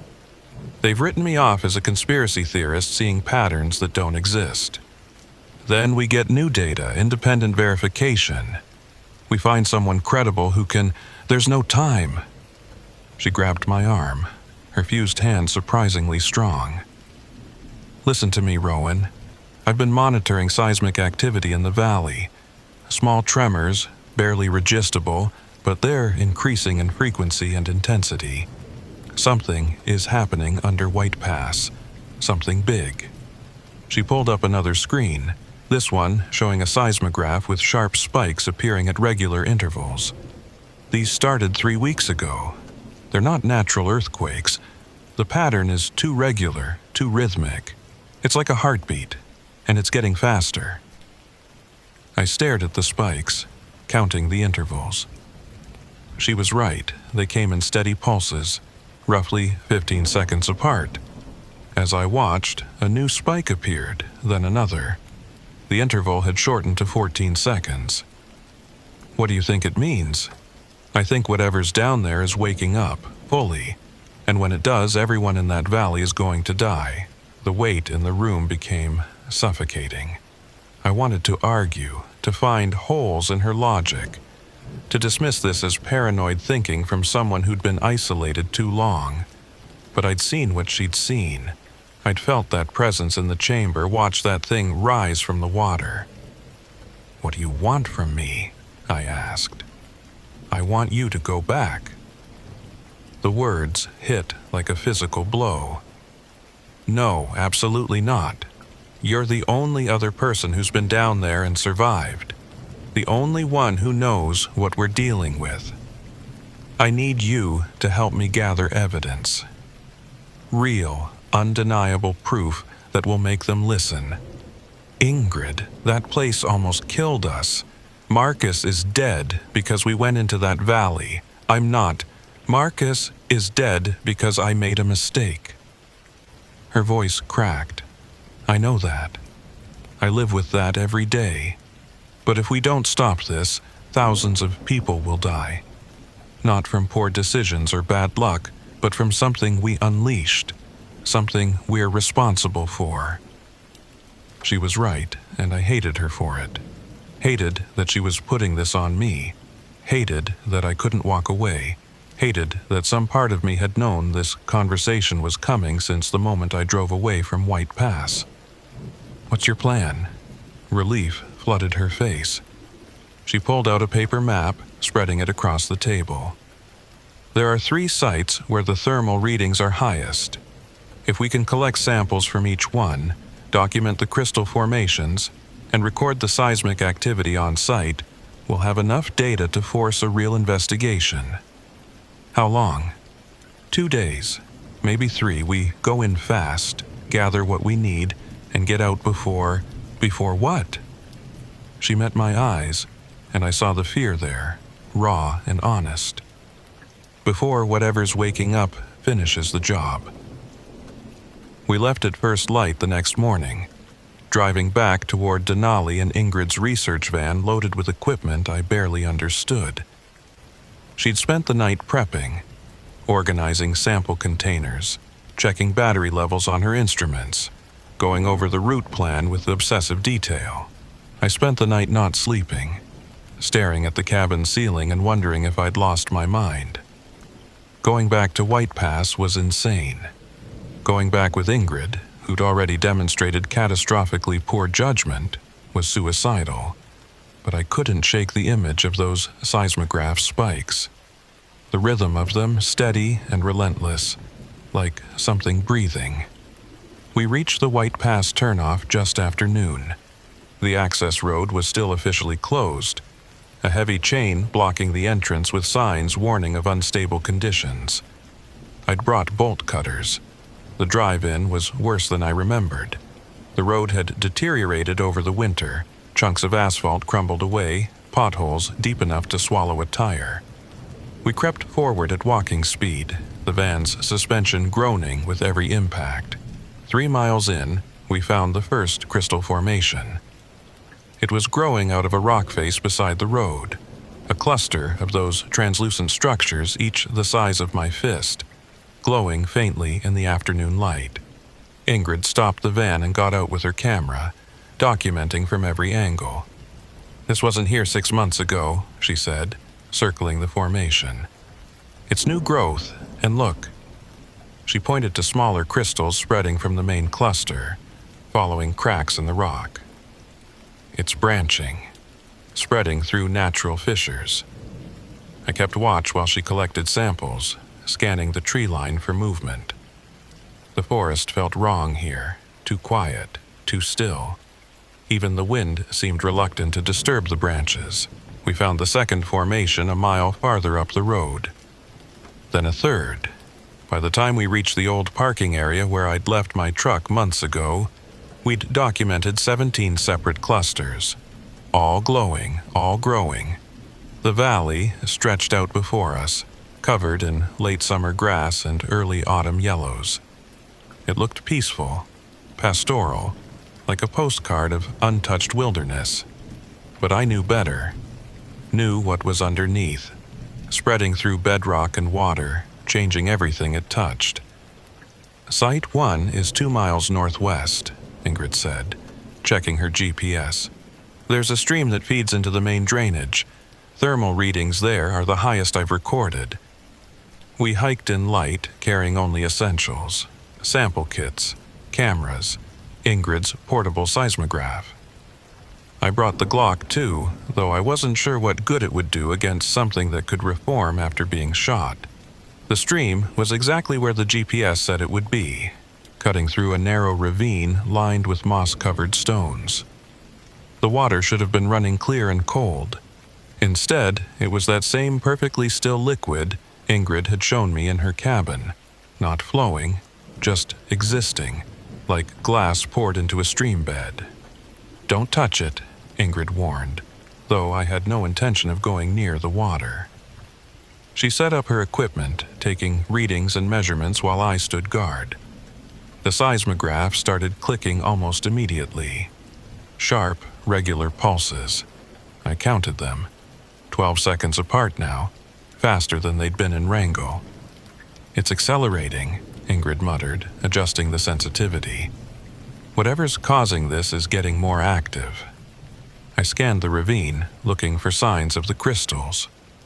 Found them growing along the stream bank, bigger than the ones by the road.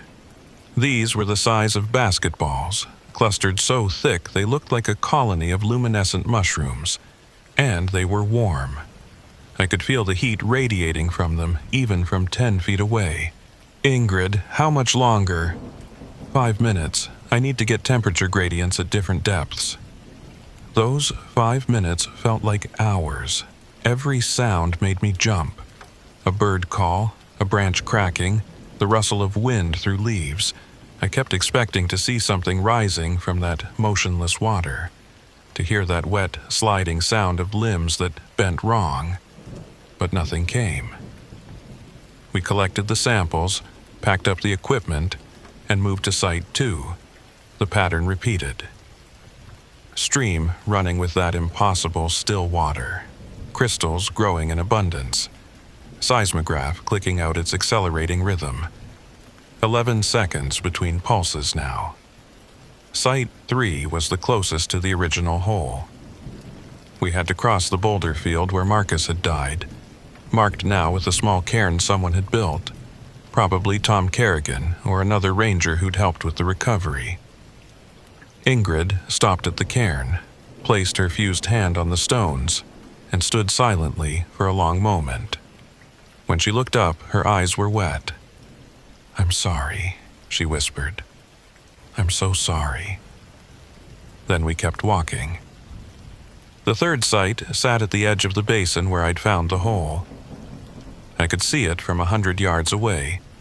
Still there, still perfectly circular, still radiating that sense of wrongness that made my skin crawl. "We don't need to go close," I said.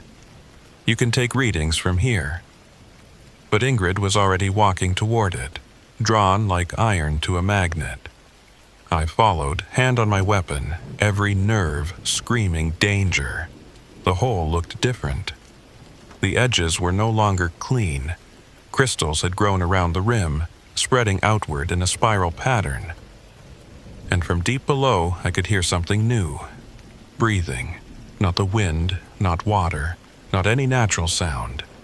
Breathing, deep and slow and rhythmic, matching the pulses from the seismograph. 10 seconds between breaths now. Ingrid set up the equipment right at the edge, leaning over to lower sensors into the darkness. I wanted to pull her back, to drag her away from that opening, but I couldn't move, couldn't look away. The seismograph went crazy, pulses coming faster, overlapping, building into a continuous rhythm that vibrated through the ground. I felt it in my boots, in my bones. 9 seconds, 8, 7. "Ingrid, we need to go. Now." "Almost done, just one more reading." The ground shook. Not a tremor, not a quake. A deliberate shove like something underneath had pushed upward. The crystals around the hole blazed bright, flooding the basin with blue-white light. And from the depths came a sound I'll never forget.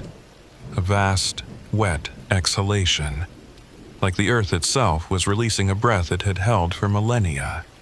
Something was rising. I grabbed Ingrid and ran. Didn't wait for her to finish, didn't worry about the equipment. Just grabbed her arm and hauled her away from that hole while the ground bucked beneath our feet. We made it maybe 30 yards before the basin exploded. Not fire or rock, water. A geyser of that strange, still liquid erupting skyward, hundreds of feet high, falling like rain across the valley. Where it landed, the ground steamed, plants withered, and the crystals grew, spreading faster than should be possible. Through the spray, I saw them. Not one creature, but dozens, rising from the hole on those impossible limbs, pulling themselves onto solid ground. Each one similar to what I'd seen in the chamber, but larger, more defined. And they all turned toward us with eyeless faces that somehow saw everything. We ran. Through the boulder field, through the ravine, through the forest that tried to trip us with every root and branch.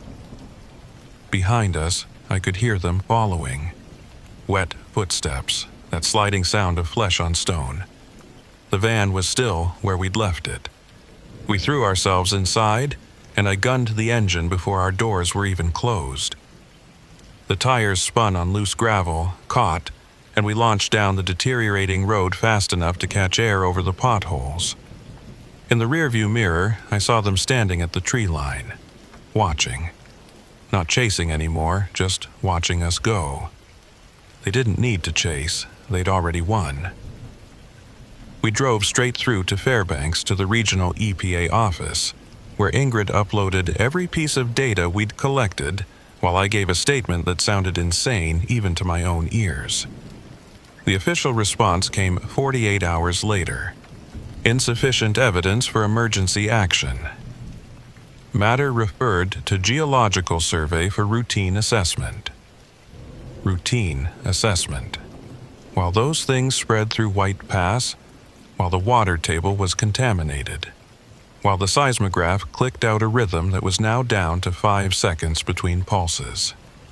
Ingrid tried other channels, sent data to universities, to private research firms, to anyone who might listen. They all said the same thing. Interesting, unusual, worthy of study, but no immediate cause for alarm. 2 weeks later, the first death was reported. A hiker found near Polychrome Pass, body completely desiccated. Official cause, exposure and dehydration. 3 days after that, another body. Then 2 more. All in the same condition. All within 20 miles of White Pass. The Park Service closed a 15-mile radius around the valley. Called it a wildlife hazard. Something about aggressive bears. But I knew the truth. They were spreading. Moving through the ground, through the water, converting everything they touched into more of themselves. And there was nothing anyone could do to stop it. Ingrid and I met one last time at a coffee shop in Anchorage, 6 weeks after our final trip to White Pass. Her hand was completely fused now, the webbing spreading past her elbow. She wore long sleeves to hide it, but I could see the translucent skin peeking out at the cuffs. "It doesn't hurt," she said, catching my glance. "Actually, it feels good, natural, like this is what I was supposed to be." "Ingrid, I know how it sounds, but I can feel them, Rowan. In the water, in the stone. They're not evil, they're just different. Ancient, they were here long before us. Sleeping in the deep places, and we woke them up, and now they're reclaiming what was always theirs. You need to see a doctor, get treatment before what? Before I become one of them." She smiled, and it was that same wrong expression I'd seen in the chamber. Too wide, too knowing. Maybe that wouldn't be so bad. Maybe that's just the next step in understanding what we found. I left that coffee shop and never saw Ingrid Callow again. 2 months later, her cabin in Wrangell was found empty. No signs of struggle, no note. Just gone, like she'd walked into the wilderness and decided not to come back. The anomalies kept spreading. The Park Service kept closing trails, citing various official reasons, never mentioning the real cause, and the seismograph readings that Ingrid had shared with me before she vanished showed the pulses were now less than 1 second apart. A continuous rhythm, like a heartbeat. I transferred out of Denali at the end of the season. Took a position at Olympic National Park, as far from Alaska as I could get while staying in the service. I told myself it was for a change of scenery, for career development. But every night, I check my hands before sleep, making sure the fingers still separate, making sure the webbing hasn't started to grow. Because I touched that water too. Just a splash when I descended into the chamber. Barely noticeable at the time. And sometimes in the dark I can feel it. A warmth spreading from my palms, a subtle tingling between my fingers. Not painful, not even unpleasant. Just there. Growing, changing, making me into something new. I tell myself it's psychosomatic. Trauma manifesting as physical symptoms. Nothing more. But I know the truth. I've known it since White Pass, since the moment I looked into that hole and felt the pressure Ingrid talked about. The sense of something vast and patient, waiting in the deep places of the earth. They're coming. Not with violence or malice, but with slow, inexorable patience. Converting the world one molecule at a time, one transformed body at a time, until everything we know becomes something else entirely, and there's nothing we can do to stop them. Sometimes I dream about going back, not to fight them or study them, but to understand, to ask them what they are, why they're here, what they want from us. But I think I already know the answer. They don't want anything. They're just doing what they've always done. Existing, spreading, transforming. We're not important enough to hate or love. We're just in the way. So I stay in Olympic, working my shifts, patrolling trails, helping lost hikers find their way home. I drink water from sealed bottles and avoid streams that seem too still. I check my hands every night and tell myself the tingling is nothing. And I wait. Because sooner or later, the transformation will be complete. Sooner or later, I'll wake up and the webbing will have grown, and I'll understand what Ingrid meant when she said it feels natural. And on that day, maybe I'll walk into the deep places too.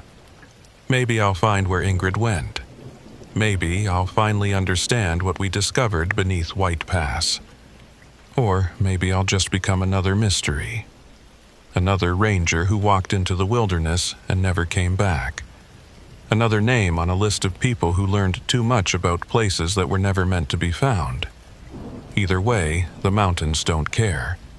Alaska doesn't care. And whatever sleeps beneath the stone, patient and eternal, doesn't care either. It just waits, and grows, and transforms. Until there's nothing left of the world we knew, and everything becomes part of something older, stranger, and infinitely more patient than humanity could ever hope to be. When the call came in, it was 11:47 p.m. Based on my experience, I can say that it meant someone was dying or had just died.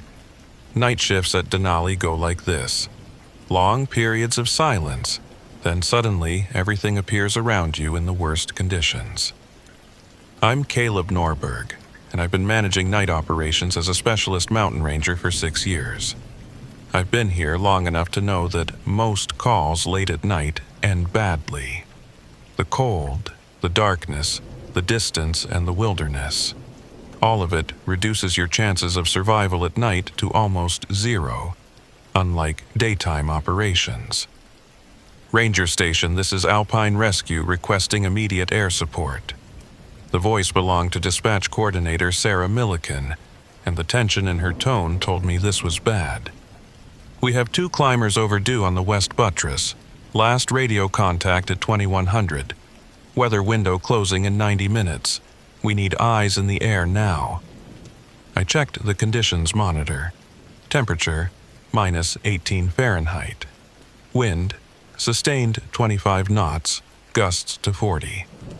Visibility, 2 miles and deteriorating. The storm front that Weather Services had been tracking was arriving 6 hours early, which was typical for Denali. The mountain made its own weather and didn't care what the forecasts said. Copy that, dispatch. Who's available for flight? Whitlock is on standby at Talkeetna. She can be wheels up in 20 minutes. Dana. Whitlock. I'd flown with her before, back when I was still doing mountain rescue before my knee gave out and relegated me to desk operations. She was one of the best helicopter pilots in Alaska. Former Coast Guard, decorated for high-risk rescues. The kind of person who could thread a chopper through conditions that would ground anyone else. She was also the kind of person who took risks that made my ulcer flare up. Tell Whitlock I'm coming with her. I'll be at Talkeetna in 40 minutes. Norberg, you're not flight certified for SAR operations anymore. The climbers are on the western approach, right? That's my sector. I know every icefall and crevasse field in that area. Whitlock needs someone who can read the terrain from the air. I'm coming. There was a pause. Then Sarah's resigned sigh. Your funeral. I'll notify Whitlock. And Caleb, be careful. That storm's moving faster than predicted. I grabbed my gear. Heavy parka rated to -40. Insulated bibs, double-layer gloves, avalanche beacon, emergency sat phone, headlamp with spare batteries, first aid trauma kit. The Glock 10mm went into its holster on my hip, loaded with hardcast rounds. Bears weren't usually active this late in the season, but usually got people killed. The drive to Talkeetna took 35 minutes on roads slick with black ice. I pushed the truck harder than I should have, but every minute wasted was a minute those climbers were freezing to death at altitude. The helipad sat on the edge of town, a circle of concrete surrounded by fuel tanks and maintenance sheds. The helicopter was already warming up when I arrived. A Bell 407, painted in Park Service colors, equipped with searchlights and a rescue hoist. Dana Whitlock stood beside it, running through her pre-flight checklist with methodical precision. She looked exactly as I remembered. 5'6", compact and wiry, dark hair pulled back in a tight bun, eyes that never stopped moving, always assessing, always calculating angles and risks. She wore a flight suit with enough patches and insignia to fill a small museum, each one representing a rescue, a mission, a life saved. Norberg, she said without looking up from her clipboard. Didn't expect to see you in the field again. Thought you were enjoying your desk job. Someone has to make sure you don't fly into a mountain. That happened once, and technically, I flew very close to a mountain, not into it. She finished the checklist and turned to face me. You current on your emergency procedures? Because if we go down out there, I need to know you won't panic. I pulled 3 climbers off the Cassin Ridge in a whiteout. I think I can handle it. That was 7 years ago, and you were 30 pounds lighter and still had working cartilage in your left knee. She gestured toward the helicopter. Get in, we're burning moonlight. I climbed into the co-pilot seat and strapped in while Dana ran through the engine checks. The rotors spun up with a rising whine that rattled my teeth. Through the windscreen, I could see the first snowflakes starting to fall, fat, lazy flakes that would turn into a full blizzard within the hour. Climber's last known position? Dana asked, punching coordinates into the GPS. 16,000 feet, approaching the Autobahn. They were trying for a summit push, but turned back when conditions deteriorated. Radio went dead at 2100. Equipment failure or weather interference? Unknown. Could be either, could be both. I pulled out the topographic map and traced the route with my finger. If they're smart, they dug a snow cave and they're waiting out the storm. If they're not smart, they kept descending in the dark and walked off a cliff. Optimistic as ever. Dana increased the throttle, and we lifted off, the ground falling away beneath us. Let's hope they're the smart kind. The flight toward Denali took us over black forest and frozen rivers that looked like silver threads in the darkness. The helicopter's searchlights carved tunnels through the falling snow, illuminating nothing but more snow and more darkness. Dana flew with the kind of confidence that came from thousands of hours in the cockpit, hands steady on the controls, eyes scanning instruments and terrain in constant rotation. The radio crackled with periodic updates from dispatch, weather deteriorating faster than forecast, wind speeds increasing, visibility dropping. "We've got maybe 45 minutes before this becomes a no-go," Dana said. "After that, we're grounded until the storm passes." "How long will that take?" "Weather Service says 18 to 24 hours. But you know how reliable those predictions are." Which meant if we didn't find the climbers in the next 45 minutes, they'd be on their own until tomorrow night at the earliest. And at -20, with wind chill pushing it to -50, they wouldn't survive that long. The mountain appeared through the storm like a ghost materializing from fog. Massive and ancient, Denali rose 20,000 feet into the night sky, its peak lost in clouds and darkness.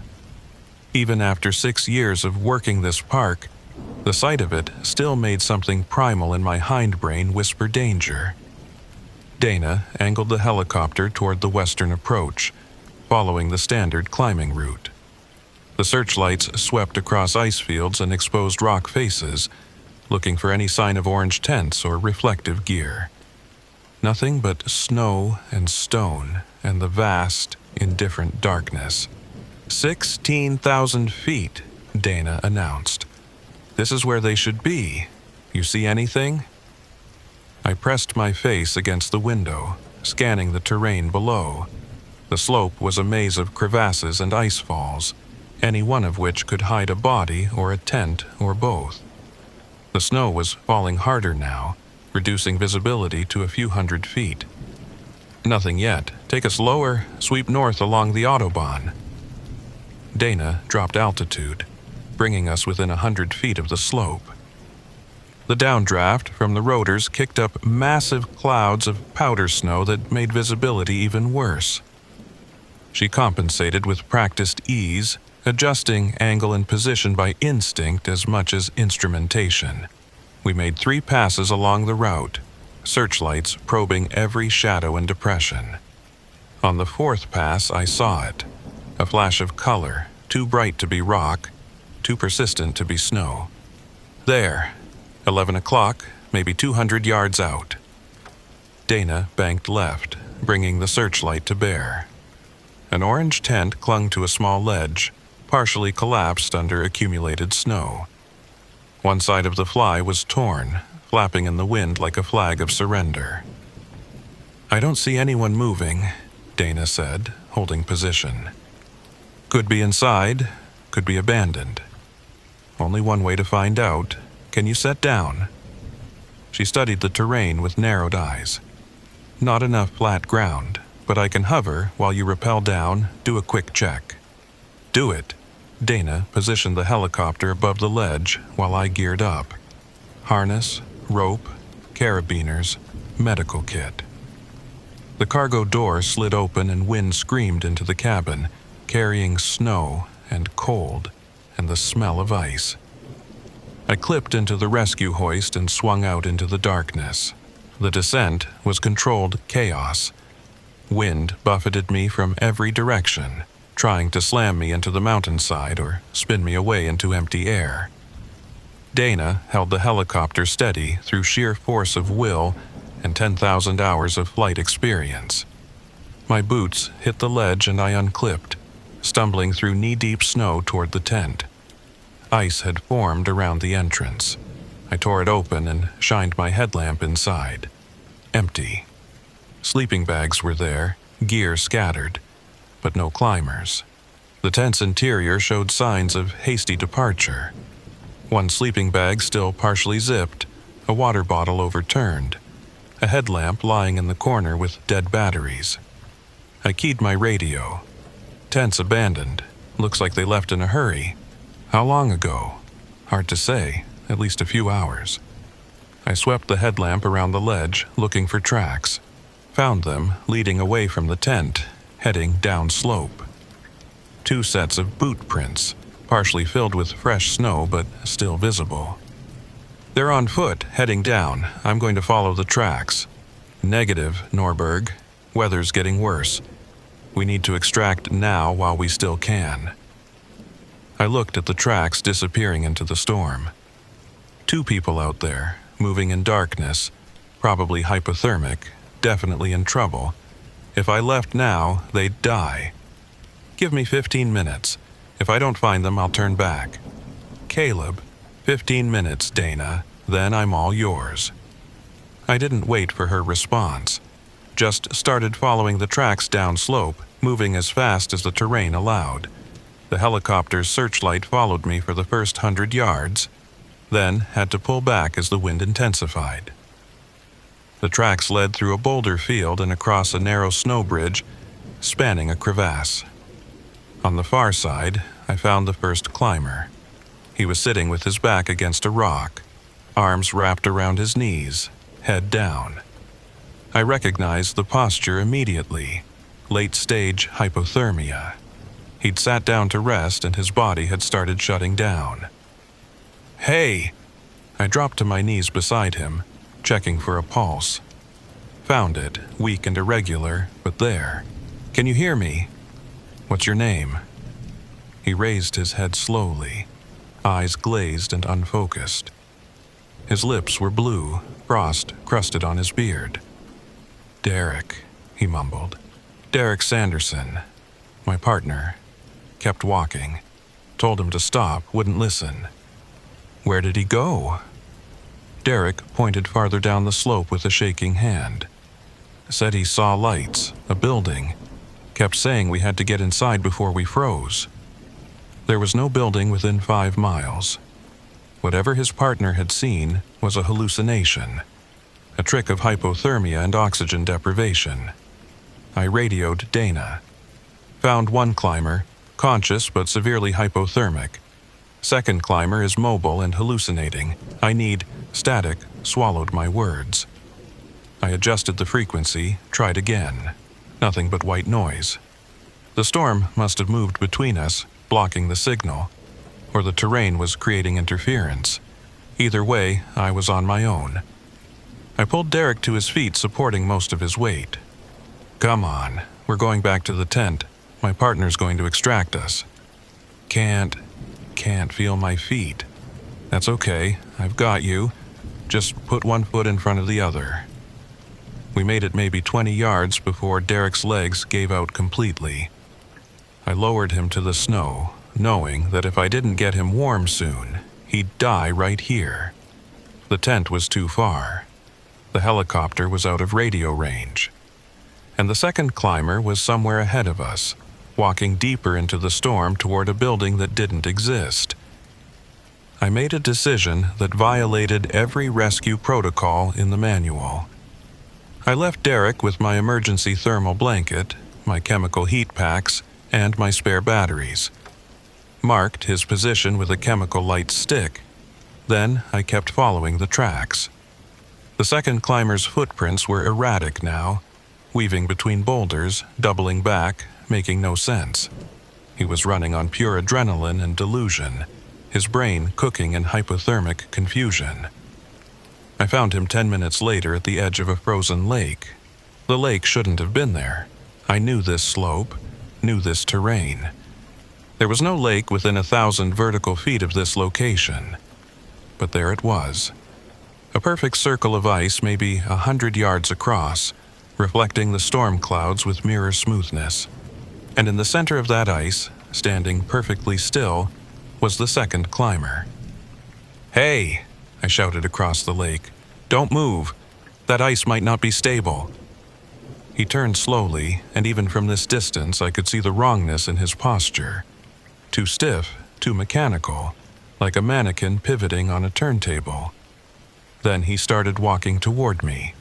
Not carefully, not testing the ice, just walking with long, steady strides that should have been impossible for someone in his condition. He should have been stumbling, falling, crawling. Instead, he moved with eerie confidence. I stepped onto the ice, testing my weight. It held solid. I ventured farther out, calling to him. "I'm Ranger Norberg. I'm here to help. Let's get you off this lake and somewhere warm." He kept walking until we were maybe 20 feet apart. Then he stopped and smiled. It was the wrongest thing I'd ever seen. Too wide, too empty, like someone had cut a smile into his face without understanding what smiles meant. "There's no building," I said. "Whatever you saw was a hallucination. You're hypothermic. You need medical attention." "I'm not cold anymore," he said. His voice was flat, affectless. "I was cold before, so cold I thought I would die. But then I found the lake and I understood." "Understood what?" "That the cold isn't trying to kill us. It's trying to show us something." He gestured at the ice beneath our feet. "Do you know how deep this goes?" I didn't answer. Didn't like where this conversation was headed. "I checked," he continued. "Walked to the edge and looked down. It goes forever. Miles and miles of ice all the way to the center of the mountain. And there's something down there. Something old. Something that's been waiting. You're experiencing altitude sickness combined with hypothermia. Let me help you. I'm not sick. I'm finally seeing clearly." He took a step toward me. "Don't you feel it? The pressure. The weight of all that ice pushing down, compressing, building potential energy. It wants to release. It wants to break free." The ice beneath my boots groaned. It was a deep, resonant sound, like a whale singing in the depths. Cracks spiderwebbed from where the climber stood, spreading outward in geometric patterns too precise to be natural. I started backing away.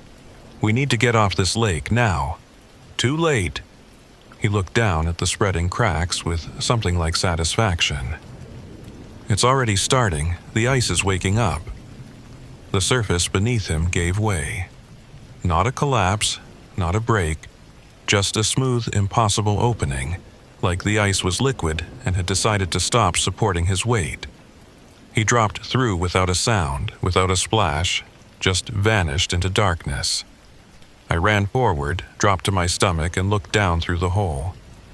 Black water, perfectly still, no ripples, no sign of the climber. Just infinite depth and absolute cold. Then something pale moved in that darkness, rising slowly, deliberately. I scrambled back from the hole as a hand broke the surface. Too long, fingers webbed, skin translucent enough to see the bones beneath. It groped at the edge of the hole, trying to find purchase, trying to pull itself up. I didn't wait to see what came next. I turned and ran. The ice cracked beneath every step, new fissures spreading like lightning across the surface. Behind me, I heard that wet sound of something pulling itself from the water, heard footsteps that shouldn't exist following me across the lake. I made it to the shore and kept running, back toward where I'd left Derek, back toward anything that resembled safety. My radio was screaming static, my headlamp flickering, and every instinct I had was screaming that I needed to get off this mountain before something worse happened. I found Derek where I'd left him, barely conscious but alive. I hauled him upright and started dragging him back toward the tent site, praying that Dana was still in position, still waiting. The helicopter appeared through the storm like salvation. Dana had maintained position despite the deteriorating conditions, searchlight sweeping the slope. When she saw me with Derek, she brought the hoist down immediately. We got Derek into the rescue basket and signaled for lift. As he rose toward the helicopter, I scanned the terrain behind us, looking for signs of pursuit. The lake was gone, just solid mountainside. No water, no ice, no evidence it had ever existed. I clipped into the hoist for the second extraction, and as I rose into the air, I saw something that made my blood freeze. Footprints in the snow, dozens of them, leading away from where the lake should have been, spreading out across the mountainside in every direction. Bare footprints, impossibly clear in the fresh snow, walking down the mountain toward civilization. Dana pulled me into the helicopter and slammed the cargo door shut. Got him? Yeah? I stared out the window as we gained altitude. Yeah, I got him. Let's get out of here. We flew back to Talkeetna through the worst of the storm. Dana fighting the controls every second while I worked on Derek in the back, forcing warmth into his core, monitoring his vitals. He was unconscious now, but his pulse was steady, breathing regular. He'd survive. Unlike his partner, who was somewhere at the bottom of a lake that didn't exist, or walking the slopes with a thing that wore his face. When we landed at Talkeetna General, medical teams rushed Derek inside. I gave a brief statement to the attending physician. 2 climbers, 1 recovered, 1 lost. The doctor didn't ask too many questions. People died on Denali. It was a sad fact, but not a surprising one.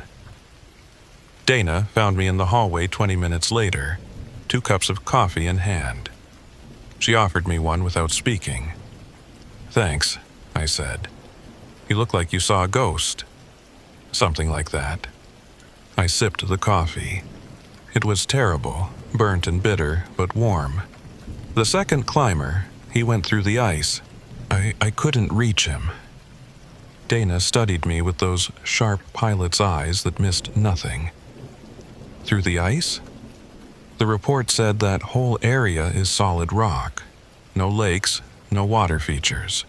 I know what the maps say.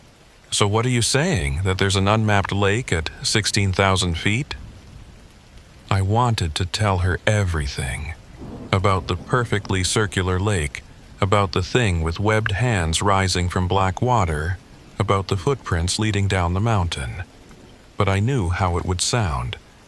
Knew I'd be pulled from field duty, sent for psychiatric evaluation, branded as unreliable. I'm saying it was dark. Visibility was 0, and I might have been confused about the exact location. Maybe he fell into a crevasse. Maybe I was too far away to see clearly. Dana didn't look convinced, but she let it drop. The second climber's name was Nathan Pierce. 32, software engineer from Seattle, experienced mountaineer. His family's been notified. Recovery team will go up when the weather clears. Recovery team. They wouldn't find a body. I knew that with absolute certainty. But I nodded and said, "Good, that's good." We sat in silence for a while, drinking bad coffee and listening to the storm rattle the windows. Finally, Dana stood. "I need to get back to Talkeetna, file my flight report. You need a ride back to the station? I'll grab a cab, thanks for the coffee." She paused at the door. "Caleb, whatever you saw up there, you should talk to someone about it. This job puts things in our heads that don't go away on their own." "I know, I will." Another lie. I wouldn't talk to anyone because I didn't want to believe it myself. Wanted to convince myself it was altitude, stress, the darkness playing tricks. But when I closed my eyes, I saw those footprints spreading across the snow, heading down, toward towns and roads and people who had no idea what was coming. I didn't sleep for 3 days after the rescue. Every time I closed my eyes, I saw that thing rising from the water. Saw Nathan Pierce's empty smile. Heard the ice groaning beneath my feet like something alive and hungry. Derek Sanderson recovered. Frostbite on 3 toes, but he'd keep the foot. He didn't remember much from that night, just fragments. The tent collapsing, Nathan saying he saw lights, the long walk through darkness. He had no memory of the lake, no memory of me finding him. The doctors said that was normal with severe hypothermia. I didn't correct them. The search and recovery team went up 4 days later when the weather cleared. They found the tent exactly where I described it. Found Derek's abandoned gear, found the tracks leading down slope. But they didn't find Nathan Pierce, didn't find the lake, didn't find anything that matched my account of what happened. The official report listed Nathan as missing, presumed dead, lost to a crevasse fall or snow burial. Standard mountain fatality. Tragic, but not unusual. I should have let it go, should have filed the paperwork, attended the debriefing, moved on to the next emergency. That's what you do in this job. You save who you can, grieve who you can't, and keep working because the mountain never stops producing victims. But I couldn't shake the feeling that something was fundamentally wrong. Not just with that night, but with the entire northwestern sector of the park. I started pulling incident reports from the past 6 months looking for patterns. At first, there was nothing unusual. The typical mix of injuries, altitude sickness, equipment failures. But when I narrowed the search to a specific geographic area, within a 10-mile radius of where I'd found that lake, things got strange. 8 missing persons in 6 months, all experienced climbers or hikers. All disappeared in the same general area, and all of them had been recovered, or not recovered, with similar circumstances. Hiker found wandering at dawn, disoriented, claiming to have spent the night in a warm cave that rescue teams couldn't locate. Climber discovered hypothermic near glacier, insisting she'd fallen into dark water despite being miles from any water source. Solo mountaineer reported seeing people walking on the ice at midnight. When rescue reached his position, he was alone and suffering from acute psychosis. Medevaced out, never returned to climbing. 2 skiers found their tent abandoned, tracks leading toward unidentifiable lights. One recovered alive but unable to explain what happened. Second, never found. The pattern was clear if you knew what to look for. People encountering something in that region, something that lured them away from safety, something connected to water and ice and darkness. I compiled everything into a report and took it to my supervisor, Tom Kerrigan. He was a good ranger, 25 years in the service, the kind of steady presence who'd seen everything and wasn't easily rattled. He read through my report in silence, face expressionless. When he finished, he set it down carefully and looked at me with something between concern and pity. "Norberg, I need you to be honest with me. Are you okay?" "I'm fine. I just think there's something happening in that sector that needs investigation." What I see here is a collection of unrelated incidents spread across 6 months and a wide geographic area. People get lost in the mountains. They get disoriented, hypothermic. They hallucinate. It's not a pattern, it's just Denali being Denali. 8 people, Tom. All in the same region. All describing similar experiences. Similar? A warm cave and dark water aren't similar.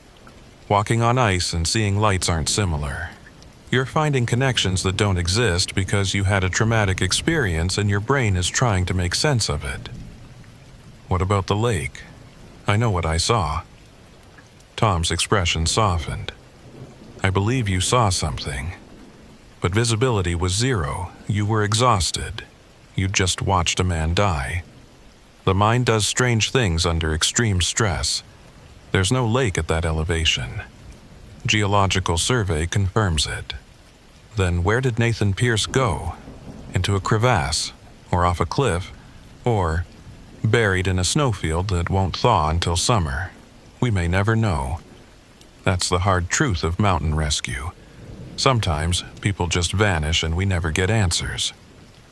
He stood, signaling the conversation was over. Take some time off. You've been running night operations for 6 years straight. That kind of schedule wears on a person. Get some rest. Do something that doesn't involve mountains or emergencies. Come back when you're ready. It wasn't a suggestion. I was being benched.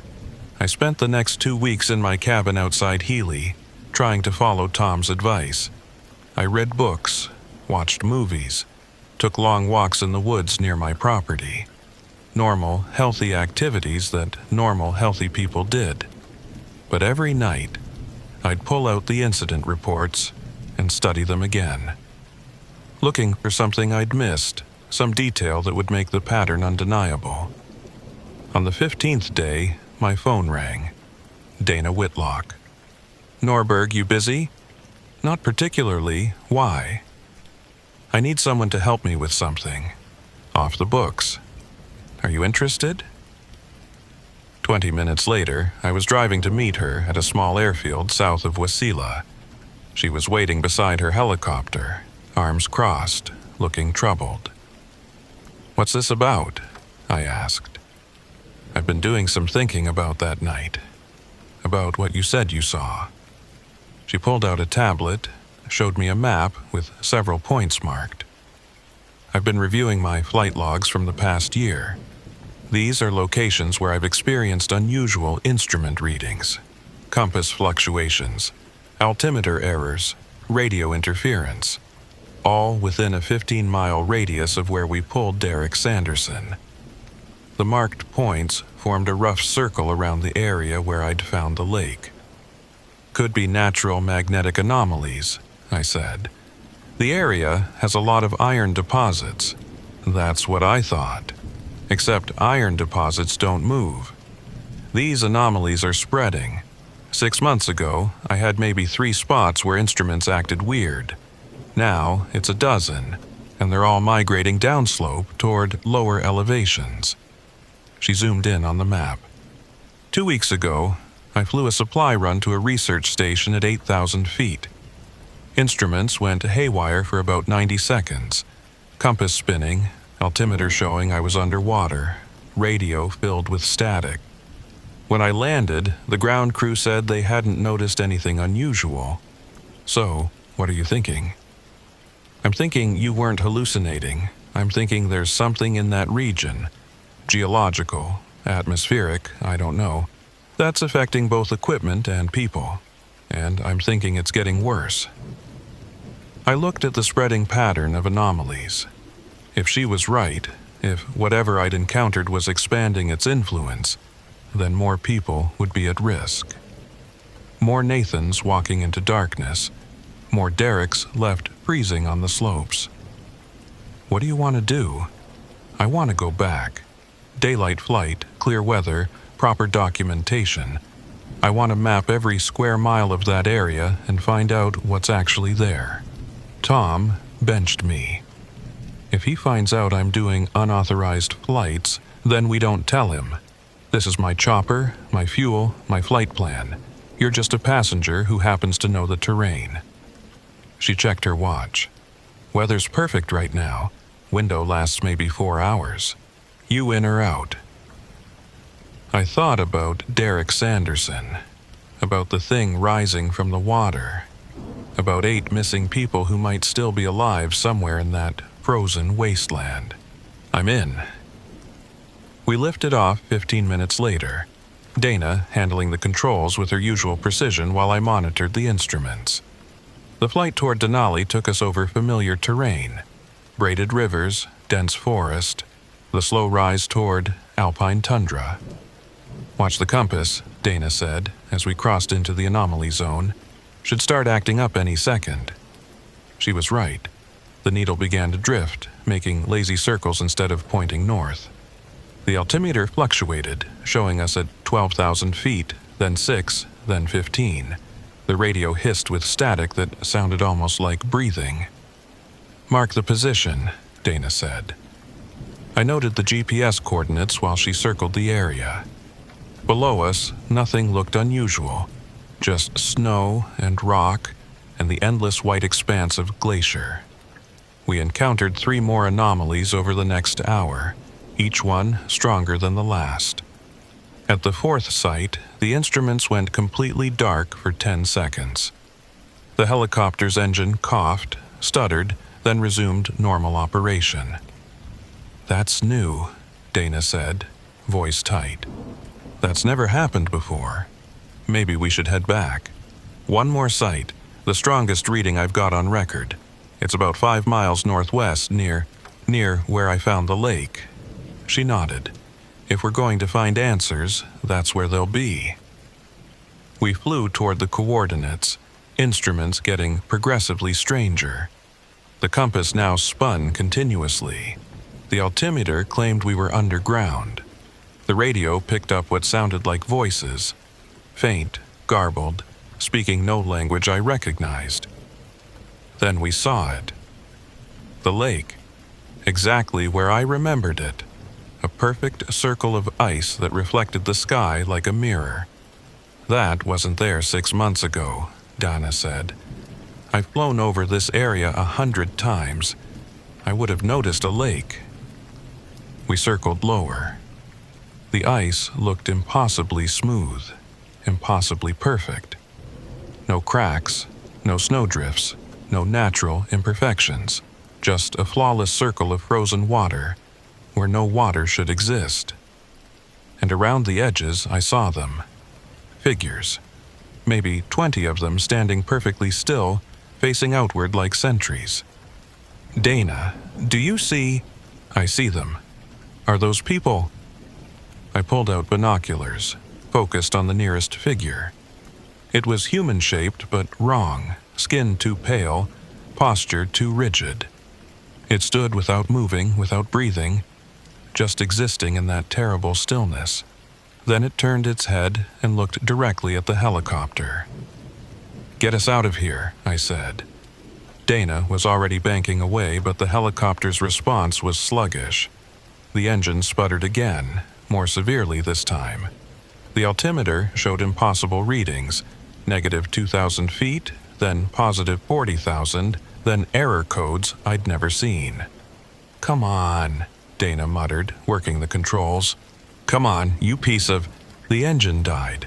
For 3 seconds we fell in complete silence except for the wind whistling past the rotors.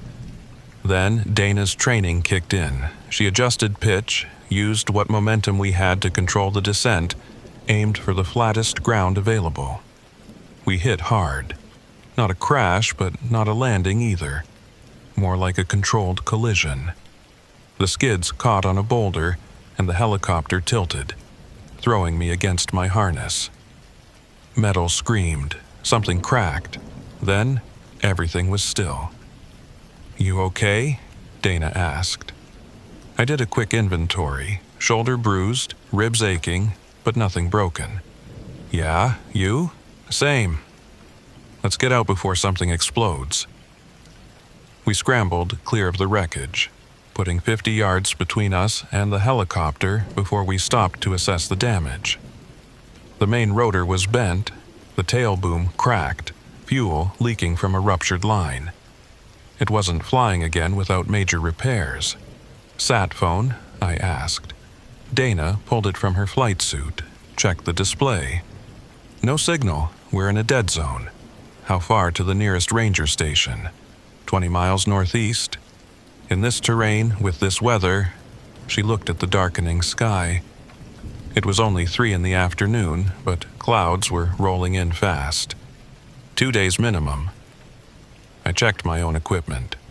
Enough food and water for 24 hours. Emergency bivy sack, fire starter, first aid kit. Not ideal, but we'd survive if we kept moving. We head northeast, try to get clear of whatever's causing the interference. Once we can get a signal, we call for extraction. What about the lake? I turned to look back the way we'd come. The lake was visible from here, that impossible circle of ice. The figures were still there, still watching. We avoid it, stay on high ground, keep moving, don't stop for anything. We started hiking. The terrain was brutal. Loose scree that shifted beneath every step. Snowdrifts that swallowed our boots to the knee. The temperature was dropping fast, already down to 0 and falling. After an hour, I checked the sat phone again. Still no signal. After 2 hours, Dana pointed out something I'd been trying not to notice. The lake. It's closer than it should be. She was right. We'd been hiking northeast, putting distance between us and the lake. But when I looked back, it seemed only a few hundred yards away instead of the mile plus we'd covered. We're navigating wrong. The terrain must be confusing our sense of direction. I've been following the GPS. Then the GPS is wrong. We changed course, angling more sharply to the east, hiked for another hour. When I looked back, the lake was still behind us, still the same distance. No matter which direction we walked, we couldn't get farther from it. Dana saw it too. That's not possible. We've been moving for 3 hours. We should be miles away. Unless we're walking in circles. I'm a pilot, Norberg. I know how to navigate. We're not walking in circles.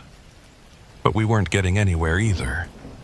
Like the lake was exerting some kind of gravitational pull, keeping us tethered to its vicinity no matter how far we walked. The sun was setting now, temperature plummeting. We needed to make camp, get a fire going before full dark. I found a spot with some natural wind protection and started gathering what little burnable material existed at this elevation. While I worked, Dana tried the sat phone again. This time, she got something. Not a clear signal, but a broken connection that cut in and out. Locate your position. Weather moving in. Extraction impossible until... Then nothing. She tried again. Got only static. Did you get coordinates out? I don't know. Maybe. We'll find out tomorrow if someone shows up. I got a small fire going using chemical starters and dried lichen. It wasn't much, but it created a sphere of warmth and light in the gathering darkness.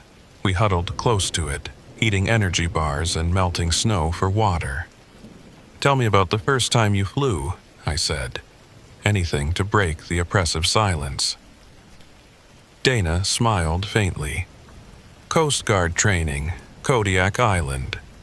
My instructor was a sadistic bastard named Kurtz, who thought the best way to teach was to scare you half to death. Third flight, he killed the engine at 500 feet and told me to land on a ship's helipad in 20-knot winds. Did you? Clipped the rail and nearly dumped us in the ocean. He passed me anyway. Said anyone who could recover from that kind of mistake under pressure would make a good rescue pilot. She poked the fire with a stick. He was right, mostly. I've pulled a lot of people out of bad situations. But this is different. How so? Every other rescue. I've known what I'm up against. Weather, distance, injuries. They're all quantifiable problems with known solutions. But this? We don't even know what we're dealing with. Can't navigate away from it. Can't call for help. Can't... She stopped. Listening. I heard it too. Footsteps, crunching through snow, coming from the direction of the lake. Multiple sets, walking in perfect synchronization. I grabbed my Glock, chambered around. Dana found a fist-sized rock. We stood back to back, watching the darkness beyond the firelight. They emerged from the shadows like figures in a nightmare. 7 of them, all wearing the faces of people I recognized from incident reports. The hiker who found the warm cave, the climber who fell into dark water. Others I'd never seen before, but who moved with that same terrible wrongness. And at the front, Nathan Pierce. Still wearing the clothes he'd died in, still smiling that empty smile. "Hello, Ranger Norberg," he said. Not his voice, too flat, too hollow. "We've been waiting for you to come back." The fire cast dancing shadows across their faces, and I realized with creeping horror that they weren't just moving wrong, they were incomplete. Nathan's left hand was missing fingers, replaced with something that looked like ice molded into the approximate shape of human digits. The woman beside him had eyes that reflected light like an animal's, catching the flames and throwing back pale blue glints. Another had skin that seemed to ripple like water disturbed by wind. "Stay back," I said, raising the Glock. My voice sounded steadier than I felt. "I don't want to shoot, but I will." Nathan tilted his head at an unnatural angle, the movement too smooth, too fluid. "Bullets won't help you here, Ranger. This mountain has different rules." "What are you?" "We were like you once. Warm, live, afraid of the cold." He spread his hands. and I saw frost forming on his palms, crystallizing in geometric patterns. Then we understood. The cold isn't death, it's transformation. The ice wants to show us what we could become. Dana's hand found my shoulder, gripping tight. They're hypothermic victims, severe cases experiencing psychosis. We can't reason with them. But I wasn't so sure. Derek Sanderson had been hypothermic, and he'd recovered. These people, or whatever they'd become, showed no signs of medical distress. No shivering, no confusion, no visible cold injury. They stood in sub-zero temperatures without coats or gloves, skin exposed to wind that should have given them frostbite in minutes. "The lake calls," one of the women said. She'd been the climber who reported dark water, according to the photo in her missing persons file. It's been calling for so long, but only a few could hear, only a few were ready. Ready for what?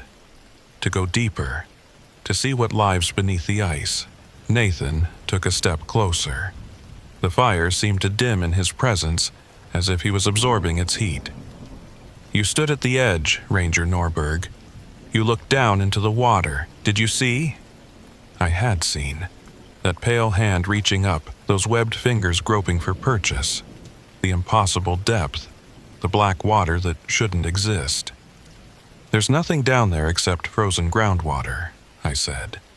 "You're experiencing altitude sickness combined with severe hypothermia. If you come with us, we can get you medical treatment." "Medical treatment?" Nathan laughed, a sound like ice cracking. "You still don't understand. We're not sick. We're evolving. The mountain is teaching us what humans could have been if they'd embraced the cold instead of fighting it." Another figure stepped forward, a young man I didn't recognize, probably one of the earlier disappearances. "It showed us things. Deep beneath the glacier, there are chambers where the ice has memory, where water remembers every form it ever took. We've seen oceans that dried up 1,000,000 years ago. We've seen glaciers that covered continents. We've seen the first snow that ever fell on this mountain. And we've seen what sleeps in the deep places," the woman added. "The old cold, the patient cold, the cold that was here before mammals, before dinosaurs, before anything warm walked the earth." I wanted to dismiss it as hypothermic rambling, but something in their certainty made my skin crawl. They weren't raving or confused. They were describing something they genuinely believed they'd experienced. "Why are you here?" Dana asked. "What do you want from us?" "The same thing we wanted from Nathan, from Derek, from all the others who came close to understanding," Nathan said. "We want you to see. The lake is growing. Soon it will cover this entire valley, then the next, then the next. The old cold is waking up, and when it does, everything will change. You're trying to recruit us," I realized. "You want us to go into the lake. We're trying to save you. When the ice comes, those who haven't adapted will die. Those who've accepted the transformation will thrive in the new world." He gestured toward the darkness behind him, and I saw it. The lake much closer than it had been an hour ago. Its surface glowed faintly with bioluminescence, patterns of light moving beneath the ice like slow lightning. "Last chance, Ranger. Come with us willingly or wait for the ice to come to you. Either way, you'll understand soon enough." I made my decision in the space of a heartbeat. I fired 3 shots into the air, the universal distress signal, banking on the hope that someone might hear, that we weren't as isolated as we thought. The gunshots echoed off the mountains, and for a moment the figures flinched. Not from fear of bullets, but from the sound itself, as if noise was painful to them. "Run," I told Dana. "Northeast, stay on high ground, don't stop." We ran. Behind us, I heard them following. Not running, just walking with that same measured pace. They didn't need to hurry. They knew something we didn't. something about this landscape that made escape impossible. The terrain fought us with every step. Loose rocks turned ankles. Hidden ice patches sent us sliding.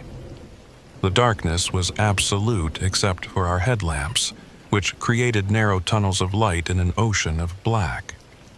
Dana pulled ahead, her Coast Guard conditioning giving her an edge. I followed, lungs burning, legs screaming, the Glock a heavy weight on my hip. We crested a ridge and stopped, both of us gasping for air that was too thin and too cold. Below us, spreading across the entire valley like a malignant growth, was the lake. It had expanded impossibly fast, covering what should have been miles of rocky terrain. The ice glowed from within, pulsing with that same bioluminescence. And on its surface, hundreds of figures stood in perfect concentric circles, all facing inward toward the center. "Oh God," Dana whispered. "How many people?" "All the missing persons from the past year, maybe longer." I pulled out the sat phone, tried desperately to get a signal. Nothing. "We need to find high ground. The higher we climb, the better chance we have of getting out of this interference zone." We started scrambling up the ridge, using hands and feet, ignoring the cold that was creeping through our gloves and boots.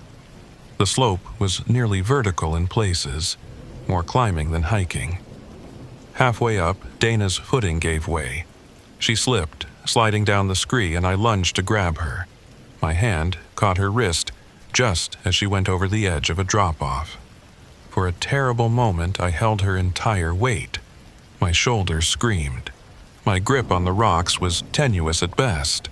Below her, nothing but 30 feet of empty air, and then the ice lake, glowing and patient.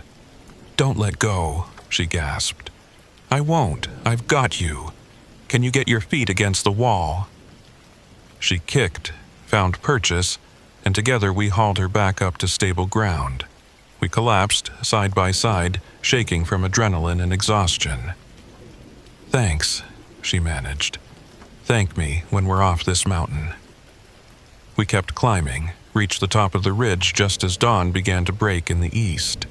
A faint, gray light that did nothing to warm the air but at least let us see where we were going. And what I saw made my blood run cold. The lake had spread during the night. It now covered both sides of the ridge, forming a massive horseshoe shape around us. We were standing on an island of rock in a sea of glowing ice. "This isn't possible," Dana said. "Water doesn't spread that fast.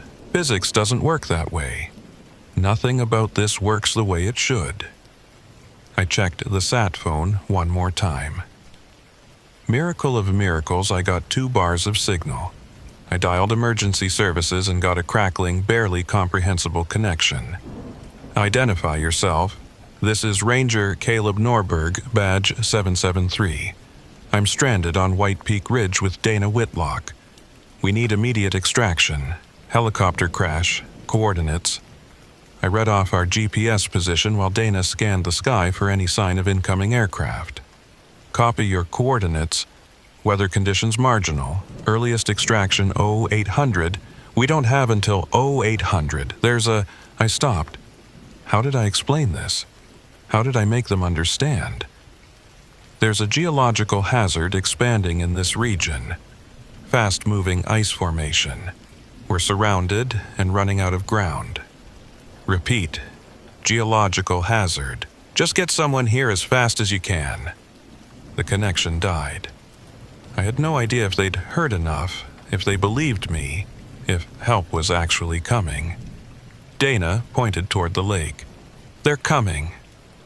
The figures were crossing the ice, hundreds of them now, all converging on our position. Moving slowly but inevitably, like a tide rising. We couldn't run anymore. Nowhere to go except up, and there was no more up to climb. We were at the peak of the ridge, backs literally against the wall. "How many rounds you have left?" Dana asked. I checked the magazine. 12. "You?" She hefted her rock. "1 throw. Better make it count." Nathan Pierce was the first to reach our position. He climbed the ridge with impossible ease, hands finding holds that shouldn't exist, pulling himself up vertical sections that would challenge professional climbers. When he stood before us, I saw that the transformation had progressed. His skin was now more ice than flesh, translucent and crystalline. When he spoke, frost formed in the air. "You can't escape the cold, Ranger. It's everywhere. In the air you breathe, in the ground beneath your feet. You've been breathing it in since you arrived. Can't you feel it? The ice forming in your lungs." And God help me, I could. A tightness in my chest, a crystalline coldness that had nothing to do with the temperature. Like something was crystallizing inside me, spreading with each breath. "Fight it," Dana said beside me. "It's psychological. He's getting in your head." But when I looked at her, I saw frost forming on her eyelashes, her lips turning faintly blue. We were both being affected, both transforming slowly into whatever these people had become. "Last chance," Nathan said. "Come with us willingly. The transformation is easier if you don't fight. If you resist, the ice takes you anyway, but the process is unpleasant." I raised the Glock, aimed at his chest. "Come any closer and I'll shoot." "Go ahead, see what happens." I fired once. The bullet hit him center mass, passed clean through, and came out the other side. No blood, no reaction, just a hole in his torso that sealed itself immediately with fresh ice. "Bullets are for warm things," Nathan said. "For flesh and blood, we're neither anymore." The other figures reached the top of the ridge, surrounding us in a loose circle. Too many to shoot, too many to fight. Dana grabbed my hand, and I felt her shaking. Whether from fear or from the cold spreading through our bodies, I couldn't tell. This was it. This was where it ended. Transformed into ice sculptures at the top of a ridge, joining the ranks of the lost and the changed. Then I heard it. Distant at first, but growing louder, the distinctive whop, whop, whop of helicopter rotors. A rescue bird appeared over the eastern ridge, searchlight sweeping across the mountainside. It wasn't from our park. Coast Guard markings, probably scrambled from Anchorage when they got my distress call. The figures turned toward the sound, and for the first time, I saw something like uncertainty in their movements. The helicopter represented the warm world, the world of machines and fuel and human technology. It was anathema to what they'd become. "Now!" I shouted to Dana, "while they're distracted!" We ran toward the only open gap in the circle, pushing past figures that grabbed at us with ice-cold hands. I felt fingers close around my arm and jerked away, leaving fabric behind. The helicopter was circling, trying to find a place to set down. There wasn't one. The terrain was too rough, the space too limited. But they lowered the rescue basket anyway, the winch operator hanging out the door, shouting instructions we couldn't hear over the rotors. We reached the edge of the ridge as the basket touched down 30 feet away. The figures were recovering from their shock, turning back toward us with renewed purpose. I covered Dana while she ran for the basket. She grabbed it, climbed in, signaled for lift. The winch pulled her up, but too slowly. The basket rising inch by inch while Nathan Pierce and the others closed the distance. 20 feet. 15, 10. Dana cleared the ridge, and the basket descended again for me. I started running, but my legs weren't responding right. The ice in my lungs had spread, making each breath a struggle. My vision was blurring, frost forming on my corneas. 5 feet from the basket, Nathan caught up to me. His hand closed around my ankle like a frozen manacle. "You're already one of us," he said. "Can't you feel it? The cold is in your bones now. Fighting just makes it worse." I kicked backward with my free leg, connected with his face. It felt like kicking a concrete wall, but the impact surprised him enough that his grip loosened. I lunged for the basket, caught the rim, pulled myself in. The winch engaged, hauling me up just as more figures reached my position. Hands grabbed at my boots, trying to pull me back down. Then we cleared the ridge and I was rising into open air, the mountain falling away below me. The winch operator dragged me into the helicopter's cargo bay, slammed the door shut. "Got both of you," he shouted over the rotors. "Pilot's taking us straight to Fairbanks General. You both need medical attention." I collapsed against the bulkhead, chest heaving, trying to process what had just happened. Dana was across from me, wrapped in a thermal blanket, eyes wide with shock. As we gained altitude, I looked down one last time at White Peak Ridge. The figures were still there, standing in their circle, watching us leave. And beyond them, the lake spread across the valley like a cancer, glowing with that terrible bioluminescence. We'd escaped, but hundreds of others hadn't. And that lake was still growing. The hospital kept us for 3 days. Severe hypothermia, they said. Minor frostbite on my fingers and toes. Psychological trauma that would require ongoing counseling. Standard procedure for mountain rescue survivors. They didn't understand that what we had wasn't standard anything. Dana was released a day before me. She came to my room before checking out, looking thinner and older than she had a week ago.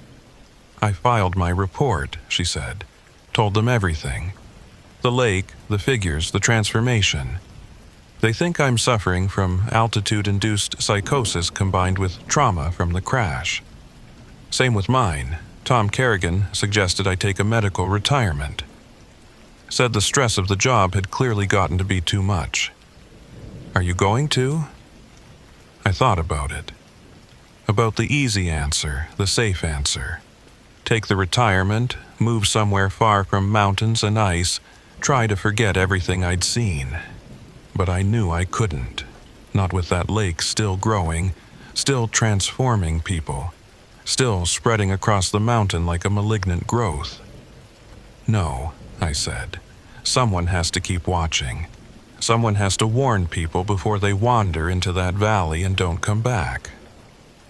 Dana nodded slowly. "I've been thinking the same thing. I can't fly for the park anymore. They grounded me, pending psychiatric evaluation. But I've got my own helicopter, my own fuel. No one can stop me from doing private aerial surveys of that region. We'd be violating about 50 regulations. Good thing we're both too stubborn to care about regulations." She pulled out a tablet, showed me a satellite image of the northwestern sector. "Look at this. Thermal imaging from yesterday. The lake's grown another half-mile. At this rate, it'll reach inhabited areas within a month." I stared at the image, seeing the cold blue signature of the lake spreading like ink across the landscape. We need evidence. Real, undeniable proof that will force them to take action. How? Testimony from people they think are crazy isn't going to cut it. Water samples. If we can get samples from the lake and from normal sources, compare them in a lab, show that something fundamentally different is happening to the water chemistry, they'd have to investigate then. It's a long shot. Better than sitting here watching it spread. Dana stood, offered her hand. "Partners?" I shook it. Her grip was strong, steady, but I noticed the faint blue tinge to her fingernails.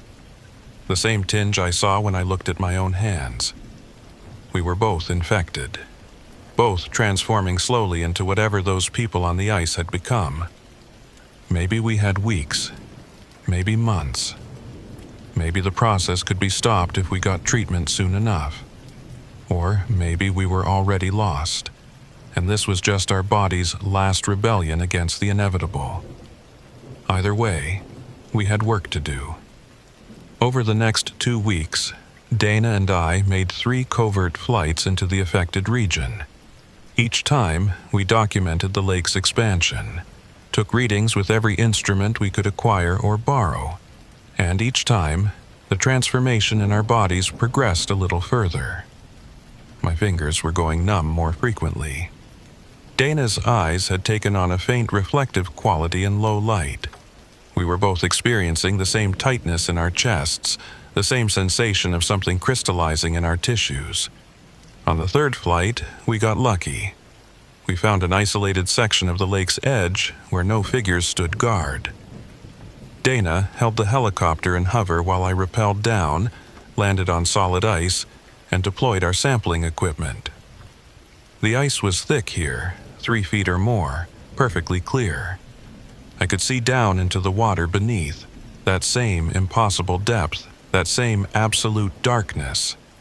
And suspended in that darkness, shapes, hundreds of them, thousands, all frozen in various stages of transformation. They were people. Every missing person from the past decade, probably. All trapped in the ice, slowly changing, slowly becoming something else. I collected the samples with shaking hands, sealed them in sterile containers, and signaled for extraction. As the winch pulled me up, I saw movement below. One of the frozen figures had opened its eyes, milky white, no iris, no pupil. It looked directly at me and smiled. We rushed the samples to a private laboratory in Anchorage, paid extra for expedited analysis. The results came back 48 hours later, and they were everything we'd hoped for and feared. The water from the lake wasn't water, not entirely. It was a complex crystalline structure that the lab couldn't identify, something between ice and liquid, maintaining properties of both states simultaneously. The molecular structure showed patterns that were almost organic, almost like DNA, but not quite. And it was spreading. The samples we'd collected had contaminated their containers, converting the normal water we'd used as controls into more of the same crystalline substance. We had our proof. We took it to every authority we could think of: the National Park Service, the EPA, the CDC, even FEMA.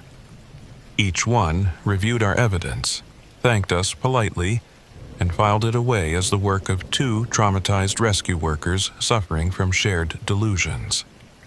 The official position was that the satellite imagery showed natural lake expansion due to glacial melt. The water samples were contaminated during collection. Our testimony was the result of altitude sickness and hypothermia. Case closed. Move along. Nothing to see here. 3 weeks after our last flight, Tom Kerrigan called me. His voice was tight, controlled, the way it got when he was delivering bad news. "Norberg, we've got a situation. Tourist party went missing in the White Peak region. 10 people, all experienced hikers. Their GPS tracker shows them right at the edge of where you claimed that lake was. Send a recovery team, now, before..." "We did, 6 hours ago. They haven't reported back. Radio's dead, sat phone isn't responding. It's like they just vanished." I closed my eyes, saw those frozen figures under the ice, saw Nathan Pierce's empty smile, saw the lake spreading across the valley, patient and inexorable. "How many people have we lost total?" I asked. "In that region, over the past year, 47 confirmed missing. But if you count the recovery team..." He trailed off. "Norberg, what the hell is happening up there? The truth, something old is waking up, something that was frozen for millions of years and is thawing out. And it's converting everything it touches into more of itself. That's not possible. 6 months ago, I would have agreed with you. Now?" I looked at my hands, saw the translucent quality spreading up from my fingernails. Now, I'm not sure what's possible anymore. Tom was quiet for a long moment. "What do we do?" "Evacuate everyone within a 20-mile radius.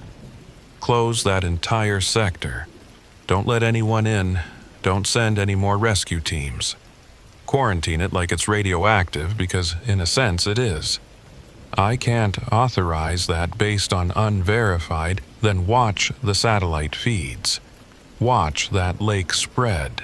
And when it reaches the first populated area, when people start transforming into ice sculptures and walking into the wilderness, remember that I warned you." I hung up before he could respond. Dana was waiting in my cabin when I got home, looking worse than I felt. The blue tinge had spread to her lips now, and when she breathed, I could see frost forming in the air. "We're running out of time," she said. "I can feel it. The ice is winning." "I know. I've been thinking about what Nathan said, about how resistance makes it worse. What if we stopped fighting? You want to go back to the lake." "I want to understand what we're becoming, whether there's any way to reverse it, or if this is just who we are now." I thought about Derek Sanderson, who'd recovered from hypothermia and gone back to his normal life. But he hadn't been exposed like we had, hadn't breathed in the ice, hadn't let it into his lungs and bones. If we go back, we might not come out as ourselves. If we don't go back, we'll transform anyway. At least this way we might learn something, might find a weakness, a way to stop the spread. She was right. The ice was in us, spreading with each day. We were becoming what we'd feared, whether we wanted it or not. "One more flight," I said. "We go to the lake. We try to understand what's happening. And if we can't stop the transformation, at least we document everything. Leave a record for whoever comes after." We flew out the next morning, Dana pushing the helicopter hard, ignoring the instrument warnings and the grinding sound coming from the engine that had never been properly repaired. The lake was visible from 10 miles away now, a massive expanse of glowing ice that covered the entire northwestern sector. Dana set us down on a stable outcrop overlooking the lake. We climbed out, and I felt the pull immediately. The same gravitational tug I'd experienced before, trying to draw me toward the ice. The figures were there, waiting. Nathan and the woman and hundreds of others, all standing in concentric circles around the lake's center. When they saw us, they didn't move or speak, just watched with those reflective eyes. "Last chance to turn back," I told Dana. "No turning back. Not for either of us." She started walking toward the lake, and after a moment's hesitation I followed. We walked past the circles of transformed people, none of whom tried to stop us.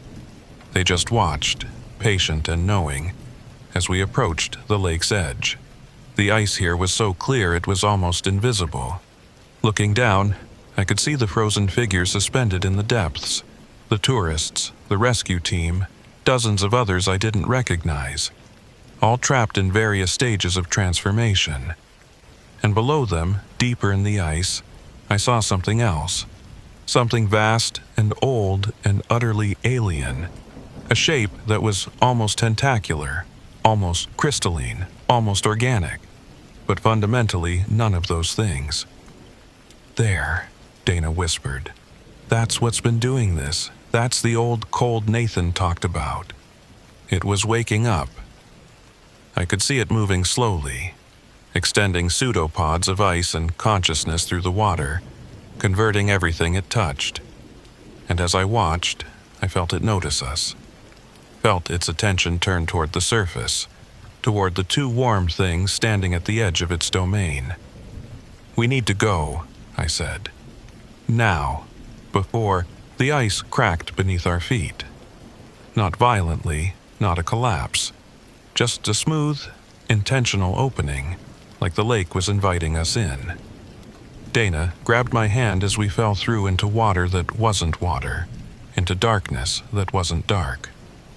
The cold hit like a physical blow, but instead of pain, I felt clarity, understanding.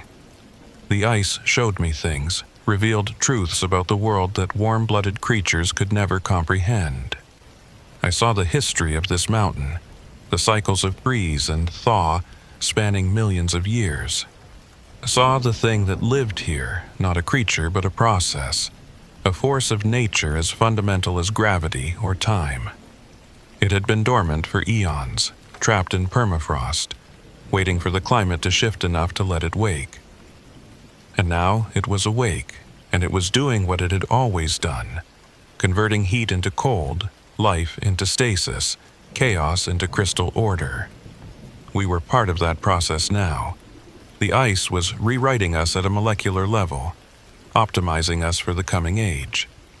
An age where the old cold would spread across the planet, where temperatures would drop and glaciers would advance and everything warm would either adapt or die. I felt Dana beside me, transforming in tandem.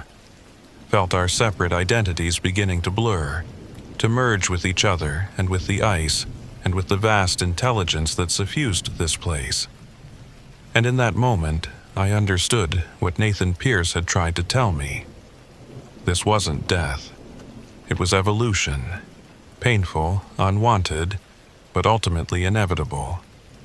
The warm age of mammals was ending. The ice age was beginning again. And we would be there to see it, transformed and patient, watching the world freeze. They found the helicopter 3 days later, abandoned on the outcrop overlooking the lake. No sign of the occupants. No bodies, no equipment, no indication of what had happened. The lake continued to spread. Within a month, it reached inhabited areas. People reported strange experiences, feeling pulled towards the water, hearing voices in the ice, finding their neighbors standing motionless in the snow with frost-covered skin and reflective eyes. The authorities finally took action, but by then it was too late. The quarantine zone expanded weekly. Towns were evacuated, roads were closed, and still the ice spread, patient and inexorable. Sometimes, on clear nights, pilots flying over the region report seeing figures on the ice, hundreds of them, standing in perfect circles, all facing inward toward something in the depths. They say if you look closely, you can recognize faces, missing persons from years past, rescue workers who went to help and never returned. And two figures always stand together at the edge, hand in hand, watching the sky. A ranger and a pilot, forever keeping watch over the spreading cold. Some people say they're trying to warn us. Others say they're waiting for more to join them. I think they're doing both. Because the ice is patient, the ice is everywhere, and sooner or later, the ice always wins. The permit stated that Soren Beck would be out for 5 days photographing wildlife around Wonder Lake during the winter season. He was 12 hours over the required time to report his status via satellite. I am Felix Hargreaves, and I served as a park ranger in Denali for 9 years. When photographers neglected to check in, it was usually because they had been captivated by the magic of nature and forgotten the protocol. However, it was also long enough to know that usually did not mean always. The half-day window between routine and emergency was rapidly closing. The temperature had dropped to -25 overnight, with wind chill pushing it closer to -40. Beck's permit listed him as experienced, former National Geographic contributor, multiple Arctic expeditions, proper cold weather gear. But experience didn't make you immune to avalanches, didn't stop ice from cracking beneath your feet, didn't prevent a simple twisted ankle from becoming a death sentence when you were 15 miles from the nearest road. I loaded the snowmobile with emergency supplies at dawn. Trauma kit, thermal blankets, two-way radio, sat phone, avalanche probe, 72-hour rations. The Glock 10mm went into its holster. Bears were mostly denned up this time of year, but mostly got people killed just like usually did. The ride to Wonder Lake took 90 minutes across terrain that fought me every mile. Fresh snow had buried the trail markers, and twice I had to dismount and probe ahead to make sure I wasn't about to drive into a concealed crevasse. The morning sun was a pale disk behind clouds, giving light but no warmth. Wonder Lake sat in a basin surrounded by jagged peaks, its surface frozen solid beneath 3 feet of ice. In summer, it reflected Denali's massive bulk like a mirror. In winter, it became a white expanse indistinguishable from the surrounding tundra, except for the subtle depression where water lay beneath ice. Beck's campsite should have been on the northern shore, where the tree line provided some wind protection. I found it easily enough. A bright orange tent visible from a quarter-mile away. Emergency protocol colors that screamed, "I'm here," against the monochrome landscape. But something about the camp looked wrong even from a distance. I approached slowly, scanning for tracks, for signs of movement, for Beck himself. The tent stood intact but partially collapsed on one side, fabric sagging inward like something had pushed against it from the inside. No smoke from a camp stove, no footprints near the entrance, no indication anyone had moved around the site in hours. "Beck," I called out. "Soren Beck, this is Ranger Hargreaves. Are you here?" My voice died in the still air. No echo, no response. Just the kind of silence that feels deliberate. I dismounted and approached the tent on foot. That's when I saw the footprints. They led away from the tent toward the lake, clearly visible in snow that had fallen sometime during the night. Boot prints, the right size for an adult male, spaced at a normal walking gait. But what made my skin crawl was what I saw embedded in each print. Ice. Not snow compressed by weight, but actual ice, crystalline, clear, formed in the exact shape of the boot treads. Like Beck had been walking on water that froze instantly beneath each step. I followed the tracks 20 yards to where they stopped at the lake's edge. And then they continued across the ice. 50 yards out, 100. Still perfectly preserved. Still showing that strange crystalline formation in each impression. That wasn't possible. Ice didn't form that way. Boots didn't leave frozen impressions in snow unless the temperature differential was extreme. And even then, the pattern was wrong. This looked like someone had walked across liquid water that crystallized the moment their weight left it. I keyed my radio. "Ranger station, this is Hargreaves at Wonder Lake. I've located Beck's campsite, but no sign of Beck himself. Found unusual track formation leading onto the lake ice. Requesting..." Static swallowed my transmission. I tried again, got the same white noise, then checked the sat phone. No signal. The battery showed full charge, but the display kept flickering between searching for network and error codes I'd never seen before. Equipment failure. Wonderful. I returned to the tent and opened the entrance flap. The interior was organized chaos. Sleeping bag half unzipped, cooking gear scattered, a toppled camp stove with fuel still in the reservoir. Beck's pack sat against the far wall, partially unpacked, spare clothes spilling from the top. But what caught my attention was the camera equipment. Professional grade, thousands of dollars worth of lenses and bodies, all carefully packed in foam cases, all still here. No photographer walked away from that kind of gear, not voluntarily. I found Beck's journal in a side pocket of his pack. The last entry dated yesterday morning. Day 3. Caught amazing sunrise over Denali. Light like I've never seen, almost crystalline. The lake ice is doing something strange. Keeps hearing cracking sounds even though temperature hasn't risen above 0. Wildlife scarce. No moose, no ptarmigan, nothing. Too quiet. Planning to investigate the lake's south shore this afternoon. Surface looks different there. Almost luminous in certain angles. Below that, in shakier handwriting, a second entry with no timestamp. Can't stop thinking about the ice, the patterns in it. They look intentional. Geometric, like someone designed them. Need to photograph this, need to document before it changes. That was it, no indication of distress, no mention of illness or injury. Just a photographer obsessed with unusual ice formations. I stepped back outside and studied the lake. From this angle, in the flat morning light, it looked completely normal, just frozen water, wind-scoured and blank. But Beck had seen something that drew him out onto the ice. The footprints were still there, leading outward in a straight line. I followed them on foot, testing the ice carefully with each step. It was solid, thick enough to support a snowmobile. But every 20 feet or so, I'd hear a sound, a soft crack, a groan of shifting ice. The kind of noise that made your hindbrain scream danger. At 100 yards from shore, I found Beck's camera. It was a professional DSLR with a telephoto lens, expensive equipment now partially buried in the ice.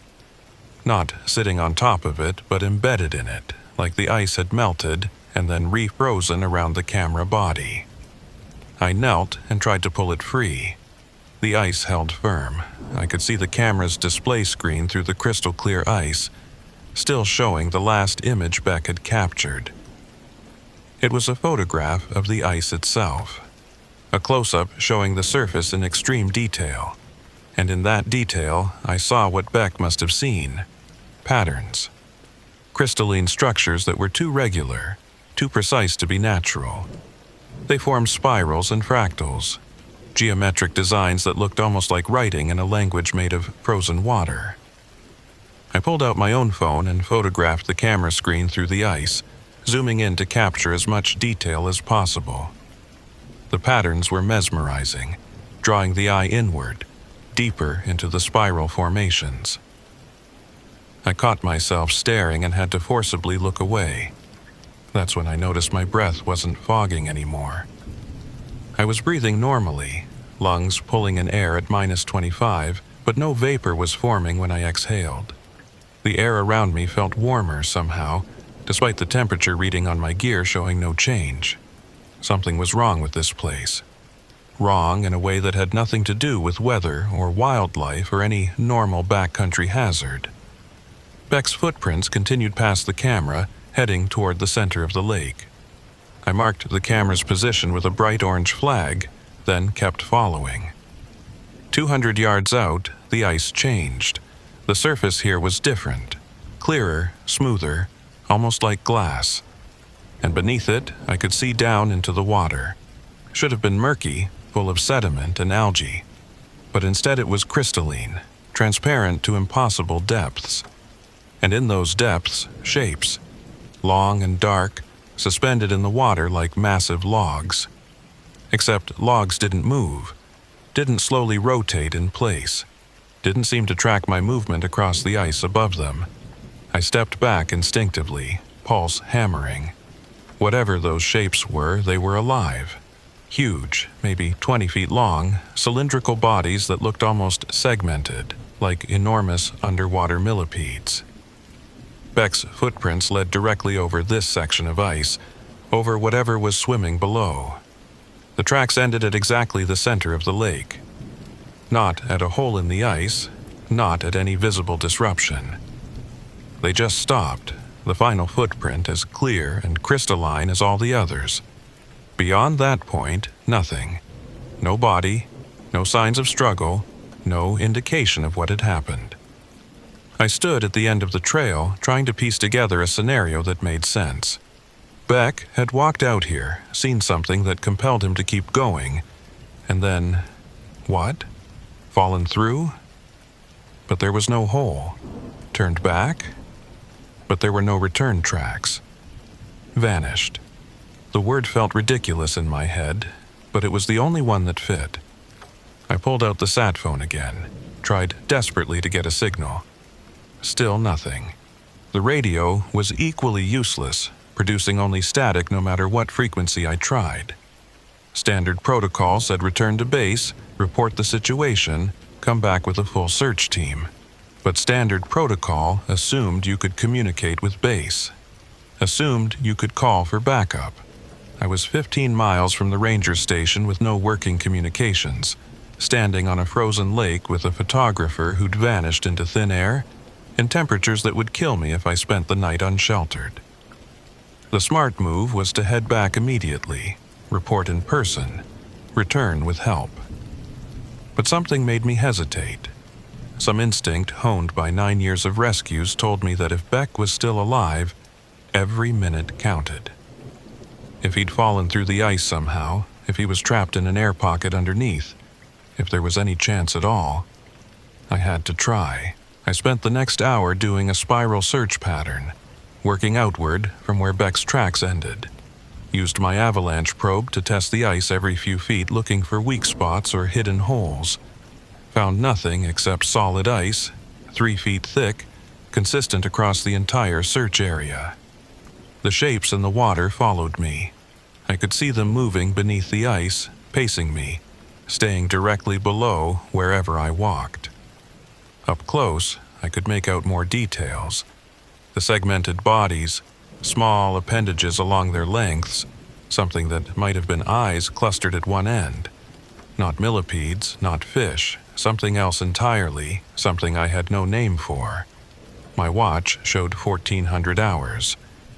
I'd been on the lake for 3 hours. The sun was already starting its early winter descent, shadows lengthening across the ice. Another 2 hours of usable daylight, maybe less. I had to make a decision. That's when I heard it. Faint, but unmistakable. Someone calling for help. The sound came from beneath the ice. I dropped to my knees, pressed my ear against the frozen surface. There it was again, muffled and distorted, but definitely human. A voice, shouting something I couldn't make out. "Beck, Soren Beck, can you hear me?" The shouting stopped, then more clearly, filtered through 3 feet of ice and unknown depth of water. "Help! I'm trapped! Can't breathe much longer!" He was alive. Somehow, impossibly, he was alive under the ice. I grabbed the avalanche probe and started pounding on the ice where the voice seemed strongest, trying to signal my position. "I'm right above you. Can you see light? Can you see where I am? Too dark. Water's black. Please, running out of air." I pulled out my ice axe and started chopping. The ice was harder than it should have been, each strike sending shock waves up my arm, but barely chipping the surface. I swung again, putting my full strength into it. After 20 strikes, I'd made a depression maybe 2 inches deep. At this rate, it would take hours to break through 3 feet of ice. Beck didn't have hours. I abandoned the axe and ran back to my snowmobile, grabbed the emergency chainsaw I carried for clearing fallen trees, hauled it back to the spot, fired it up, and started cutting. The chainsaw screamed against the ice, throwing up a spray of frozen chips. The blade bit slowly, painfully slowly, but it was working. 1 inch, 2 inches, 3. Below me, Beck's voice had gone silent. I couldn't tell if that meant he'd passed out, or if the sound just couldn't penetrate anymore. "Keep cutting, don't think, keep cutting." At 18 inches deep, the chainsaw's blade caught on something and died. I tried to restart it, got nothing. The motor had frozen, seized by the extreme cold and the strain of cutting through ice harder than any ice should be. I went back to the axe, widening the hole the chainsaw had started. My shoulders screamed. My hands ached even through the insulated gloves. But I kept swinging, kept chopping, because Beck was down there and I was his only chance. 24 inches. 26, 28. At 30 inches, the ice beneath me cracked. Not where I was cutting, but in a circle around me. A perfect geometric shape, maybe 10 feet in diameter. The crack spread with the sound of gunshots, spider-webbing outward in those same crystalline patterns Beck had photographed. I tried to step back, but the section of ice I was standing on tilted. Water surged up through the widening cracks, black and impossible cold. Then the ice gave way completely, and I plunged into darkness. The cold hit like a physical assault, driving the air from my lungs, seizing every muscle. I thrashed instinctively, trying to orient myself in water so dark I couldn't tell up from down. My heavy parka and boots were already pulling me deeper, waterlogged and impossibly heavy. Then hands grabbed me. Human hands. though the grip was weak, fumbling. Up. Beck's voice barely a whisper. Swim up. I couldn't see him, couldn't see anything, but I felt him pushing me upward.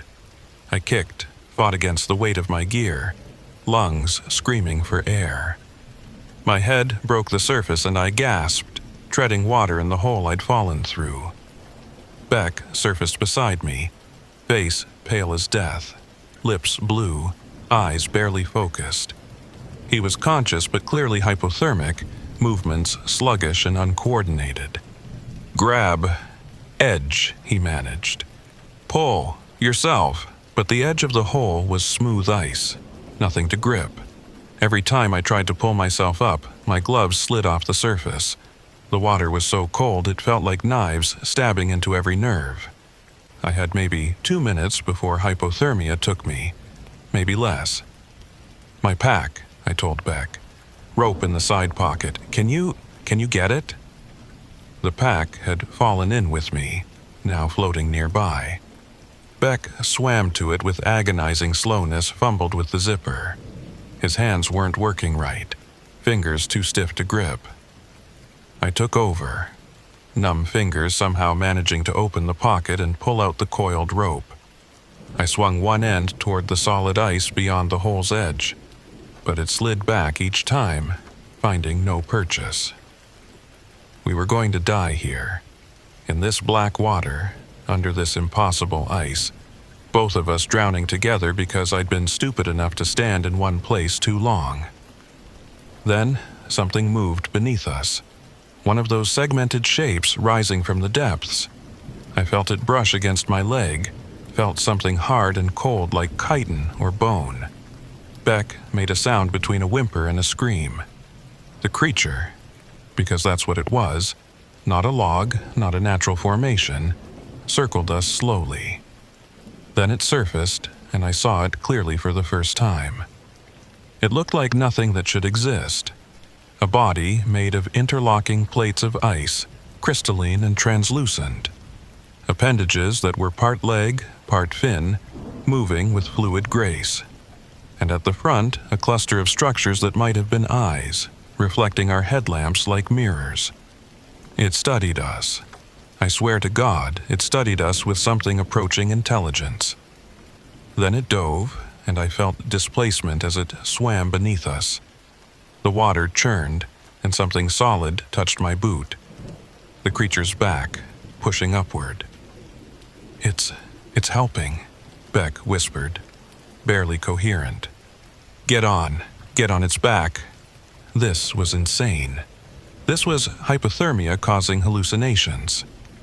But when the creature surfaced again, right beside us, its plated back broke through the water level and held steady, offering itself as a platform.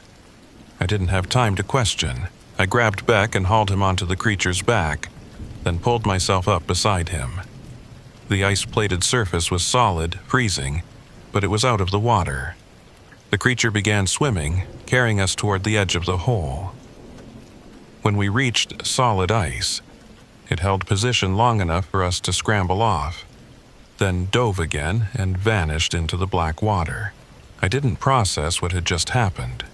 Couldn't process it. Just focused on the immediate problem. We were both soaking wet in minus 25-degree weather, which gave us maybe 10 minutes before deadly hypothermia set in.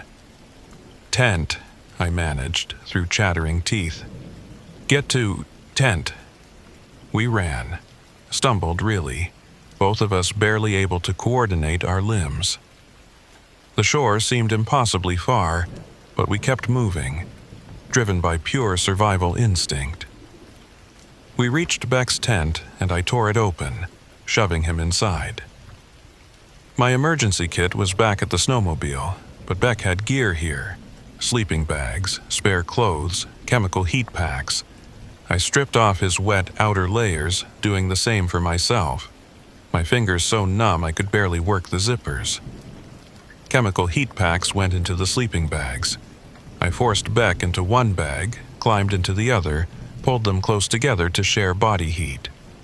Then waited, shivering violently while the heat packs slowly did their work. It took 20 minutes before I could feel my fingers again, 30 before Beck's shivering started to decrease, an hour before either of us could speak in complete sentences. What? Beck's voice was hoarse, damaged. What was that thing? I don't know. Some kind of... I don't know. I couldn't even begin to categorize what we'd seen. How long were you under there? Since yesterday afternoon. I fell through, couldn't find my way back to the hole. Waters so dark, so deep. I swam until I couldn't swim anymore, then just floated. Those things kept circling me. Sometimes they'd touch me, push me upward toward the ice, like they were trying to keep me from drowning. That's impossible. Wildlife doesn't... I know what wildlife does and doesn't do, Hargreaves. I've photographed animals on 6 continents. These things aren't animals, not in any way we understand. I thought about the creature that had carried us to safety. Thought about the geometric patterns in the ice. The way Beck's footprints had frozen crystalline. The shapes moving beneath the surface. Your journal said the ice looked intentional, designed. Because it is. I spent hours photographing it before I fell through. The patterns aren't random, they're structures. Complex, mathematical structures. And they're growing, spreading across the entire lake's surface. He reached past me, grabbed his waterproof camera case. Somehow, it had survived his submersion.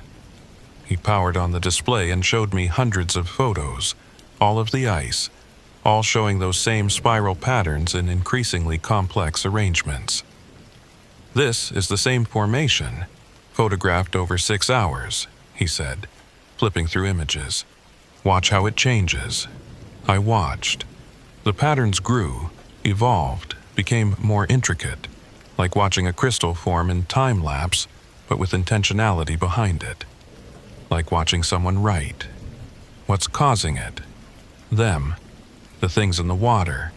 They're not just swimming around, they're creating these patterns, building them. I think the ice is their language, or their art, or something we don't have words for. I wanted to dismiss it as hypothermic delusion, but I'd seen what I'd seen. The creature that had saved us. The patterns too perfect to be natural. The way the ice had cracked in that precise geometric circle. We need to report this. Get a research team out here. And tell them what? That we found intelligent ice creatures in Wonder Lake? They'll think we're delusional, suffering from cold exposure. Then we show them the photos, the evidence. Beck laughed, a bitter sound. I've been photographing anomalies for 20 years, Hargreaves. Strange lights, unusual animal behavior, geological formations that don't match known patterns. You know how many times anyone has taken my evidence seriously? 0. They always find explanations. Atmospheric phenomena, misidentified species, natural processes we don't fully understand yet. This is different. Is it? Or are we just 2 guys who fell through the ice and nearly drowned? Our brains cooking up elaborate explanations for survival instinct and lucky breaks. I didn't have an answer for that. The rational part of my brain was already trying to recontextualize what I'd experienced. The creature was probably just a large fish or marine mammal, distorted by dark water and panic. The geometric patterns were natural crystal formation, given meaning by pattern-seeking human minds.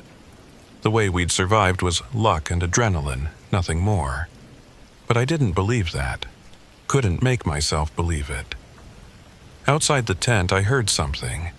A sound like ice cracking, but rhythmic, regular. Beck heard it too. We exchanged a glance, then I carefully unzipped the tent entrance and looked out. The lake was glowing, not with reflected light, but with its own luminescence. The entire frozen surface pulsed with soft blue radiance, and in that light, the geometric patterns were clearly visible. They covered the ice from shore to shore, spiral formations and fractal branches spreading like neurons in a vast frozen brain. And the creatures, there were dozens of them now, visible through the transparent ice, swimming in synchronized patterns that mirrored the designs on the surface above. "They're communicating," Beck whispered beside me. "Look at the patterns. They change when the creatures move. It's a responsive system. The ice shows what the creatures are thinking or saying or something." I watched for 5 minutes, mesmerized despite myself. The patterns did shift in response to the creatures' movements, new formations appearing, old ones dissolving. It looked almost like a conversation, ideas forming and reforming in frozen crystal. Then, slowly, a new pattern began to emerge near the shore, directly in front of our tent.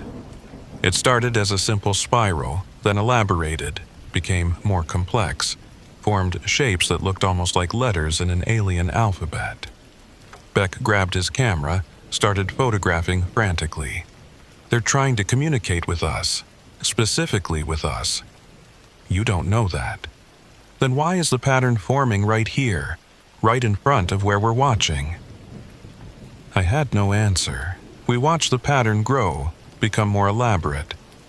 Whatever message the creatures were trying to convey, it was beyond my comprehension.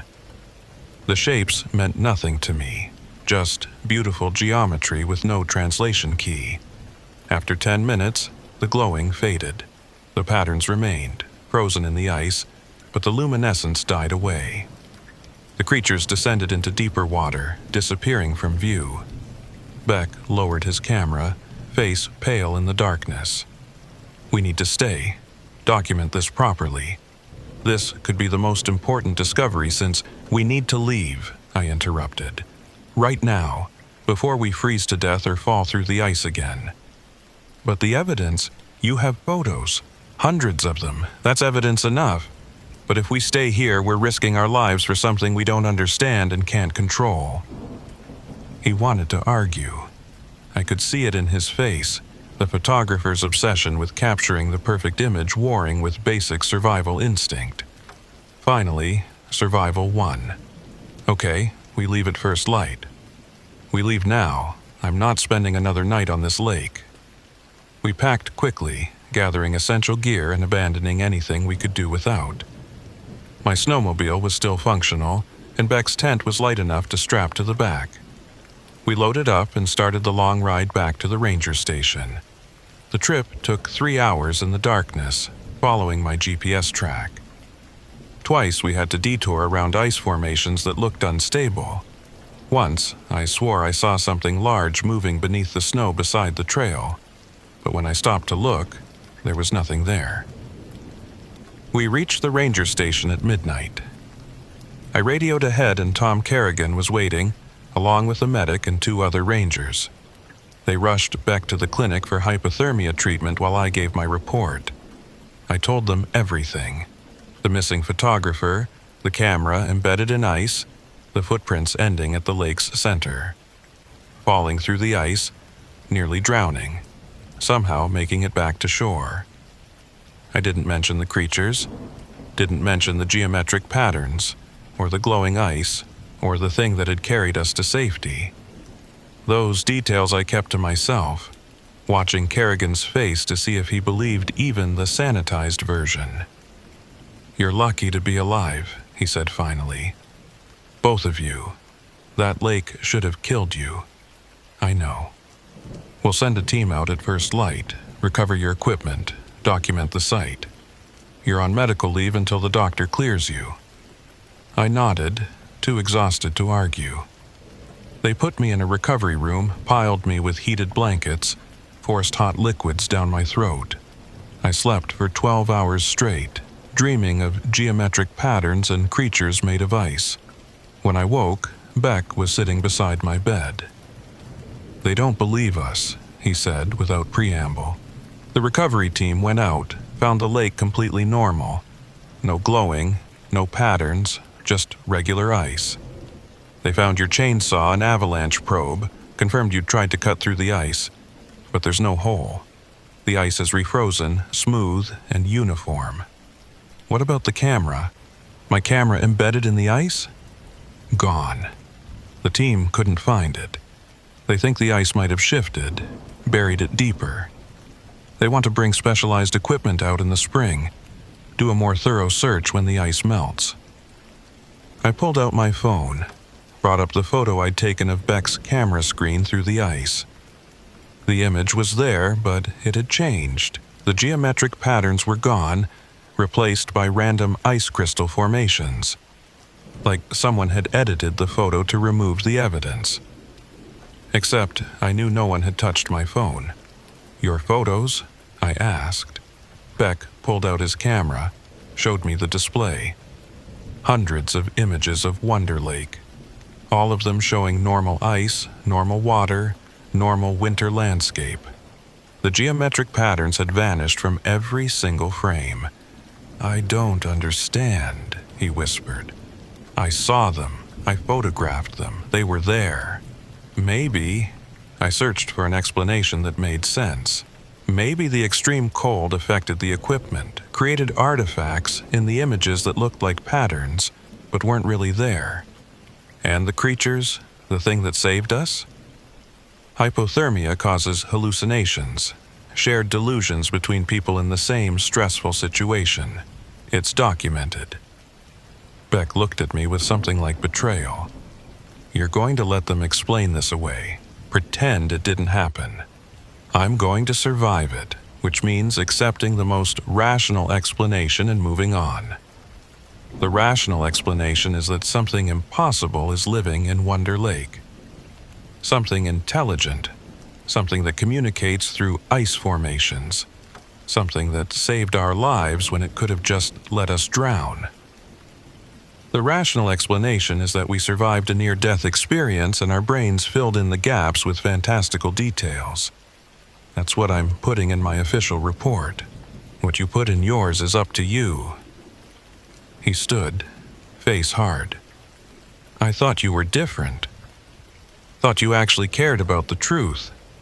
I care about staying employed, about not being labeled as unstable and losing my job, about being able to help people who need help, which requires maintaining my credibility, at the cost of ignoring the most significant discovery of our lives, at the cost of staying sane." He left without another word.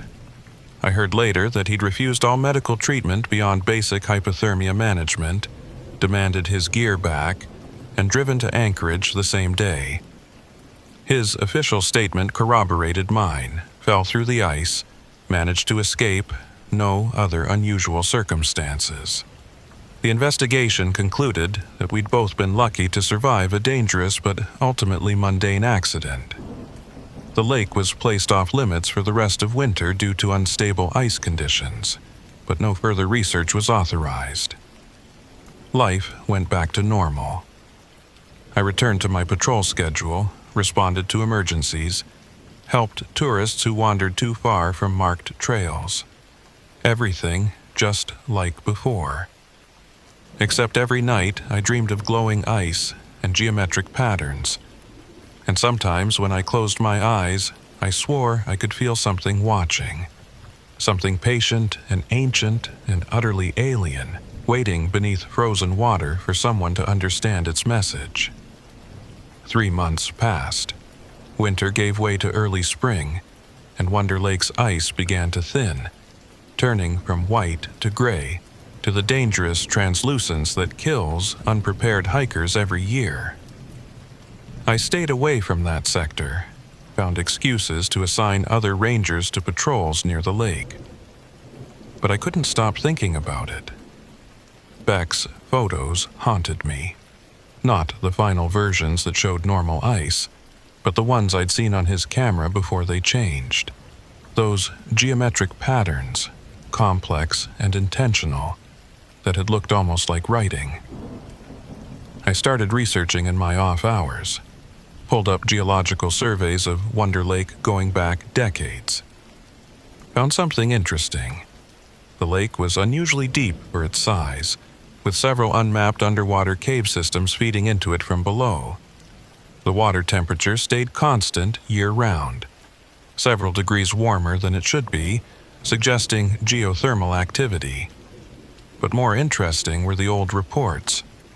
From the 1970s, a team of biologists had attempted a comprehensive survey of the lake's ecosystem. They'd noted unusual sonar readings, large objects moving at depths that shouldn't have contained anything bigger than lake trout. Their final report was never published, and the lead researcher had retired suddenly, refusing to discuss the project. In the 1950s, a fishing guide reported seeing strange lights beneath the ice and finding geometric frost patterns on the lake surface that looked like writing in a language nobody knew. He was dismissed as a drunk and a storyteller. The patterns were attributed to natural crystal formation. Going back further, native accounts from the area spoke of a thinking water that showed visions to those who spent time near it. The lake was considered sacred, forbidden to most people, a place where the boundary between physical and spiritual became thin. Different cultures, different contexts, but the same basic story. Wonder Lake was strange. Wonder Lake was different. Wonder Lake contained something that didn't fit normal categories. I compiled everything into a private document, showed it to no one. What was the point? The official position was that Beck and I had experienced hypothermic hallucinations. Any attempt to push the issue would just flag me as unstable. Then, in early April, I got a call from an unlisted number. Ranger Hargreaves, this is Dr. Sarah Molina from the Institute for Arctic Research. I need to speak with you about Wonder Lake, in person, if possible. I don't know what you're talking about. Please, I've read your official report. I've also spoken with Soren Beck. He showed me his original photo files, the ones before they were altered. I believe you experienced something significant. The photos weren't altered. They just showed normal ice crystal formations that we misinterpreted due to stress. Mr. Hargreaves, I'm not trying to discredit you or question your judgment. I'm trying to understand what you found, because you're not the first person to report unusual phenomena at Wonder Lake. You're just the most recent. That got my attention. Who else? Can we meet? I'm in Fairbanks. I can drive to your station tomorrow. I should have said no. Should have maintained the official story, protected my career, stayed in my lane. Tomorrow at 10, I said. Bring everything you have. Dr. Molina arrived exactly on time, driving a rental SUV packed with equipment cases. She was mid-40s, weathered in the way of career field researchers, wearing practical outdoor gear and carrying herself with the confidence of someone who'd spent years in remote locations. We met in my cabin, away from the main ranger station. She spread her materials across my kitchen table. Reports, photographs, sonar images, water samples in sealed containers. I've been studying Wonder Lake for 6 years, she said. Initially as part of a climate research project, monitoring temperature and ice formation patterns. But I kept finding anomalies, water that didn't freeze at the temperature it should. Sonar readings showing large biomass at depths where nothing should survive. And these, she showed me photographs from underwater cameras. Grainy, dark images that showed segmented shapes moving through black water. They looked exactly like the creatures Beck and I had seen. What are they? I don't know. They don't match any known species. They appear to be partially composed of ice, not just living in cold water, but actually made of frozen water in some kind of stable form that shouldn't be possible. They maintain structural integrity at temperatures that would thaw normal ice. She pulled out more images, these showing the lake surface from above. Geometric patterns in the ice, similar to what Beck had photographed. Different configurations, but the same underlying structure. These patterns appear every winter. They form, persist for a few weeks, then disappear when the ice begins to melt. I've documented them for 3 seasons now, and I believe they're communicative in nature. You think the creatures are trying to talk to us. I think they're trying to talk to each other, and we're witnessing it. But yes, there's evidence they're aware of human observers. The patterns become more complex near areas of human activity, like they're responding to our presence. I showed her my research, the historical accounts, the old reports. She absorbed it all, nodding occasionally, making notes. There's a pattern, she said. Every 20 to 30 years, someone reports significant interaction with the phenomena. Usually a single person or small group. They experience something extraordinary, try to report it, and are dismissed as delusional. The evidence disappears or is explained away, then the phenomena goes quiet again until the next cycle. Why? I think they're testing us, trying to establish communication, but our species isn't receptive. We dismiss what we can't explain, categorize genuine anomalies as errors or hallucinations. So they wait, try again with the next generation, hope that maybe this time we'll be ready to listen. She pulled out a final document, this one heavily redacted. 3 months ago, I submitted a research proposal to study Wonder Lake's unique ecosystem. It was rejected by every major institution I approached. Too speculative, insufficient evidence, not worth the resource investment.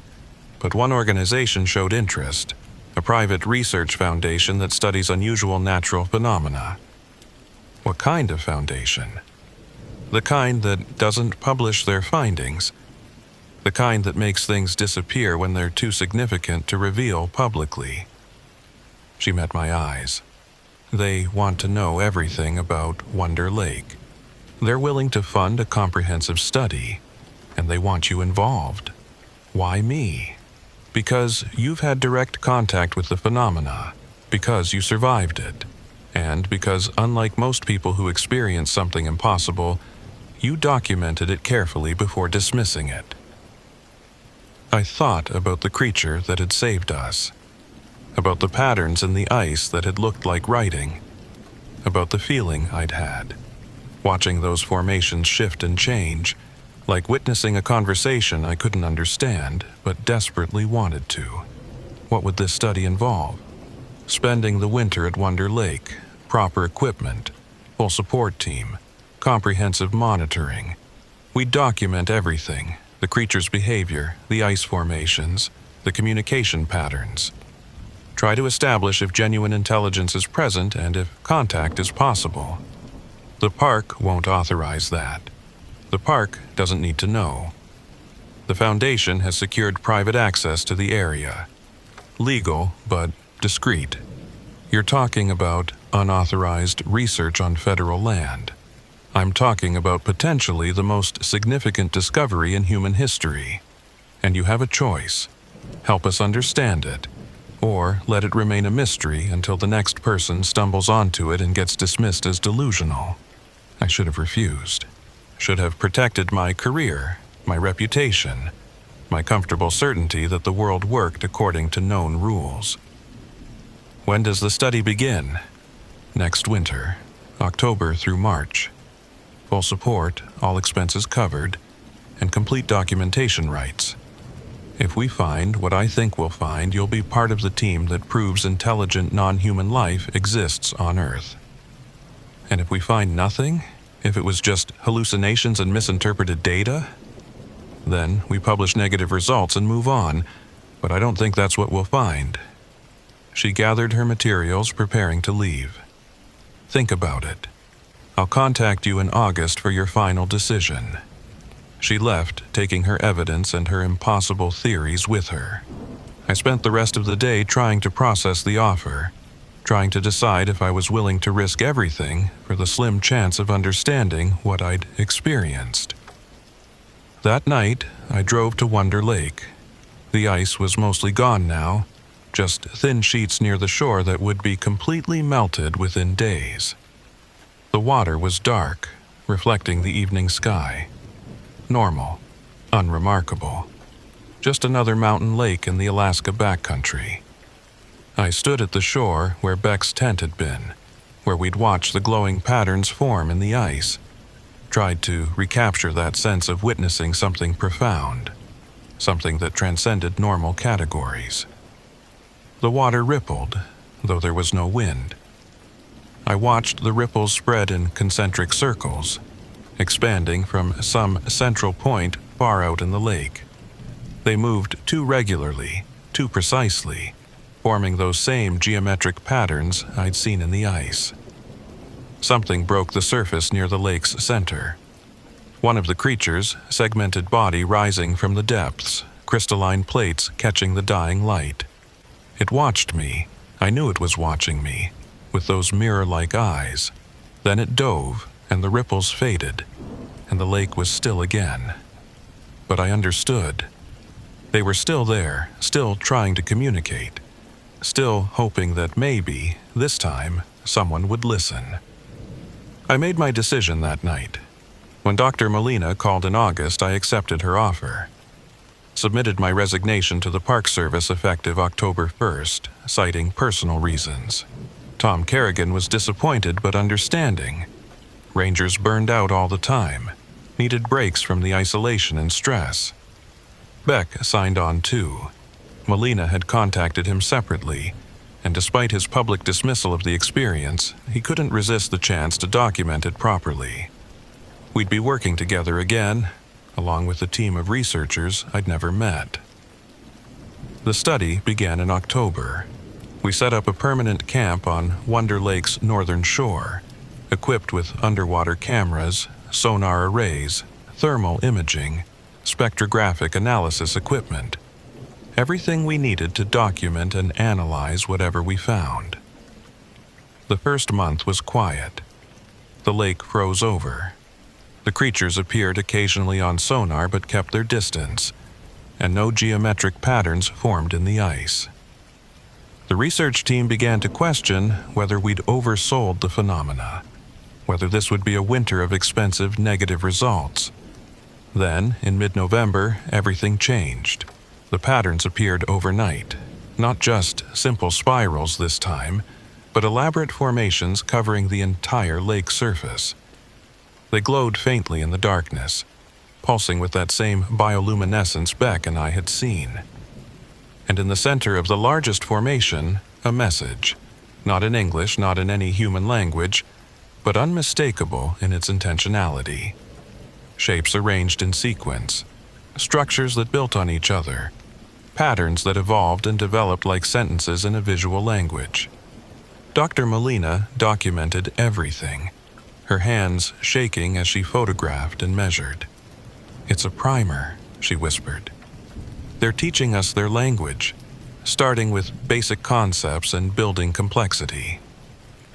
Over the next 3 months we learned, slowly, painfully, making countless mistakes. But gradually we began to understand. The patterns represented concepts, not words, but ideas. Temperature, pressure, time, depth. Complexity building on complexity. And the creatures were patient teachers. When we misinterpreted, they'd repeat the lesson in different forms.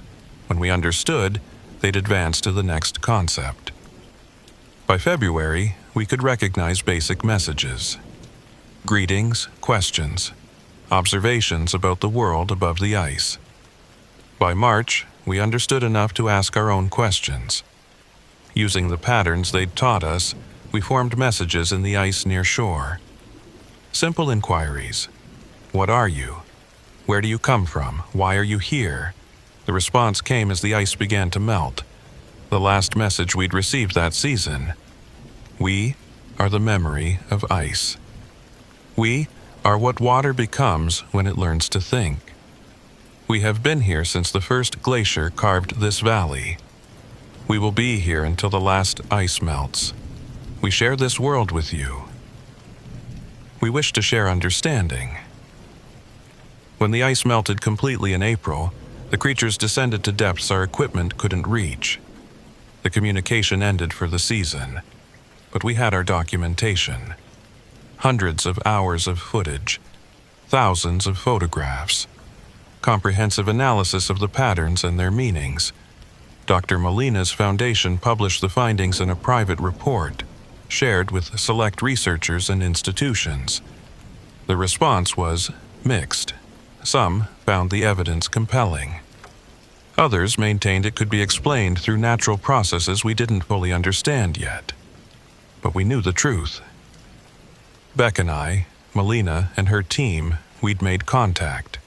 We'd communicated with an intelligence that had existed alongside humanity for millennia, unrecognized and unacknowledged. I never returned to the Park Service. Instead, I became part of Molina's permanent research team, spending every winter at Wonder Lake, learning more of the ice creature's language, deepening our understanding. Beck continued his photography, but now with purpose beyond capturing beautiful images. He was documenting first contact, creating a visual record of humanity's initial communication with non-human intelligence. And every winter, when the ice forms and the patterns appear, I think about that night when Beck fell through and I jumped in after him. When that creature saved us both instead of letting us drown. When it chose connection over indifference. Some people say what we found at Wonder Lake is impossible. That ice can't think, water can't communicate, and we're deluding ourselves with pattern matching and anthropomorphization.